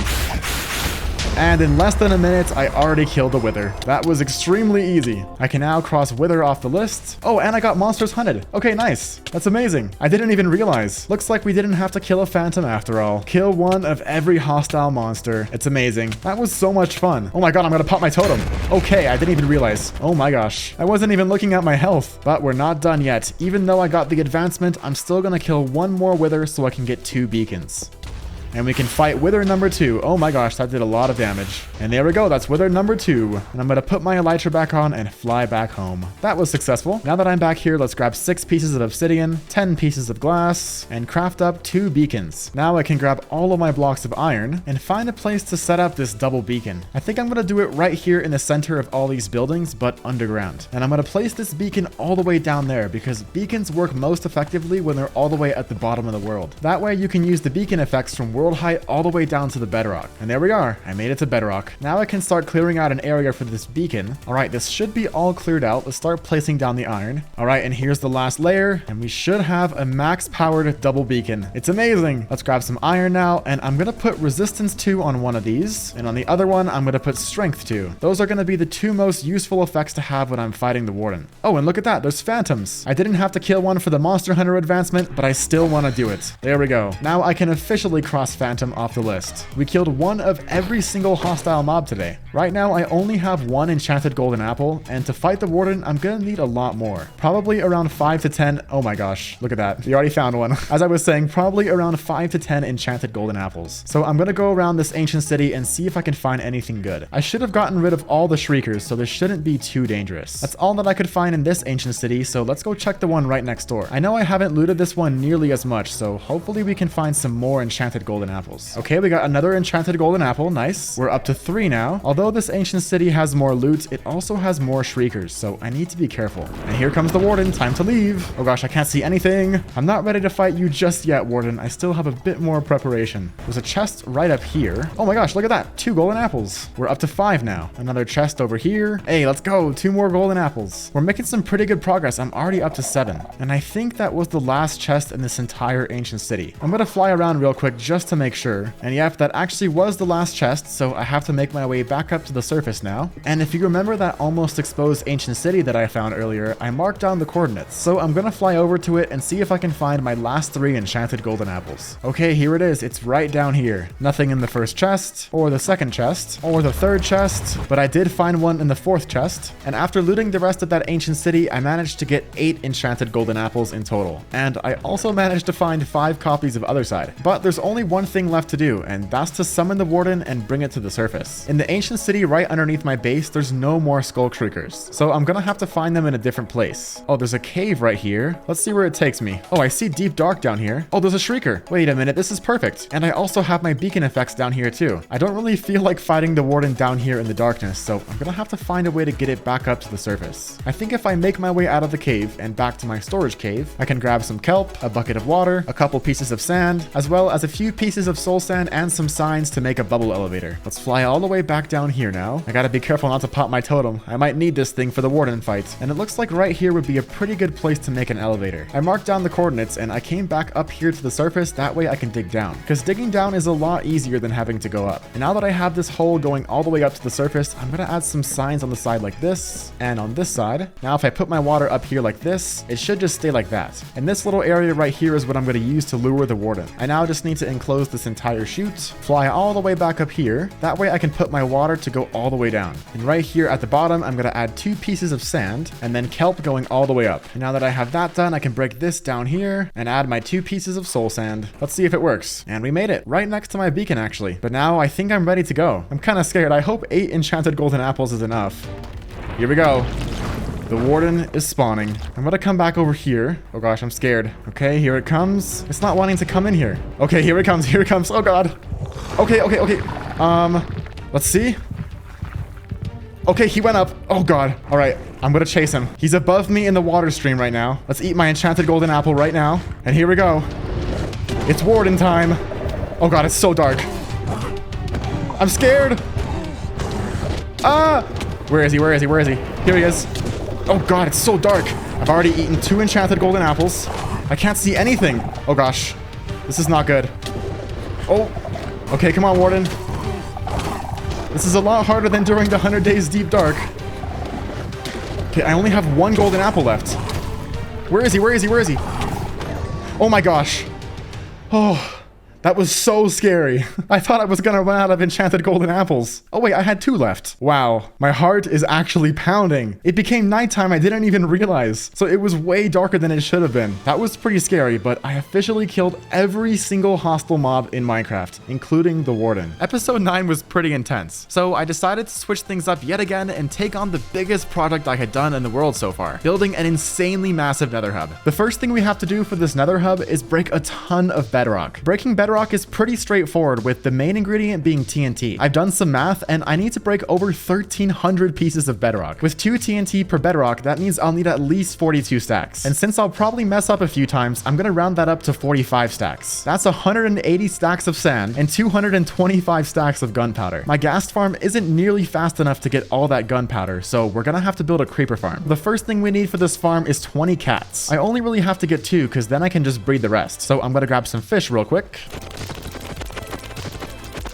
There we go, 1 stack should be more than enough. Now, there weren't any cats next to my villagers, but there are 2 villages next to my base, so hopefully I can find some cats here. Oh, I see one. It's trapped right here. Look at that. It's perfect. Hello, cat. Now we just have to get 1 more. Oh, and look at that. There's 3 cats over here. This is amazing. And now that I have all these guys back, I'm gonna bring them over to where I'm gonna build the farm. And it's gonna go just over here. This right here is gonna be my future industrial district, and in the next video, I'm gonna be building a ton of farms here. So make sure to subscribe so you don't miss it. All right, let's get these guys breeding. Now we have even more cats. And now I just have to repeat the same thing until I get 20 cats. The cat army is slowly growing. I'm up to 10 now. And as I was waiting for the cats to cool down, I went ahead and collected all the blocks that I need to build this creeper farm. And although the cats don't need to be name tagged, I'm gonna name all of them after 20 commenters on my last video. If you want to be named after something in this world, just leave a comment. And there we go. That's 20 cats. Let's start building this thing now. First, I'm gonna need some building blocks, some trapdoors, and everything for the collection system. First, I have to build up the outline, and then right down here is where the collection system's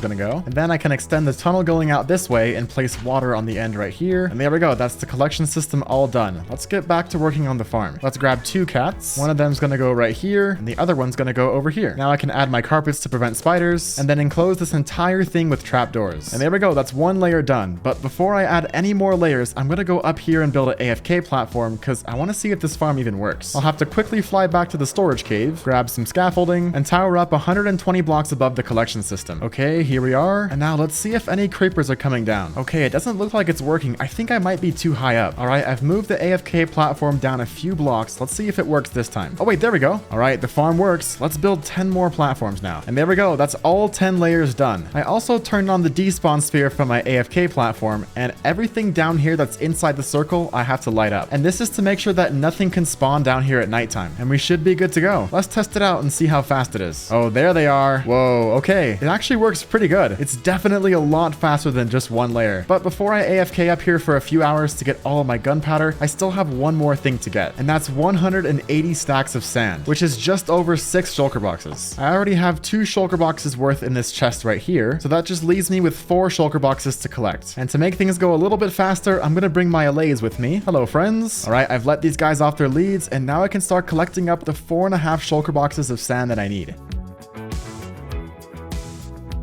That honestly took way less time than I thought it would, and I cleared out this entire area super quick. These 4 allays definitely made it a lot faster. And there we go. Now that I have 1 ingredient taken care of, it's time to AFK at the creeper farm and get those 225 stacks of gunpowder. I hope this doesn't take too long.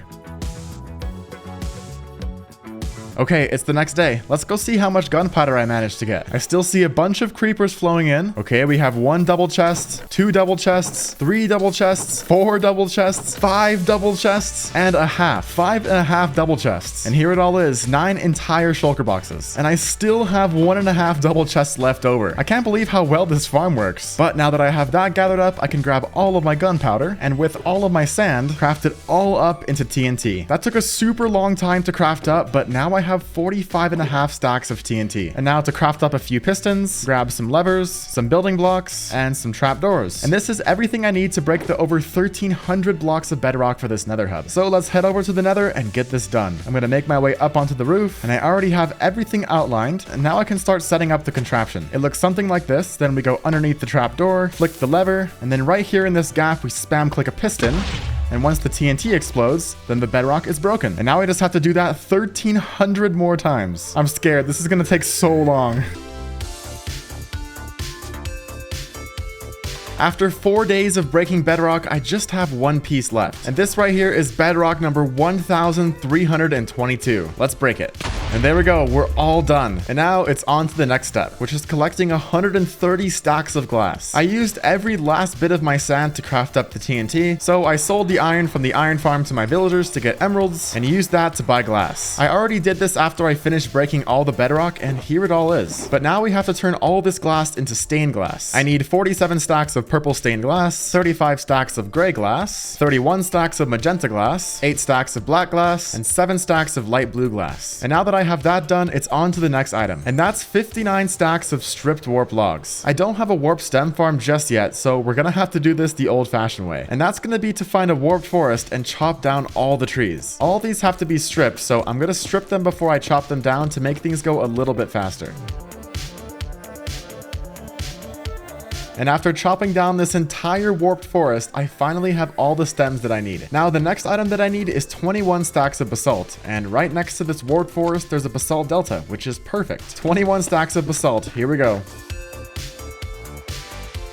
That went super quick, and now that I have this basalt, I have all the bulk items that I need for this nether hub. The rest of the items that I need to get are pretty easy. I first have to head to the end, since I need 3 stacks of end rods. Collecting all these end rods by hand would take way too long, so instead I'm going to gather up 3 stacks of chorus fruit, and now I can put all these into my furnaces to make popped chorus fruit. And now with 3 stacks of blaze rods, I can craft up some end rods. Oh wait, it gives you 4. There we go, I have 4 stacks now. I didn't even know you could craft end rods till a few months ago, so if you also didn't know, then you're welcome. But now I have my 3 stacks of end rods, and now it's time for the rest of the items. I need 16 stacks of black concrete, 5 stacks of light blue wool, 76 respawn anchors, and enough glowstone to charge them all the way, 7 stacks of smooth quartz blocks, 15 stacks of blackstone, some chains and some soul lanterns, 20 stacks of crying obsidian, and 7 stacks of regular obsidian, and lastly a lodestone. And there we have it. After days of preparation, these 14 shulker boxes are everything that I'll need to make this nether hub. So now it's finally time to build this thing. First, I need to head back to the nether and tear down my old portal, since this thing is getting a huge upgrade. Okay, now that I have my shulkers all organized, I'm going to build up a few blocks like this and start placing a bunch of purple glass. And this right here is where I'm going to put the center of the nether hub. I'm going to layer purple glass with magenta glass 10 blocks high until it gives this cool fog effect. Now, I'm only 5 layers in, but you can already start to see how it's going to look. As the layers go higher and higher, it's going to get foggier and foggier until the point where you can't see anything underneath. And I think it's going to turn out so good. All right, I just have a few layers left, and you can already see it's really starting to come together. The fog effect looks super good, and it's almost perfect. I just need a couple more layers.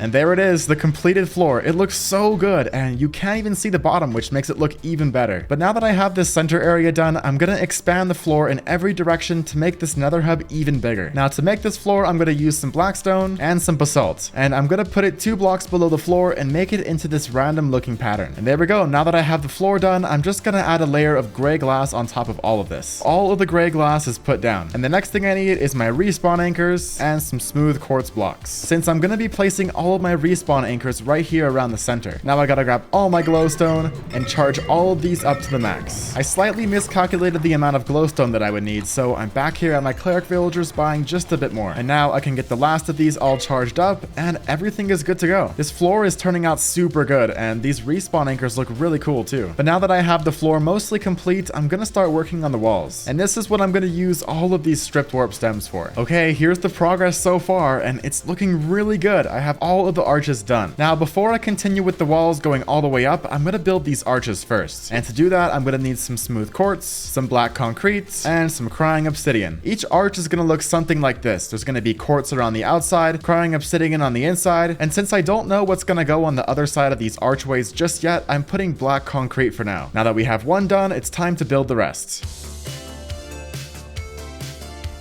And there we go, all of the arches are done, and they look super cool. But now it's time for the roof. You can see up here that I already started blending some warped planks up into here, and as it goes higher up, there's going to be more and more warped planks, and it's going to be kind of a gradient. I'm not sure how that's going to look just yet, but I'm going to try it out and see if it looks good. Gotta get rid of all these ghasts, because otherwise they'll blow up my nether hub. And now it's time to keep building.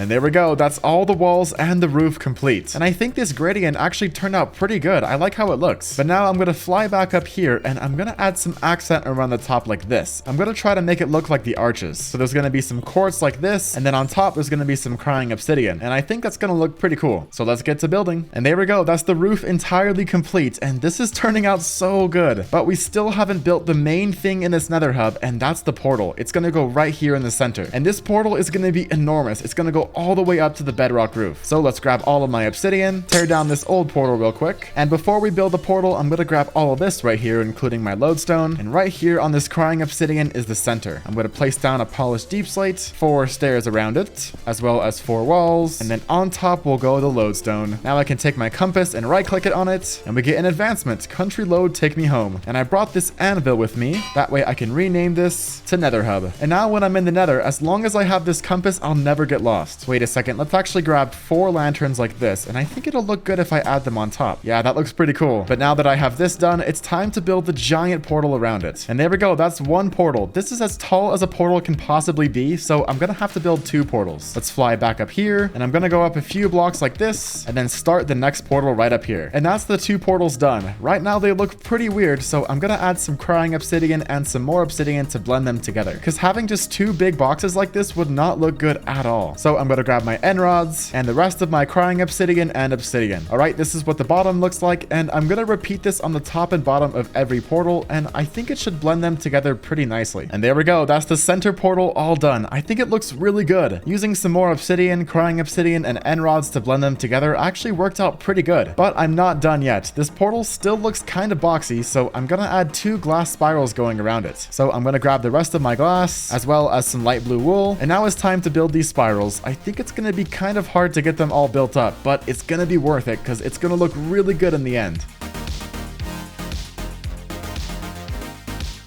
Okay, here's the progress on the first spiral, and already it looks really good. I can't wait until both are done. This is gonna be so cool. But that's enough staring. Let's keep on building. Spiral number 1 is complete, and now it's time to start on spiral number 2. And there it is, both spirals complete. It was pretty tricky to get these things all built, but it looks really good. There's still one more thing that I have to do to call this nether hub complete, and that's to grab my chains and lanterns and add some hanging lanterns to the roof up here, because right now it looks a little plain up there, so hopefully this will make it look better. And there we go, I've added all the lanterns, and it actually looks pretty good because it adds just a little bit of light to the ceiling and makes it look less dark. But now with that done, there's only one thing left to do, and that's to light the portals. I'm gonna grab out my trusty flint and steel, make my way up to the top right here. First, we're gonna light the 4 portals up here, and then I'm gonna fly down and light the 4 portals down here. And there we go. All the portals are lit. Let's see how it looks. Whoa, this looks so cool. Episode 10 took an insanely long time, and having to collect all those blocks for the build made me realize something. I don't have enough farms. So for episode 11, I would be spending 100 days building as many farms as I possibly could. The first farm I need to build is a sugarcane farm, since we're going to be needing a lot of rockets to fly around and gather materials today. Luckily, this farm is pretty easy to build. First, I need to head to the nether and over to my bartering farm to grab all of this quartz, which is going to be used to craft a bunch of observers. The next ingredient is pistons, and I'm actually all out of wood, so I need to grow some trees real quick. Maybe I should have started with the tree farm, but that's fine because I'll be needing all these leaves to make a farm later on. There we go, I have all of my wood, which I can turn into planks to craft the rest of these pistons. Now for some redstone, stuff for the collection system, some building blocks, a few random items, and glass to enclose all of it. Wait. Did I just hear a chicken? And there we go, that's all the ingredients. Now, I want these farms to be huge, but we can't build them around my base because it's gonna get in the way of my build. So I'm gonna put all these farms into an industrial district right over here. And there's already the creeper farm from last episode. Now, I already marked it out with all these yellow pillars, so I just have to flatten out the entire area. This took a super long time, but with the help of my allays, it went a lot faster. Okay, that took way longer than it should have, but the industrial district is all flat now. So now it's time to build the farm. And it's gonna go right here in this corner. To build build this farm, first I have to make a hopper minecart unloader, which looks something like this. And now to place down a bunch of blocks for the collection system. Now let's test it out with some items. And it should stop. There we go. And it's unloading into the chest right here. Now that I have the collection system done, I can place some dirt on top of all the rails like this, with waterlogged stairs on the sides. That way I can plant sugarcane on top. And there we go. Now I can plant all the sugarcane. Now I can place all the pistons right here and surround the entire thing with glass. And there we go. That's one pod done. Now, since this wouldn't be very fast on its own, I'm going to repeat this 10 times until we have a massive sugarcane farm. Now I have pod number 2 done. Pods number 3 and 4 are done. And oh hey, it's day 690. Pods number 5 and 6 are done. So are 7 and 8. And so are 9 and 10. The sugarcane farm is finally done. Now I wonder how much I've gotten in the time that I built this thing. Okay, already 2 stacks. That's actually pretty good. But now that I have this farm done, it's time for the next farm, which is going to be an Enderman XP farm. My gold farm is already a pretty good XP farm, but I want to have an XP farm in every dimension. So for the end dimension, it's going to be an Enderman XP farm. This farm is even easier to build than the sugarcane farm, with the main ingredient being 7 stacks of spruce leaves, 44 stone, 26 carpet, 6 daylight sensors, and everything else. Now we just need to head to the end, and I'm going to center the farm off in this direction on the obsidian platform right here. Let's just jump down real quick. And now to get down there safely, I'm going to place a lava bucket. And once it reaches the bottom, I can pick up the lava and place water right next to it. Then it should turn all of this into cobblestone. And now I can carefully make my way down here. Wait a second, I have to grab the leaves first. And once I reach the very bottom right here, I can place a leaf and then bridge out at least 128 blocks. Okay, here we are. Now I just have to widen this platform to be 3 wide. And then right here is where the spawning platform is going to go. Then I can grab the rest of my leaves and make a perimeter of leaves 5 blocks in each direction from the spawning platform. And that's the spawning platform complete. Now I can come over here and start building some steps. And now I just have to build up a few blocks from here, place down a rail. Wait a second, you can't place rails on leaves? What? I guess I need to go back here and grab 1 end stone real quick. But now that I have this, I can grab all my ender pearls and spam them until I get an endermite. Wait a second, I got it first try. Okay, now I have to name tag this guy, and it's gonna be after one of the commenters on my last video. If you want to be named after something in the world, all you have to do is leave a comment. No, it's gonna kill me. Oh my gosh, it's a disaster, guys. I'm gonna try to build a little staircase like this. Now if I break these 2 right here, wait a second, it's working. Now I can grab my minecart and it's in. Okay, that was a little dangerous, but we got it done. Let's just push them off the edge like this now. And there we go. Now I can break this. Oh my gosh. Guys, okay, I was not expecting there to be a hole right there. Now I need to make sure this guy is pushed back here real quick, and then we can place a carpet on top. And that should be the farm all done. Let's break these torches, and once I fly over here, Endermen should start spawning. Okay, there they are. It's working. Holy, oh my gosh. I think I messed something up though, because there's a few of them that are falling off. Oh, I know why. It's because I forgot to place the trap doors right here. Let's test it out one more time, and let's see, are they gonna get stuck? Oh my gosh, I cannot believe how fast this thing is.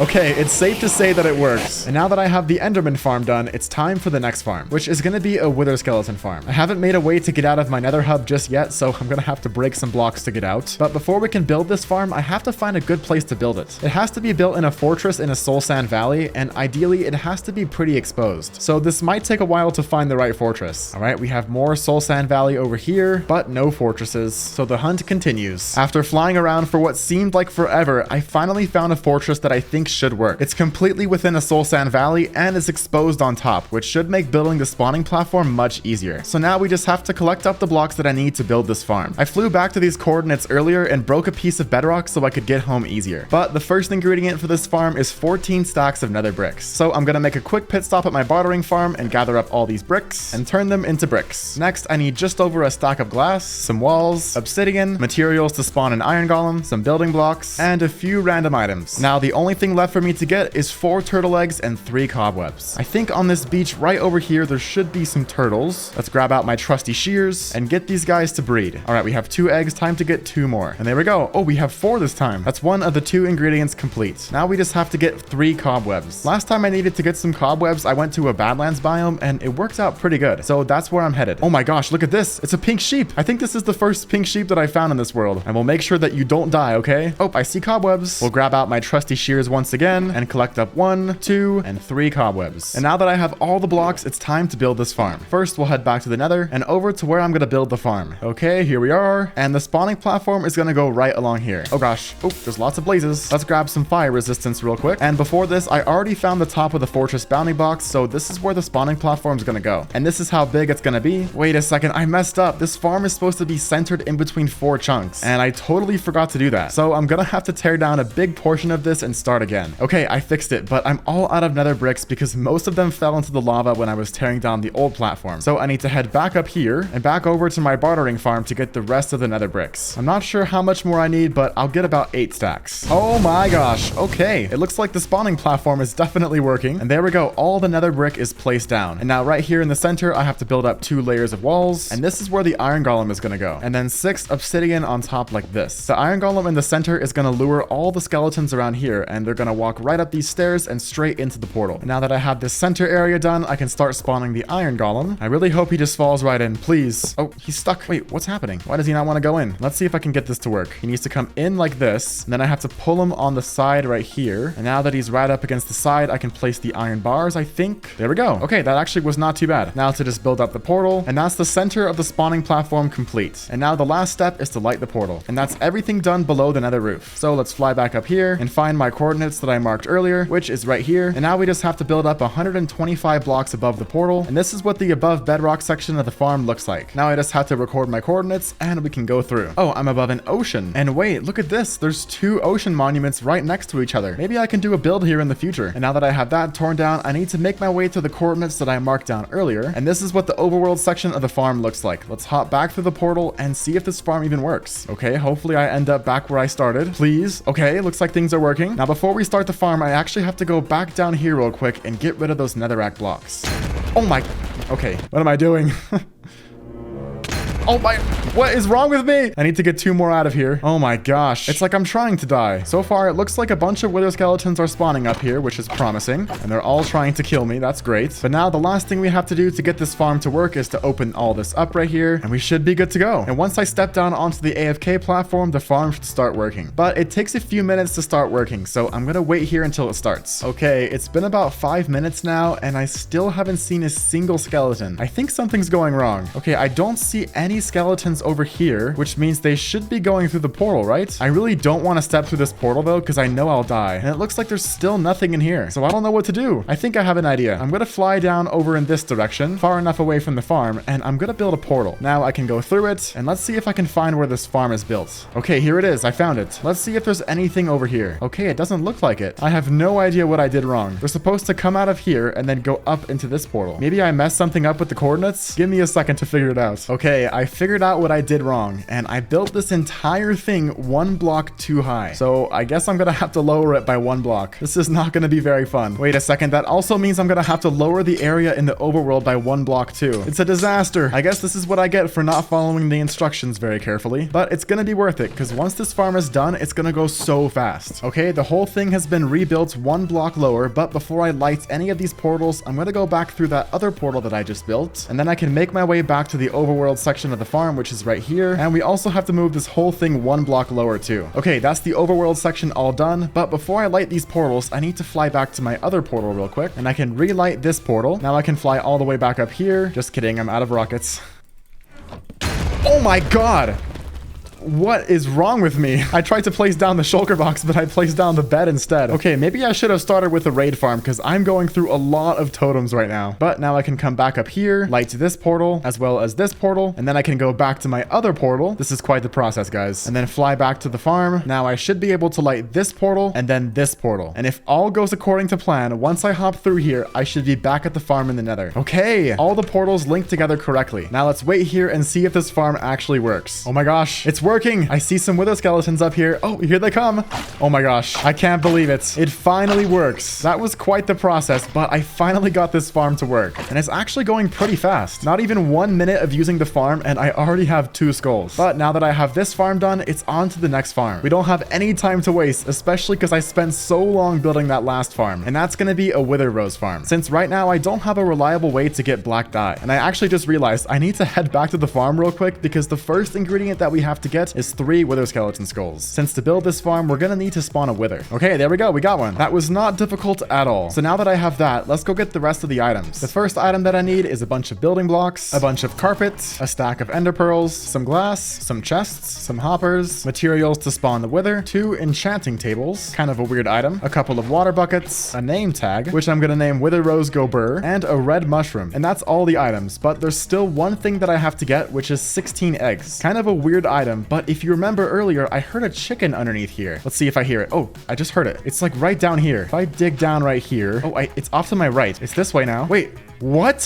What is a chicken doing down here? Oh my gosh, it's E from the One Chunk world. How did you get here? Okay, well, now that we have a chicken, I can use him to get some eggs. I don't want him to escape just yet, but I'm gonna go back to the storage cave, craft up a single hopper, grab some glass, and 1 chest, and I'm gonna use E to make an egg farm. So now I'm gonna bring him over here. Come here, friend. And there's our egg farm. Now all we have to do is wait for this guy to lay some eggs. Wait a second, is that the first piece of lore on the hardcore world? I think it is. Okay, E has laid 4 eggs so far, but I think I'm gonna make this farm go a little bit faster. Let's see if I can get 1 more chicken. There we go. And this one is gonna be named A. So we have E and A. After waiting around for quite a while, E and A have laid all of the eggs that I'll need for this farm. So now it's time to build this thing. First, we have to head over to the end, and now I have to find a nearby end gateway. Wait a second, is that one? Oh, it is. And it's actually super close to my original end gateway. This is gonna be perfect. So now step 1 is to grab some dirt, my mushroom, and some bone meal, and we have to place 3 dirt on top of it like this, and the same thing on the bottom, and now I can plant my mushroom and grow it. And this should hopefully get rid of the end portal. Hello, why is it not working?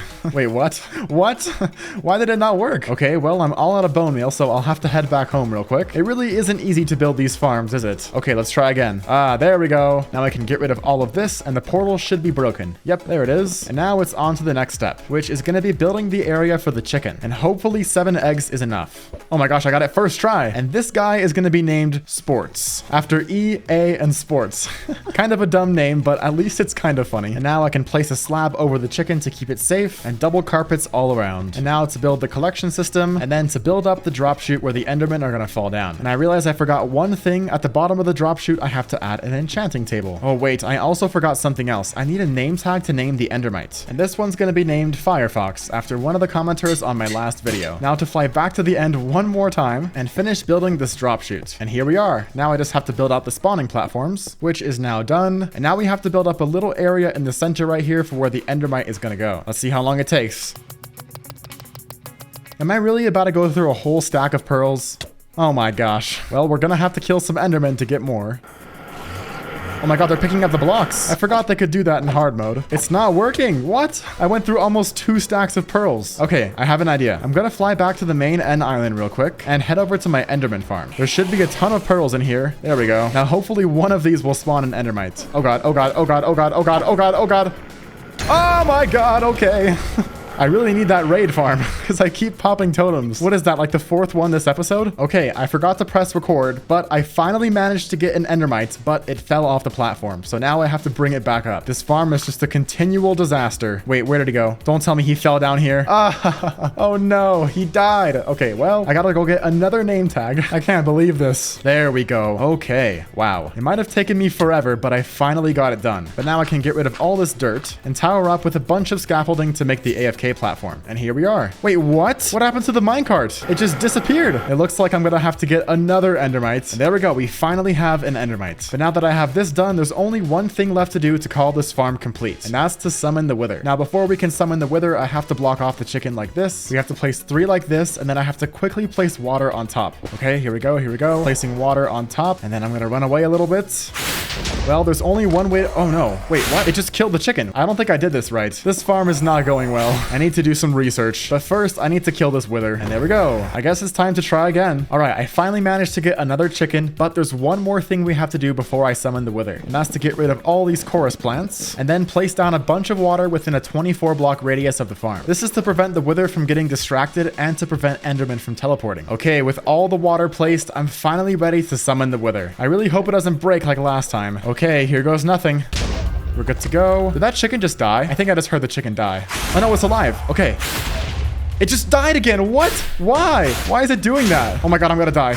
Okay, there goes my totem. What a disaster. I don't know what's happening, guys. I'll be back after I do some more troubleshooting. Everything that could have possibly gone wrong with this farm did. First, it was the endermite dying, then the chicken, then the wither was blowing up the farm. It was a constant disaster. But after lots of trial and error, I figured out what was wrong and managed to get the farm working with a pretty scuffed mechanic. Okay, moment of truth. All the skulls are getting deflected. It appears to be working. Let's go on top to the AFK platform and see if we can get some wither roses. Okay, it's been a few minutes. Let's go down here and see if we have any roses. Looks like the chicken is still alive and all the endermen are dying. And there we go. Oh my gosh, it's finally working. And now that I finally finished this cursed farm, it's on to the next farm. And that's going to be a giant melon and pumpkin farm. Since right now, the only way that I've been able to make a ton of emeralds is by selling iron to all of my villagers. So this next farm will help me make a ton of emeralds because I kind of need my iron. Luckily, to build this farm, it's just as simple as the sugarcane farm, with the first ingredient being lots of pistons, lots of observers, lots of note blocks. Now for this farm, I need a ton of building blocks, and I just ran out of all my smooth stone. But lucky for me, since I messed up on that wither rose farm so much, I have 2 nether stars. So with 5 pieces of glass and 3 obsidian, I can make a beacon. Now to grab 2 stacks and 36 of iron blocks and make my way over to an area that I've been using to mine for stone. And there it is. It's an entire chunk. Right down here, I've already dug out an area for a beacon, so it'll be as simple as placing it down and activating the beacon. Now I can put haste 2 on it, and I can get back to work clearing out this entire chunk. And there we go. That should be more than enough stone. So I'll pop it all into my furnaces, and we should have all the building blocks that I'll need for this farm. After trading with villagers for so long, I finally have everything. I forgot just how much redstone I would need. Looks like I'll be needing to make a witch farm sometime soon, but now that I have all the items, it's time to build this thing. It's gonna go right over here in the industrial district in between the creeper farm and the sugarcane farm. First, I have to lay down the floor where all the rails are gonna go, and then over here, I need to build a hopper minecart unloader. There we go, and now I have to place all of the rails. Now to place the hopper minecart, and then on top of all of this is gonna be a bunch of dirt. And now to waterlog some stairs, and then I have to hoe every other piece of dirt in a grid pattern just like this. And now that I have that done, I can start planting up all of my melons and pumpkins. Now on top of here is where all the observers and pistons are gonna go. And there we go, that's what this looks like. Kind of crazy to be honest. And then I'm gonna add 1 layer of glass on top of the entire thing, and that's 1 module done. And I'm gonna repeat this 5 times until we have a massive melon and pumpkin farm. This is gonna take a while. And there we go, the massive melon and pumpkin farm is finally complete. Let's see what I've managed to get so far. Okay, that's actually not too bad considering that most of these crops aren't even fully grown yet. What about the sugarcane farm? Okay, that's actually pretty good. These farms are working well. But now that I have this farm done, it's on to the next and last farm. And that's the raid farm. I'm down to my last totem right now because for some reason I used an insane amount this episode. So I need to get this farm done quick. The first thing I need for this farm is a quad beacon. So I'm gonna head back to the nether and over to the wither skeleton farm to get 12 wither skeleton skulls. And not even 5 minutes later, I already have 12. This farm is so good. And now I can grab 16 soul sand and head over to the end since I'm gonna kill these the easy way under the bedrock. First, we have to fly over to the main portal and then we're gonna go underneath it. And then I can dig out a little area down here. I'm not sure if this is too high, but we'll test it out. Okay, it worked. We'll wait for the wither to spawn. Wait, I should probably run away. I don't want to die.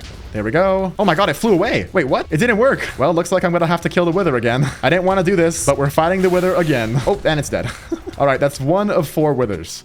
Okay, there it is. And it flew away again. What? Why? And that's wither number 2 done. Please don't escape.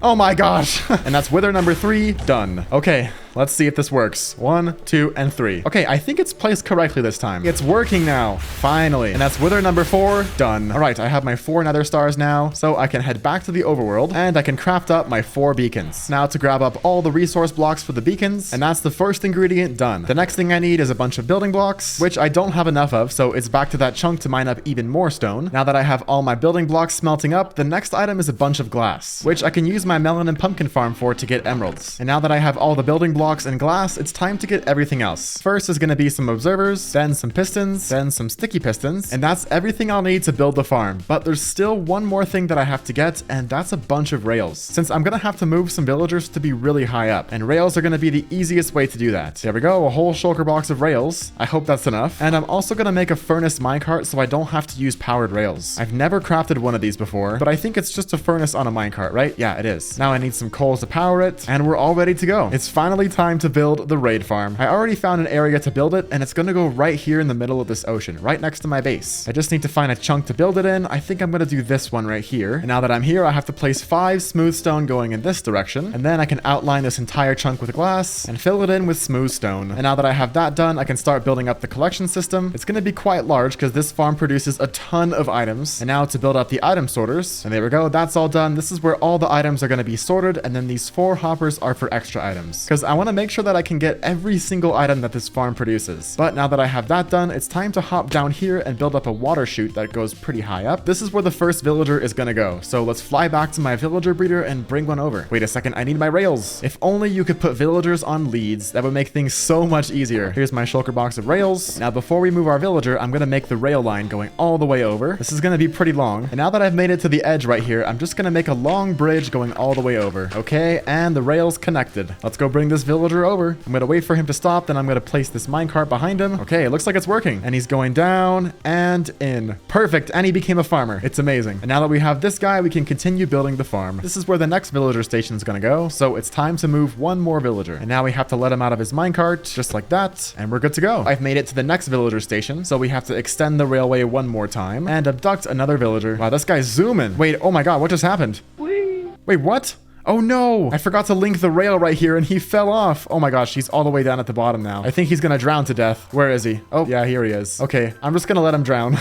Sorry. Is he dead yet? Let's see. Oh, here he is. Okay, yeah, he died. I guess we'll have to get another one now. Okay, it looks like we only have 2 villagers left, so just to be safe, I'm gonna turn the villager breeder back on. All I have to do is come back down here, grab all the beds, and place them down right here. All right, now we can steal one more villager and send him over. Okay, it appears to be working this time, and here he comes. And now we can keep on building. Okay, well, I just popped my last totem trying to fly down from here, so I need to be extra careful now. Everything is going wrong this episode. All right, I've got the 4th villager up here, but it's time to keep building. And this is the very top of the farm where the last villager is gonna go. So we have to extend the railway one more time, and oh, wait a second. There's no more villagers. Is this farm working? Okay, it is. We have one right here. We just have to wait for it to grow up. Okay, the villager is finally grown up, so let's send him over. Wait a minute, where'd he go? Oh, the villager ended up right here. Wait, how did that even happen? I have no idea, but we're gonna have to abduct another villager. Oh, and there's none grown up yet, so I'm gonna have to wait. Oh, here it is. Now it's time to move him over, and here he is. Okay, it finally worked. And now I have all the villagers in place on this tower. So the next step is to build the killing chamber down below. Real quick before we do that though, I'm gonna have to drop down some water right here and turn this all into source blocks. Okay, the kelp is all the way to the top, and now to just go down here and break it. And if all goes according to plan, there should be a bubble elevator going all the way from top to bottom. Now that I have this done, I can start working on the killing chamber. But first, I'm gonna have to tear down all of this. And there we go, there's blocks scattered absolutely everywhere. But now that I have that collected, it's actually time to start on the killing chamber, which is gonna go right up here. And I'm just now realizing, but there's one thing that I forgot to bring for the farm, and that's a bunch of armor stands. How do you even craft these? Okay, smooth stone slab. Okay, I can do that. And there we go. That should be more than enough. All right, so half of the armor stands are going to go in this dispenser, and the other half are going to go in this dispenser. And now to add a button right here, and this should dispense an armor stand. Okay, and then I'm also going to need a button right here, which will also dispense an armor stand. And then on top of this cauldron, I have to place one string just like this. This is so when I'm standing in the middle of the farm like this, I can hit this armor stand, and it causes this one to bob up and hit the string. Honestly, a pretty clever design. And now to place a pressure plate on the entrance to the killing chamber, and a line of redstone going to this piston. And now for the final touch on this spawning area, this has to be a lava cauldron. We can grab one bucket of lava and place it inside. This is so we can kill the ravagers without them getting stuck up here. And that's the farm all complete. The only thing we have left to do is build the beacon. So let's grab all of this. This thing is going to be huge. Oh my gosh. And there we go. I have all the status effects I need to make this farm work. Now the farm is officially complete. So now I just have to go to a pillager outpost to get Bad Omen, and then I'll be ready to start the farm. I think in my coordinate book right here, I wrote down the coordinates of an outpost. Yes, right here. 660, 760. Okay, that's where I'm going. If I remember correctly, it should be just beyond this hill. And here it is. I'm going to fly up to get the pillagers to spawn below me, and I already see a bunch spawning. Do I see any captains? Oh, there's one over here. There we go. I have Bad Omen. Oh my gosh, my elytra's not looking very good. Hopefully this farm gives me a lot of XP. Wait a second. I need to be careful not to approach the villagers at my base, because I want the raid to start at the farm, not my base. Okay, all seems good so far, and it's time to test out the farm. Oh my gosh, I'm scared. Okay, the raid is starting.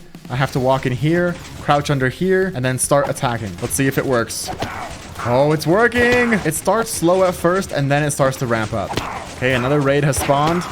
Here they are. Oh my gosh. It's working. I'm gonna sit here for about 10 minutes and we'll see how much loot I can get. Wait a second. I realized I forgot something. I forgot to configure the item sorters. So I think I can walk away as long as there's no raid bar. Let's see. Okay, I can walk away now. And I think everything should just despawn if I fly away. Ooh, look at all those totems. Oh my gosh. And there's a ton of XP right here too. Holy crap. 2 minutes later and the XP is still going. I've gotten almost 2 levels from it so far. Okay, this XP is just not stopping. So I guess we can configure the item sorters while it's going. Let's check these hoppers. Oh my gosh, they're completely overflowing. Okay, we already have a bunch of stuff down here. Oh my gosh. Look at all these totems. I only ran the farm for like 2 minutes. Wait a minute. I actually don't think I built these item sorters correctly. Okay, I think I figured it out. These hoppers right here have to face in this direction. Before they were pointing down, so I think that's what broke it. Okay, I figured out what went wrong and I fixed it. So now I can finally configure these auto sorters. Looks like everything is good. Okay, perfect. Let's get these chests all organized and then I'm ready to try the farm again. Okay, so I just threw all the items from the chests on the floor and look at how laggy it is when I turn around.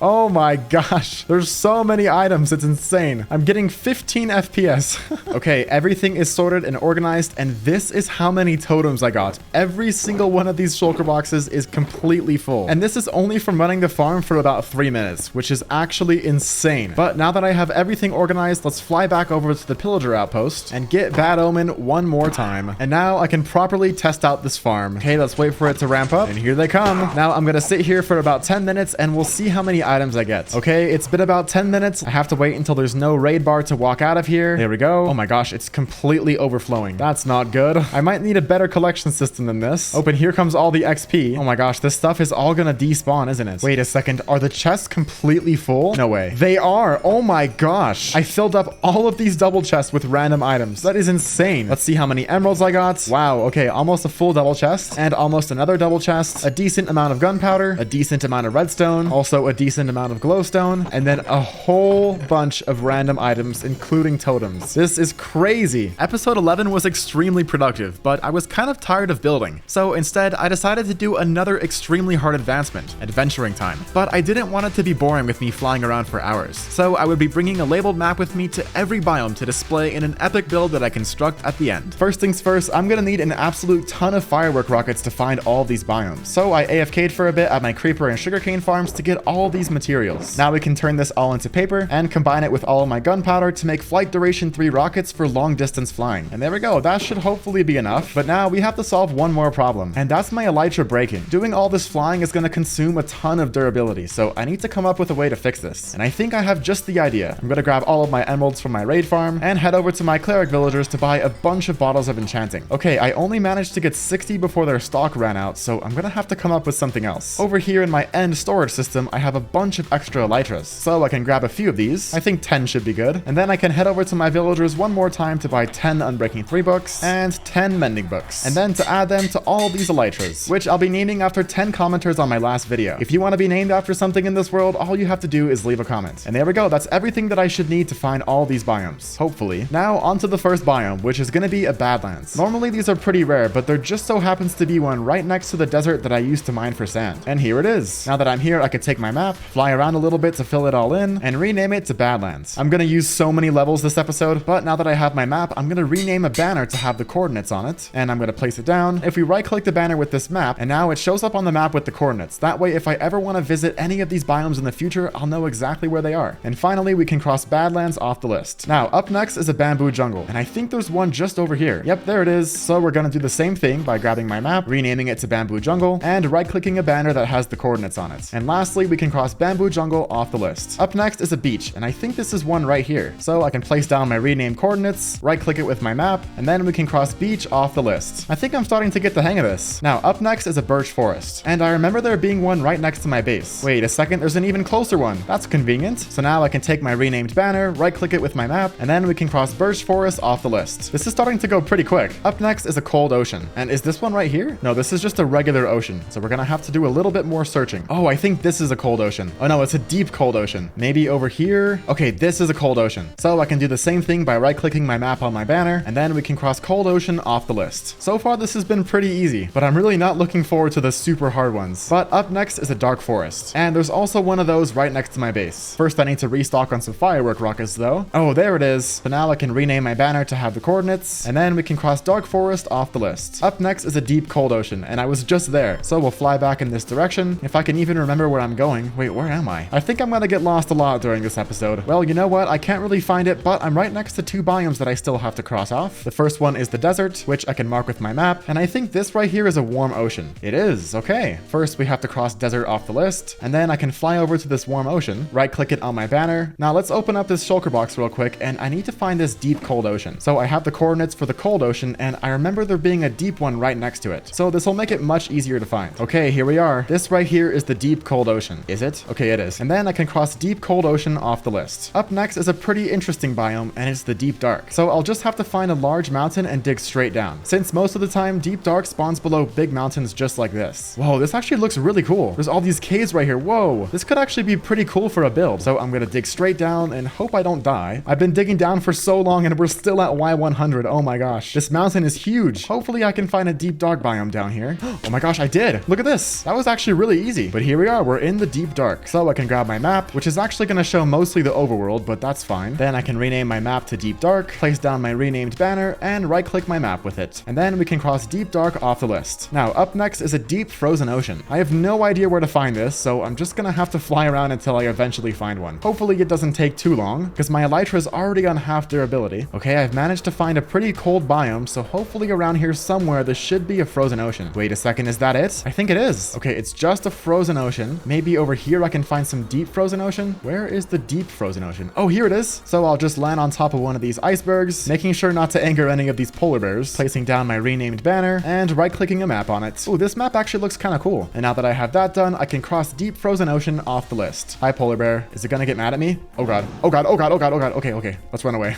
Now, since this was kind of hard to find, I'm also gonna do frozen ocean since we're here. So I'm gonna place down my renamed banner. Now that I have that done, I can cross frozen ocean off the list. Up next is a deep lukewarm ocean. I don't even know what that looks like, but it's definitely not gonna be found in this snowy area. So we're gonna have to do some more flying. Wait a second, you know what? I see a bunch of snowy biomes over here, so I'm actually gonna do these first, because this is actually really far away from everything else, so we can save a lot of time by doing this. This right here is a snowy taiga, and then we can cross snowy taiga off the list. Up next is a snowy plains biome, which is right over here, so I can do the same thing as before and cross snowy plains off the list. Next is a frozen river, which is right next to this, and cross frozen river off the list. Now somewhere over here, I think I saw a taiga with some big trees. Now I think this is either an old growth spruce taiga or an old growth pine taiga. I don't really know the difference. Let's see. It's an old growth pine taiga. Okay, cool. I think these are actually kind of rare, so it's a good thing we stumbled across one. Now I can place down my renamed banner and right click my map on it. Oh, we're right in between 2 map borders, so it didn't work. I'm gonna have to place the banner somewhere over here. There we go. And then we can cross old growth pine taiga off the list. Now over here is a regular taiga, so we're gonna do that too, and cross taiga off the list. This is going so fast, it's amazing. Now there's one other biome that I have to find around here, and it's an old growth spruce taiga. And I think this might be it right here. The trees look a little bit different. It is. It's an old growth spruce taiga. Now I can mark it on my map. Wow, that text is actually really tiny. Oh my gosh. I hope I'll be able to read it in an item frame. But now I can cross old growth spruce taiga off the list. And is there anything else that I have to get over here? Oh, there's one more. It's a snowy beach. That shouldn't be too hard to find. If I head back to the river over here, there should hopefully be one. And now that I have that done, I can cross snowy beach off the list. Now up next is a deep lukewarm ocean and a deep ocean, which I think is over in this direction. Okay, here we are. I found a deep ocean. And then I can cross deep ocean off the list. Up next is a deep lukewarm ocean. Oh, is this a lukewarm ocean? It's a regular lukewarm ocean, but we're looking for a deep lukewarm ocean. So I'll have to keep flying for a bit. Oh my gosh, I found one. It's a deep lukewarm ocean. First, I'll have to sleep underwater, and then we can cross deep lukewarm ocean off the list. And that's the first page done. Up next is a dripstone cave. First, I'll have to fly back home. Wait a second, a desert temple. Let's go check it out real quick. Maybe I can find something good in here. Anything in the chests? Okay, a regular golden apple, and nothing else. And just to remember that I've already been here, I'm gonna set off the pressure plate. Oh god, oh god, oh god, oh god, oh god, oh god, oh god. Okay.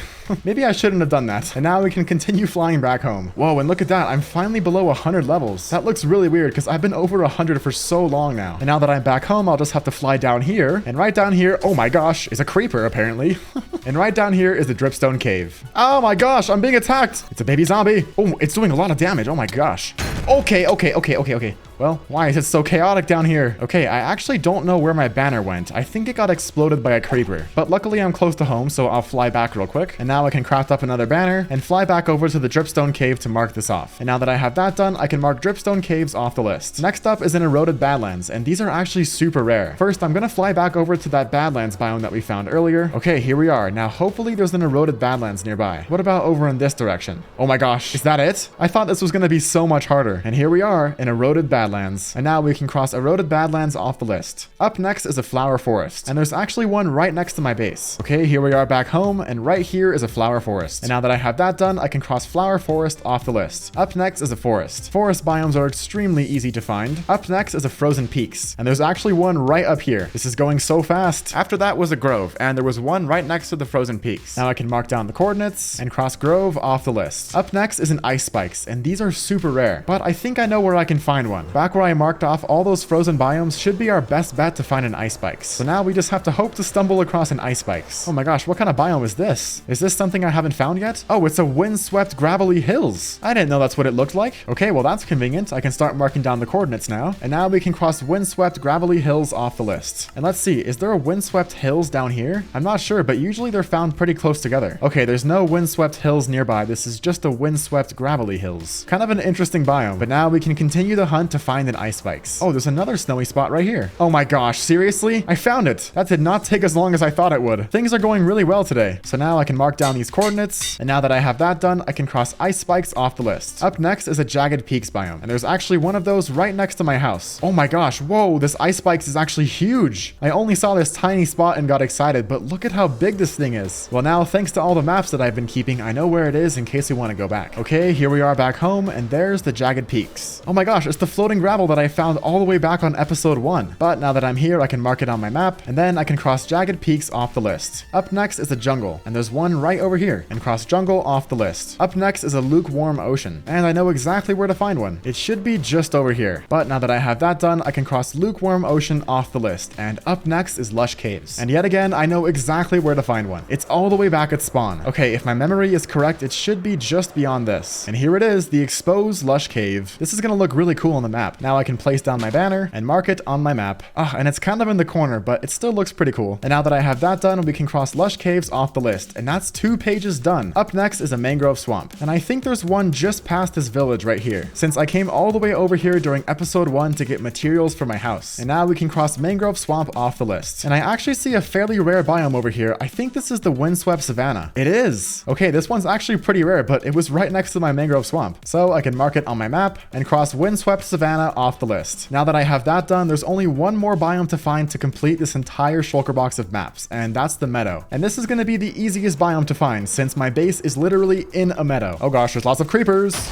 No, don't explode. Stupid creepers always making everything look ugly. And then I can place down my banner, right click my map on it. Ooh, you can see my whole base with this. That looks really cool. And now we can cross meadow off the list. And that's one entire shulker box filled with maps. We only have 16 biomes left to find. Up next is an ocean. That should be pretty easy. There's one right over here next to my raid farm, so I can take my map and mark it. And look at that, you can see the raid farm on there. That's kind of cool. Now I can cross ocean off the list, and up next is an old growth birch forest. Wait a second, is this one right here? These birch trees look really tall. Oh my gosh, it is. That was so easy. Right next to my raid farm. And now I can mark it on my map and cross old growth birch forest off the list. Up next is a plains biome. There's one right over here next to my base. And we only have 13 more biomes left to go. This is actually going really quick. Up next is a river biome, and there's one right down here. This is so easy. Now we can cross river off the list, and up next is a savanna and a savanna plateau. And both of those are right next to my base. A savanna right here in my industrial district, and a savanna plateau up here. I'm gonna place down this banner right here in my industrial district since I want to see all the farms on the map. Oh, it's kind of cut off, but you can still see some of them. And right up here is a savanna plateau, and crossing savanna plateau off the list. That's the 3rd page done. Up next is a snowy slopes, and there's one right behind my base right over here. Marking it on my map and crossing snowy slopes off the list. Up next is a sparse jungle. I think there's one pretty close nearby. I'm getting so fast at doing this, it's amazing. Up next is stony peaks, and this one is also right next to my base. I think this might be stony peaks right here. Wait a second, what is the cow doing up here? You're a long ways from home, friend. I'm getting distracted too easily. Is this stony peaks? Oh no, it's jagged peaks. Wait a second. Oh, hold on, I think I messed up. I think this is stony peaks and this is jagged peaks. So we're gonna have to change the maps real quick. So I'm gonna go into this shulker box real quick and find jagged peaks, and we have to rename this to Stony Peaks. Now I also have to find my banner again, and I'm gonna have to rename this thing as well. And there we go, Stony Peaks. Now we can fly back over to the Jagged Peaks and mark it on my map. And now that I have that done, I can cross Stony Peaks off the list, and up next is a Stony Shore. And there's one right over here next to my raid farm. There's actually so many biomes around my base, it's crazy. Up next is a Sunflower Plains. I don't think I found this biome yet, so I have no idea where it could be. There's a bunch of plains biomes over here, so this is where I'm gonna look first. Oh my gosh, I found one. It's super tiny though. Let's see, is this it? It is, Sunflower Plains. Now I can place this down, mark it on my map, and cross Sunflower Plains off the list. Up next is a swamp. Oh my gosh, I found my ghast farm. What the heck? I never expected that I would find this thing. I just randomly came across it. Okay, it looks like it's still working, so that's good. But we're not looking for ghast farms, we're looking for a swamp. Okay, and somehow I've managed to find the chunk that I've been mining for stone. I'm coming across all kinds of things today, but I still haven't come across a swamp. We only have 5 biomes left to go. I'm so close to being done. Okay, I'm back at those windswept gravelly hills. Oh my gosh, there's a swamp right here. I didn't even see that last time. Look at this terrain. Oh my gosh, it's crazy. This looks like an amplified world. But now that I'm here, I can mark down my coordinates to the swamp and cross swamp off the list. Up next is a windswept forest. I don't even know what that is. Hopefully it's not too difficult to find. Let's see, is this a windswept forest? Okay, it's just a regular forest. Oh my gosh, wait, what? Wait, this is a windswept forest. Okay, well, I guess this is what a windswept forest looks like. Honestly, pretty cool. So now I can mark down the coordinates and cross windswept forest off the list. Up next is windswept hills. I'm gonna fly around here for a little bit and let's see if I can find any. Oh my gosh, this is windswept hills right down here. It's actually amazing. I thought these were gonna be way harder to find, but I guess I was wrong. But now that I have that done, I only have 2 biomes left, and that's the wooded badlands and the mushroom fields. And that badlands biome that we found all the way at the start actually has a wooded badlands there too. So I'm gonna take out my map of my badlands and see where those coordinates were, and it's over in this direction. Oh no, my elytra popped. Oh no. Okay, let's grab out some XP again and heal this thing up. Okay, here we are, the wooded badlands. And now that I have that done, that leaves us with the last and hardest biome to find, which is the mushroom fields. This is going to be quite the adventure. I have no idea where to even find this thing, so I'm just going to fly in this direction until I find it. My strategy was simple. Keep flying in a straight line until I eventually come across one. I've traveled for over 30,000 blocks and I still haven't found anything. I wonder how long this is going to take. Oh my gosh. Is that? It is. Oh my gosh, I found it. What the heck? I didn't even see it until I slept because it was so dark. And there we go.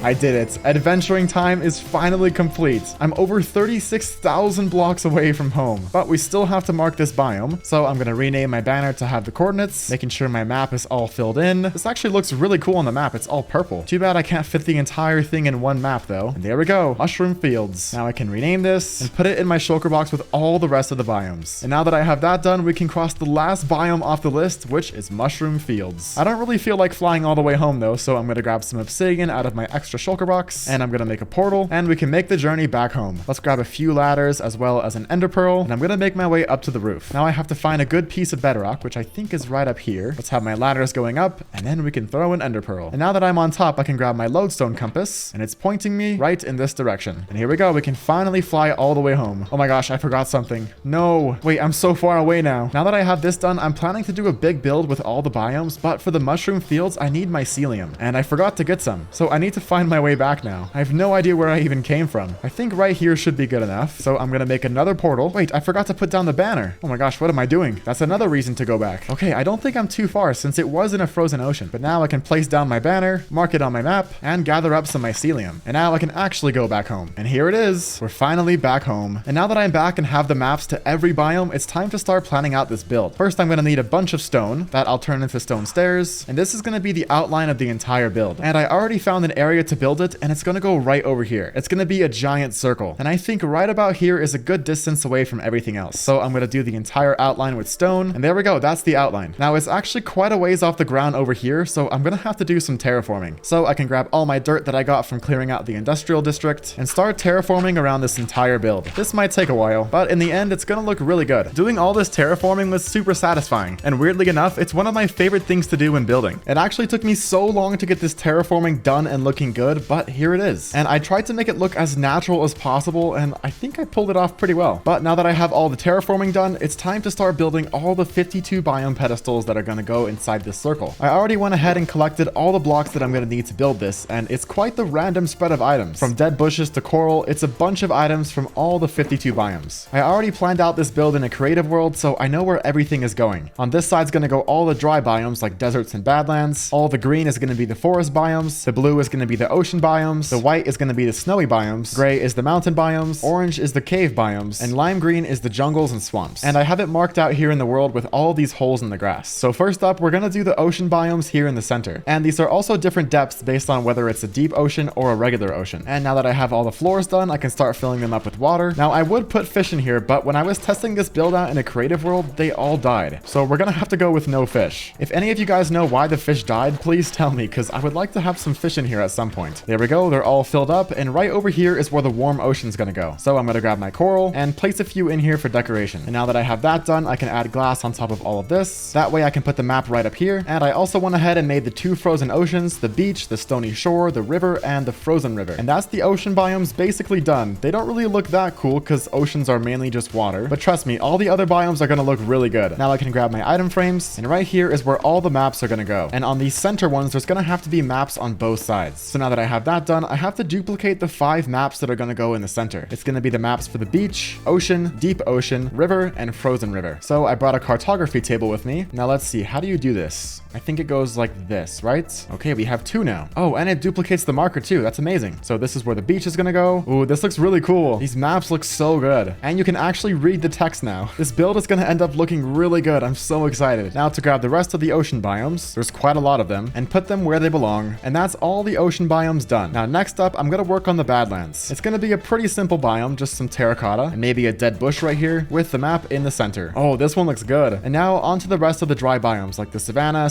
plateau, and desert. And there we go. That's all the biomes. We have the badlands, the wooded badlands, the eroded badlands, the savanna plateau, which basically looks exactly the same, the windswept savanna, and the desert. And on top of all of these, I'm gonna add some end rods for some extra light. That way everything over here can look pretty cool at nighttime. But now that I have these done, it's time to move on to the forest biomes, which are gonna go right here. There's gonna be things like forest, birch forest, dark forest, stuff like that. And there we go. That's a couple of the forest and the plains biomes done. We have plains, sunflower plains, forest, flower forest, meadow, birch forest, and dark forest. And actually over here in the plains biome, you can see the build that I'm making. It looks pretty cool. But we're gonna continue with the forest biomes, and the rest of them are gonna go over here. It's looking a little weird right now, but trust me, once we get everything all built up and blended together, it's gonna look really good. Okay, I have another set of biomes done. We have the grove, the taiga, the old growth spruce taiga. You still can't really read that. The old growth pine taiga. Wow, that's even smaller. The old growth birch forest. Wait, that's even smaller. Oh my gosh. And the windswept forest. This is taking quite a while, and it still doesn't look that good yet, so I'm hoping it all comes together in the end. I think it definitely will. But now that I have all the forest biomes done, let's do the 4 snowy biomes, like the snowy taiga, the snowy beach, and the other 2, whatever they are, I forgot. So I was putting in all the maps for the snowy biomes, and I realized that I forgot to fill in the ice spikes. But lucky I marked down the coordinates, because I'm gonna head back and fill in the map. Okay, here's the ice spikes. Wow, it looks so cool. And the map is all filled in. Now we can head back home. Oh, you know what? Since it's raining, this actually gives me a chance to fly extremely fast. All I have to do is grab out my Riptide Trident, and then we can fly extremely fast. Look at this. I'm going so fast the chunks aren't even loading. I better not crash into anything, because then I'll die. Oh, look at that. I'm at Y1100. This is definitely the fastest way to fly. Look at how fast this is. Oh my gosh. And here we are back home. The build is definitely coming together, but it still needs a lot of work. And now I can place down the map for the ice spikes, and it's all filled in. And that's the 4 snowy biomes done. Now let's move on to back here where I can do the jungles and the swamps. And there we go. That's all the swamp and jungle biomes done. Up next is the caves. These ones are going to be fun to build. Okay, the 3 cave biomes are done. Dripstone caves, deep dark, and lush caves. Now the last 6 biomes are all going to be mountain biomes, like snowy slopes, jagged peaks, snowy peaks, stuff like that. And there we go. That's all the mountain biomes done. We have stony peaks, jagged peaks, frozen peaks, snowy slopes, windswept hills, and windswept gravelly hills. Now there's only one biome left for me to do, and it's going to go right here. And this one's going to be for the mushroom fields. So I'm going to grab my materials for it, and it's going to look something like this. And there we go. All the biomes are done, but we still have a ton of work to do. I'm going to blend all these biomes together in the floor like this, and I'm also going to grow some trees and plant some grass. And this is really going to transform this build to look so much better. First, I'm going to grow some trees, and there's going to be some big ones back here. Oh wait, it turned everything into podzol. Oh my gosh. Okay, I got to fix that real quick. I'm gonna grow some acacia trees over here next to all these biomes. There we go. Ooh, that one's kind of cool. And then over here behind the mangrove swamp, I grew a mangrove tree. Whoa, this thing is huge. I'm also gonna grow a jungle tree, a big jungle tree, and a dark oak tree. And already this is looking way better. But now I'm gonna have to blend all these biomes into each other. And this is what's really gonna transform this build. This is gonna be so cool, I can't wait. Oh, hello friends. Well, now that I have Bad Omen, I guess I can go use my raid farm to get my levels back up, because 38 is definitely way too low. Getting 100 levels was extremely fast, and it only took me about 10 minutes. And there we go, 100 levels. That's more like it. But now we can continue working on the biome build, and it's starting to look really good. So far, I have most of the biomes all blended in, and it looks especially cool right here in all the ocean areas. And this is what I have so far over here. I just have a few more finishing touches, and then it'll be all done. With the first finishing touch being adding this map right here, and then I'm gonna go around and bone meal all the grass, and then getting rid of most of the tall grass, because it's kind of annoying, especially when it blocks a map like this. And the last thing is to add some bamboo right behind the bamboo jungle biome. And with that complete, the build is almost all done. I just have one thing left to do, and that's gonna be to build a little pedestal right here so I can place the book. I left it blank all the way till the end because I have no idea what I'm gonna put right here. I'm gonna go into the storage cave and see if I can find anything that looks cool. Oh, maybe I can use copper, and then once it oxidizes and turns blue just like this, it's gonna look pretty good. I'll also need to grab some stairs. Wait a second, it kind of blocks this biome right here. I think I'm gonna move it. It doesn't have to be exactly in the center. Maybe I'll do it over here. Let's see how that looks. Okay, I think I like it right there. Let's grab an item frame, and then inside we can put the Adventuring Time quest book. And there we go. The build is finally complete. What do you guys think? I think it turned out amazing. It's a really good addition to the world. And that brings us to the final episode of these 1,000 days. If you've made it this far, thank you so much for watching. But it's on to episode 13. My current end portal looks like this, and it's been like that for almost 1,000 days in this hardcore world. It's about time we give it an upgrade. So today, I'm going to be doing an insane end portal transformation. This is going to be my biggest project yet, and we'll need to collect almost 100,000 blocks to complete it, with the first being 300 stacks of black concrete. Wait a second, 300 stacks? How could I possibly need this much concrete? Well, let me explain. The plan for the build is something like this. I'm gonna build a giant oversized end portal above ground first, dig a massive hole in the center, and make it look like the portal is seeing into the end. But since the end is mostly black void, the entire inside of the portal needs to be covered in black concrete. Then once I have that done, I'll recreate the main end island in the center to complete the transformation. But first, I need to get a ton of materials to build it. I already have tons of gravel from my bartering farm, and infinite black dye from my wither rose farm. So the only thing we're missing to craft a bunch of concrete is sand. About 6 shulker boxes worth. Wait a second, I don't have any more shulker boxes. That's gonna be a problem. So let's loot as many end cities as I possibly can in 1 hour. I've already looted all the end cities next to these 2 gateways, so I'm gonna respawn the dragon real quick and kill it with beds the speedrunner way. But now I have a new end gateway that I can fly through, and 1 hour starts now. All right, we have our first end city, and it's time to get some shulker shells. But after 11 minutes, that's end city number 1 all done. It's time to move on. There's so many shulkers here. Oh my gosh. Okay, we're halfway there, and I just finished with end city number 5, and I have 60 shulker shells. This is going pretty well. I have 10 minutes left, and I'm so close to getting 2 stacks of shulker shells. These guys are being cringe and teleporting. I just need 1 more, and there's 2 end cities over here. Come on, drop a shell, please. And there we go. I made it to 2 stacks of shells. Okay, 30 seconds left. It's craziness. There's so many shulkers. And we're done. That went really quick, actually. 1 hour is not as long as it seems when you're looting a bunch of end cities. But in total, I managed to get 2 stacks and 6 shulker shells. Just like how my goal was 2 stacks of shulker shells, my goal for this year is to reach 500,000 subscribers. So if you're enjoying this video so far, subscribe to help me reach it. I'm over 17,000 blocks away from home, so I have to find an end gateway to get back. Oh my gosh, there's one right there. It's amazing. 1 hour, 12 end cities, and over 2 stacks of shulker shells, and we're finally back home. But now that I'm back, I can craft up some chests and turn these into some shulker boxes. Oh my gosh, I have so many, but we're only gonna need 6 to gather up all the sand. Now let's head over to the desert, let my allays off their leads, and start collecting 6 shulker boxes of sand. And we're done. That's all the sand that I'll need to craft up all of the black concrete. And while I was here, I also got a shulker box of sandstone, since we're gonna need that later. But now that I'm done, I can grab all these shulker boxes, drop them off at home, and head over to the end to get 150 stacks of black dye. I hope my wither rose farm is fast enough. And here we go. This is my first proper test of this farm since I built it. Okay, it's been about an hour. Let's see how much I've gotten. I really hope it's enough. Oh my gosh. Almost 4 entire double chests of wither roses. That's crazy. All right, I'm back with some shulker boxes. Let's get these all loaded up. And there we go. That's everything. First, we have to turn all of this into black dye, and then grab even more shulker boxes to grab up 6 shulker boxes of gravel from my bartering farm. And now with these 18 shulker boxes, I have all the materials to craft up a ton of black concrete. 300 stacks in total. And then I'm gonna have to convert all this. Oh my gosh. I'm not really looking forward to that. All right, that's all the concrete crafted up, but I think I don't know how to do math because I still have 4 shulker boxes of black dye left over. That was a small miscalculation, but we'll definitely need more in the future, so it's always good to have extra. But now we have to convert all this concrete powder into concrete. And I definitely have to build a farm for this because doing this by hand is going to take way too long. Luckily, this farm is super easy to build, and this is all I'm going to need. I think I'll build it right over here. And there we go. That's the farm all done. Let's test it out. Okay, it works. This might take a while. It took me longer to turn all of this powder into concrete than it did for me to gather all the materials to craft it up. But it's finally done, and these are all the shulker boxes. And while I was doing that, I also laid out a ton of copper to oxidize, since I'll also be needing 3 stacks of oxidized copper. And also, as I was waiting for the copper to oxidize, I went over to my sheep and got all the wool that I'll need. But it's on to the next item, and that's 91 stacks of endstone. That's gonna be so painful to gather. Luckily, I have an extra nether star that I can turn into a beacon, grab some resource blocks, and now I can head over to the end to get all this endstone. Hopefully, this is the last time I'll be using this ugly end portal, because very soon we're transforming it into something amazing. All right, now to just fly to an outer end island, clear out an area down here for my beacon, and start setting it up. And now that I have that done, I can put haste 2 on it, and there we go. I didn't even check this before, but can you insta-mine endstone with haste 2, please? Oh my gosh, you can't? This is gonna go so slow. Okay, well, that beacon was kind of for nothing, but now it's time to gather up 91 stacks of endstone. This is definitely gonna take a long time. And there we go. That's what 91 stacks of endstone looks like all mined up. That took so long, but I have it all done, so it's on to the next item, which is gonna be a shulker box of birch and oak logs. Normally, that would be pretty hard to get, but I'm gonna build a tree farm instead, which should make things go a lot faster. To build this tree farm, I'm gonna need some building blocks, a bunch of pistons, and everything else. Let's go build this thing. It's gonna go right over here in my industrial district. First, we're gonna start with the collection system. There we go. That's all done. And now I'm up here building the TNT duper, and it's gonna drop TNT right onto this piece of obsidian. And then as the logs come out this way, they'll get blown up and then put into the collection system. And now the last step is to place the TNT, and it's all done. I'm kind of scared. I hope this thing works, but I think everything should be good. So I'm gonna quickly fly over to my melon and pumpkin farm, grab all of this stuff, and turning all of this into bone meal, since we're gonna need a ton of this for the farm. And then I can head over to the tree farm and finally try it out. Let's see. Okay, the TNT duper works. Let's see if this works now. Okay, it's working. Oh my gosh, it's going through so much bone meal. And not even 1 minute later, I'm already out of bone meal. Let's see how much we got though. Okay, 2.5 stacks. That's actually not too bad. But I'm gonna have to come back to my melon and pumpkin farm and grab even more stuff, and then pop this all in to get converted into bone meal. After running out of bone meal so many times, I finally have all the logs that I need. And I already went ahead and turned them all into strip logs. But now up next is 20 stacks of obsidian, which is gonna be super easy thanks to my bartering farm. Wait a second, I'm short by just 1 stack. Let's fly up to my gold farm, grab all this gold, turn it all into gold ingots, and put it all into my bartering farm. And after letting this farm run for a little bit longer, I finally have all the obsidian that I need. Now up next is a pretty weird item, but it's super important to making this build look good. And that's 20 stacks of skulk. Luckily, I have a pretty OP silk touch hoe, but it's kind of making me cringe that it's diamond. So I'm gonna head back to the nether, find some ancient debris. This took me an entire shulker box of beds, by the way, and add netherite to my hoe. That's more like it. And now all I have to do is find an ancient city. And there's actually one right underneath my base over here. But there isn't that much skulk left over because I already mined a lot of this for XP. But there's still some patches that I can mine up. Where is all of it? Look at all this.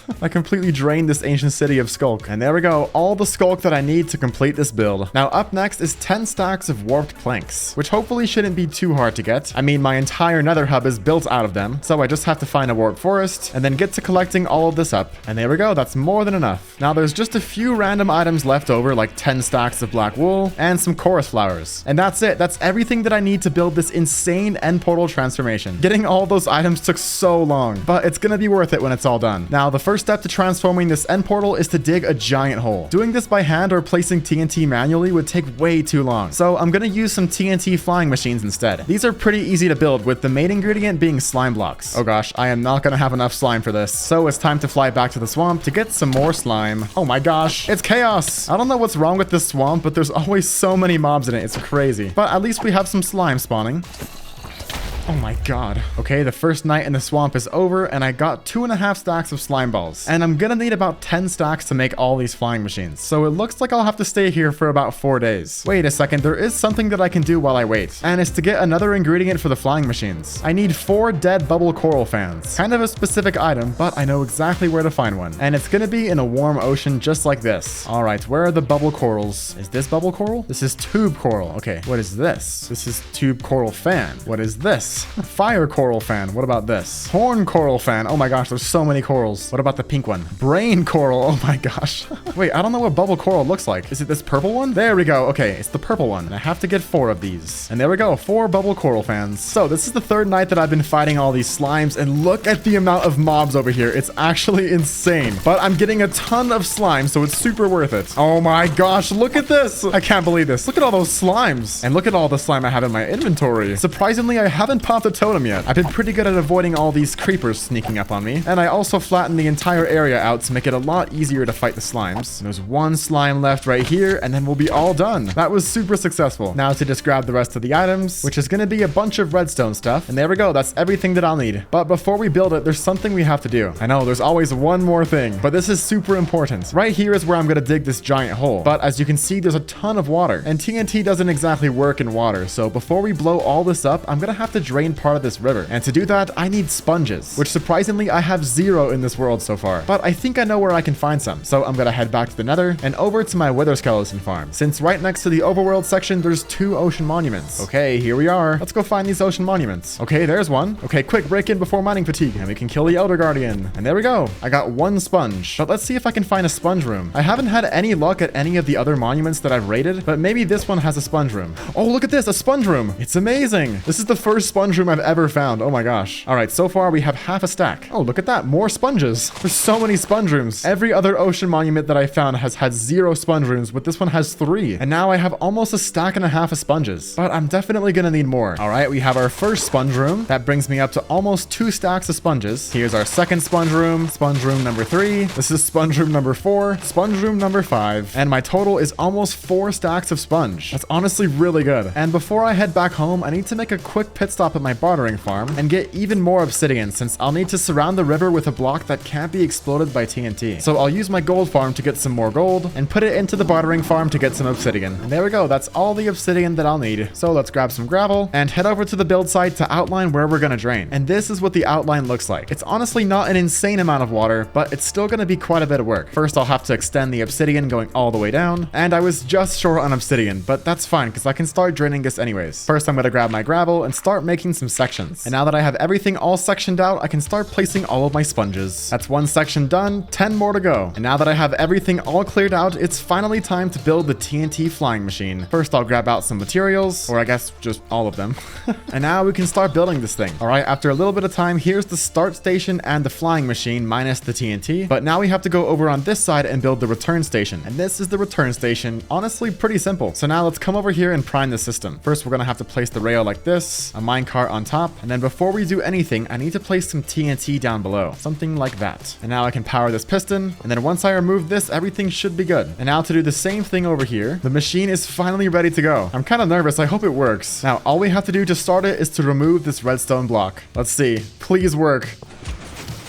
Okay, I think it's working. Look at it go. Oh my gosh, it's working. After spending a few hours AFK at my gold farm and bartering farm, I got even more obsidian to patch the holes in the sides of the dam. I also had to bust out my sponges again to get rid of some pesky water caves. But once I had that taken care of, the flying machine made it to the other side of the square. So I've done 1 pass with the flying machine and it's already done quite a bit of work. But it still isn't enough. I have to dig down all the way until I expose the end portal. And I think it should be right down here. Yep, here it is. Wait a second, while I'm here, I'm actually gonna place obsidian on top of this, since I don't want TNT falling in here and killing me, because that's how I died in my last hardcore world, but I've learned from my mistakes. Now that I have the end portal protected, I'm gonna build a little platform right here underneath the flying machine. That way I can tear it down to relocate it. Oh gosh, oh no, no! Okay, well, I forgot that would happen. Okay, the flying machine is rebuilt, and this time it's going in this direction. And I also positioned it much lower, that way it can get down towards the portal. Okay, it seems to be working pretty good so far. This hole is gonna be absolutely enormous once we're finished. Okay, I realized we have a bit of a problem. The flying machine is at the perfect height over on this side, but right here the terrain is too high. So once the flying machine makes it over here, it's gonna blow itself up. So real quick, I'm gonna fly over here, stop the flying machine, then I'm gonna fly back home real quick and grab some extra TNT. Let's also grab some sand and some gunpowder to craft up even more. Okay, we have a ton more TNT now, so I can fly back to the build site and blow all of this up. Okay, here we go. Is this gonna be a big explosion? Okay, yeah, that was a pretty big explosion. Let's see, will the flying machine clear now? I think we have to blow it up one more time. I still have quite a bit of TNT. Okay, that's all the rest of my TNT. Oh gosh, I hope it doesn't hit me. There's a lot of TNT close to me. Oh no. Okay, here it goes. Oh my gosh. Whoa, okay. I think that should be enough. Guys, I just realized I forgot something super important. Right down here inside the end portal, there's the wooden tools that I used to kill the ender dragon for the first time. And I really want to save those. I don't want those to get blown up. So I'm going to quickly fly home, grab an extra shulker box. Oh my gosh, it's my last one. I used so many shulker boxes this episode. It's a good thing we spent that hour looting all those end cities at the start. But now I can fly back here and save all of these precious items. Okay, it's all safe. We can now restart the chaos. All right, the flying machine's been rebuilt and it's even lower this time. And this will finally dig as deep as I want it to go. So this will be the last time we have to run this thing. Now all we have to do is let this thing go all the way to the other side and we'll be good to go. All right, the flying machine has reached the end and we're finally done with this massive hole. But now that I have this all done, it's finally time to start building. Now I can grab all of these shulker boxes and now I'm going to cover all 4 sides as well as the floor with black concrete. This is why we needed 300 stacks because this is going to be a ton of black concrete. But in the end, it's going to look super cool. All right, that's the floor all done. But now it's time for the walls. And this is going to take so long, but I can't wait to see how it turns out. The walls were actually easier than the floor and ended up going much faster than I expected. A creeper didn't like how it was turning out though and tried to put a stop to it. Thankfully, I had a totem on me and I was able to finish the rest of the walls. And just like that, the walls are done. Check this out. This looks insane. But now it's time to shift our focus to above the giant hole. This giant void right here is going to be the center of this massive portal that I'm going to build around it. And that's what all of these other blocks are for. First, I'm going to outline everything in cyan wool. And this is going to be the outline of the big end portal frame. I tried my best to match the color of the blocks I used to the ones in real life, and cyan wool was as close as I could get to this outline right here. But now I'm going to start outlining each individual frame, and this is what it looks like now. You can definitely start to see how it's going to turn out, and this thing is absolutely enormous. This is going to be so cool. But now that I have the outline done, I'm going to start working on this section right next to it. And for these colors, I'm going to use some oxidized copper and some warp slabs. Okay, this is how it looks so far, and these colors actually aren't too far off from what they actually are. But now that I have that done, there's these 2 little sections right here, and then along the inside there's this beige color, and for that I'm going to use sandstone. All right, so it's a little darker along the outside right here, and then along the inside is where the lighter color is. Okay, I think that definitely works. All right, here's what it looks like so far, and the only thing I have left to do is the eye in the center. And to do that, I'm going to be using even more black concrete, and then a little strip along the outside of black wool. It doesn't look very good up close, so let's go fly up and see how it looks. Oh my gosh, wait a second.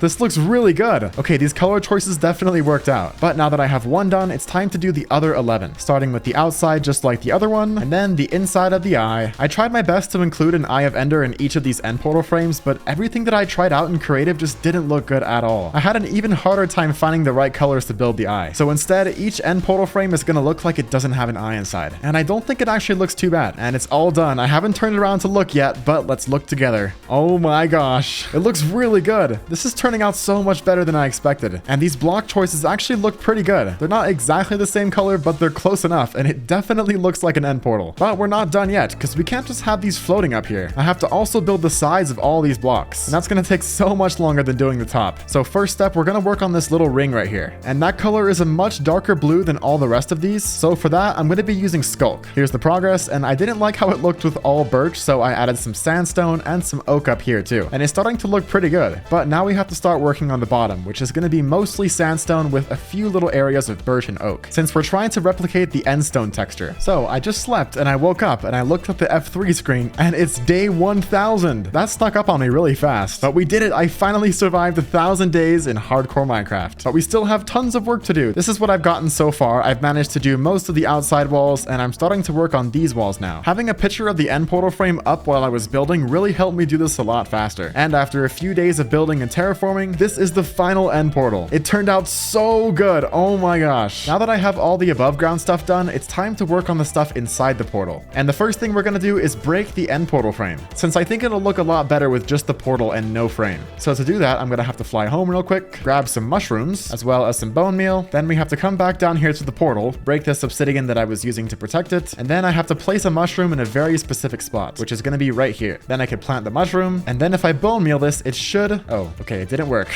I think I have to place some blocks above the mushroom, because because it grew too tall this time. Okay, attempt number 2. There we go. It worked. Check it out. Once I break this, and there's no more end portal frame. And this is going to make it look so much better. Amazing. The end portal frame is completely destroyed. And we're left with just this, a single portal floating in the middle of this giant void. You can barely even see it. Oh my gosh. And it already looks kind of cool just like this. But we're about to make it look a whole lot better. And the first thing we're going to build is going to be the main end island. And it's going to go right around this portal. So let's grab a ton of endstone and start building up this island. I'm going to make it about 5 layers thick. That way it looks pretty similar to the real thing. I'm trying to make everything in this build look as close to the real thing as possible. So the main island is going to be pretty big, and it's also going to have some obsidian pillars on it. All right, here's all the endstone complete, and it honestly looks really weird. But once we add the obsidian pillars, it's going to look so much better. Now, I want these obsidian pillars to be in the exact spot that they would be if this were the real thing, so I'm going to spend some time planning it out. And here it is with the outline of each of the 10 portals, so now I just have to build these up. And they're all going to be different heights too, just like the real thing. And there we go, all 10 pillars are done. But there's one ingredient that I forgot to bring with me, and that's 10 end crystals, since we're going to be adding end crystals on top of each of the 10 pillars. All right, I need to be extra careful not to kill myself doing this, but we're going to do 1. Ooh, I'm scared. We're going to do 2, 3, 4, 5, 6, 7, 8, 9, and 10. And already it looks so much better. Let's check it out from the sky. Yeah, here it is. Oh, this looks so cool. It's like a little mini end island. Now that I have this main island basically complete, I'm going to start working on all the other small ones that are going to go up here. And they're going to be tiny little floating islands just like the outer end islands, since right now it looks pretty boring with just this one thing in the center. And we're also going to be planting chorus plants on top of all these too. But it's time to bust out some more endstone and get to work building these small little end islands. Here's what our first tiny island looks like, and I'm going to plant a chorus flower right here. And then eventually it should grow into a giant chorus plant. And here it is, fully complete. It looks so much better with all these little floating islands, and the chorus plants add some nice color too, which makes it stand out against this black background. But overall, this build turned out amazing. And even though it was my biggest and longest project yet, it was definitely worth it. Let's look at it with some shaders. Oh my gosh,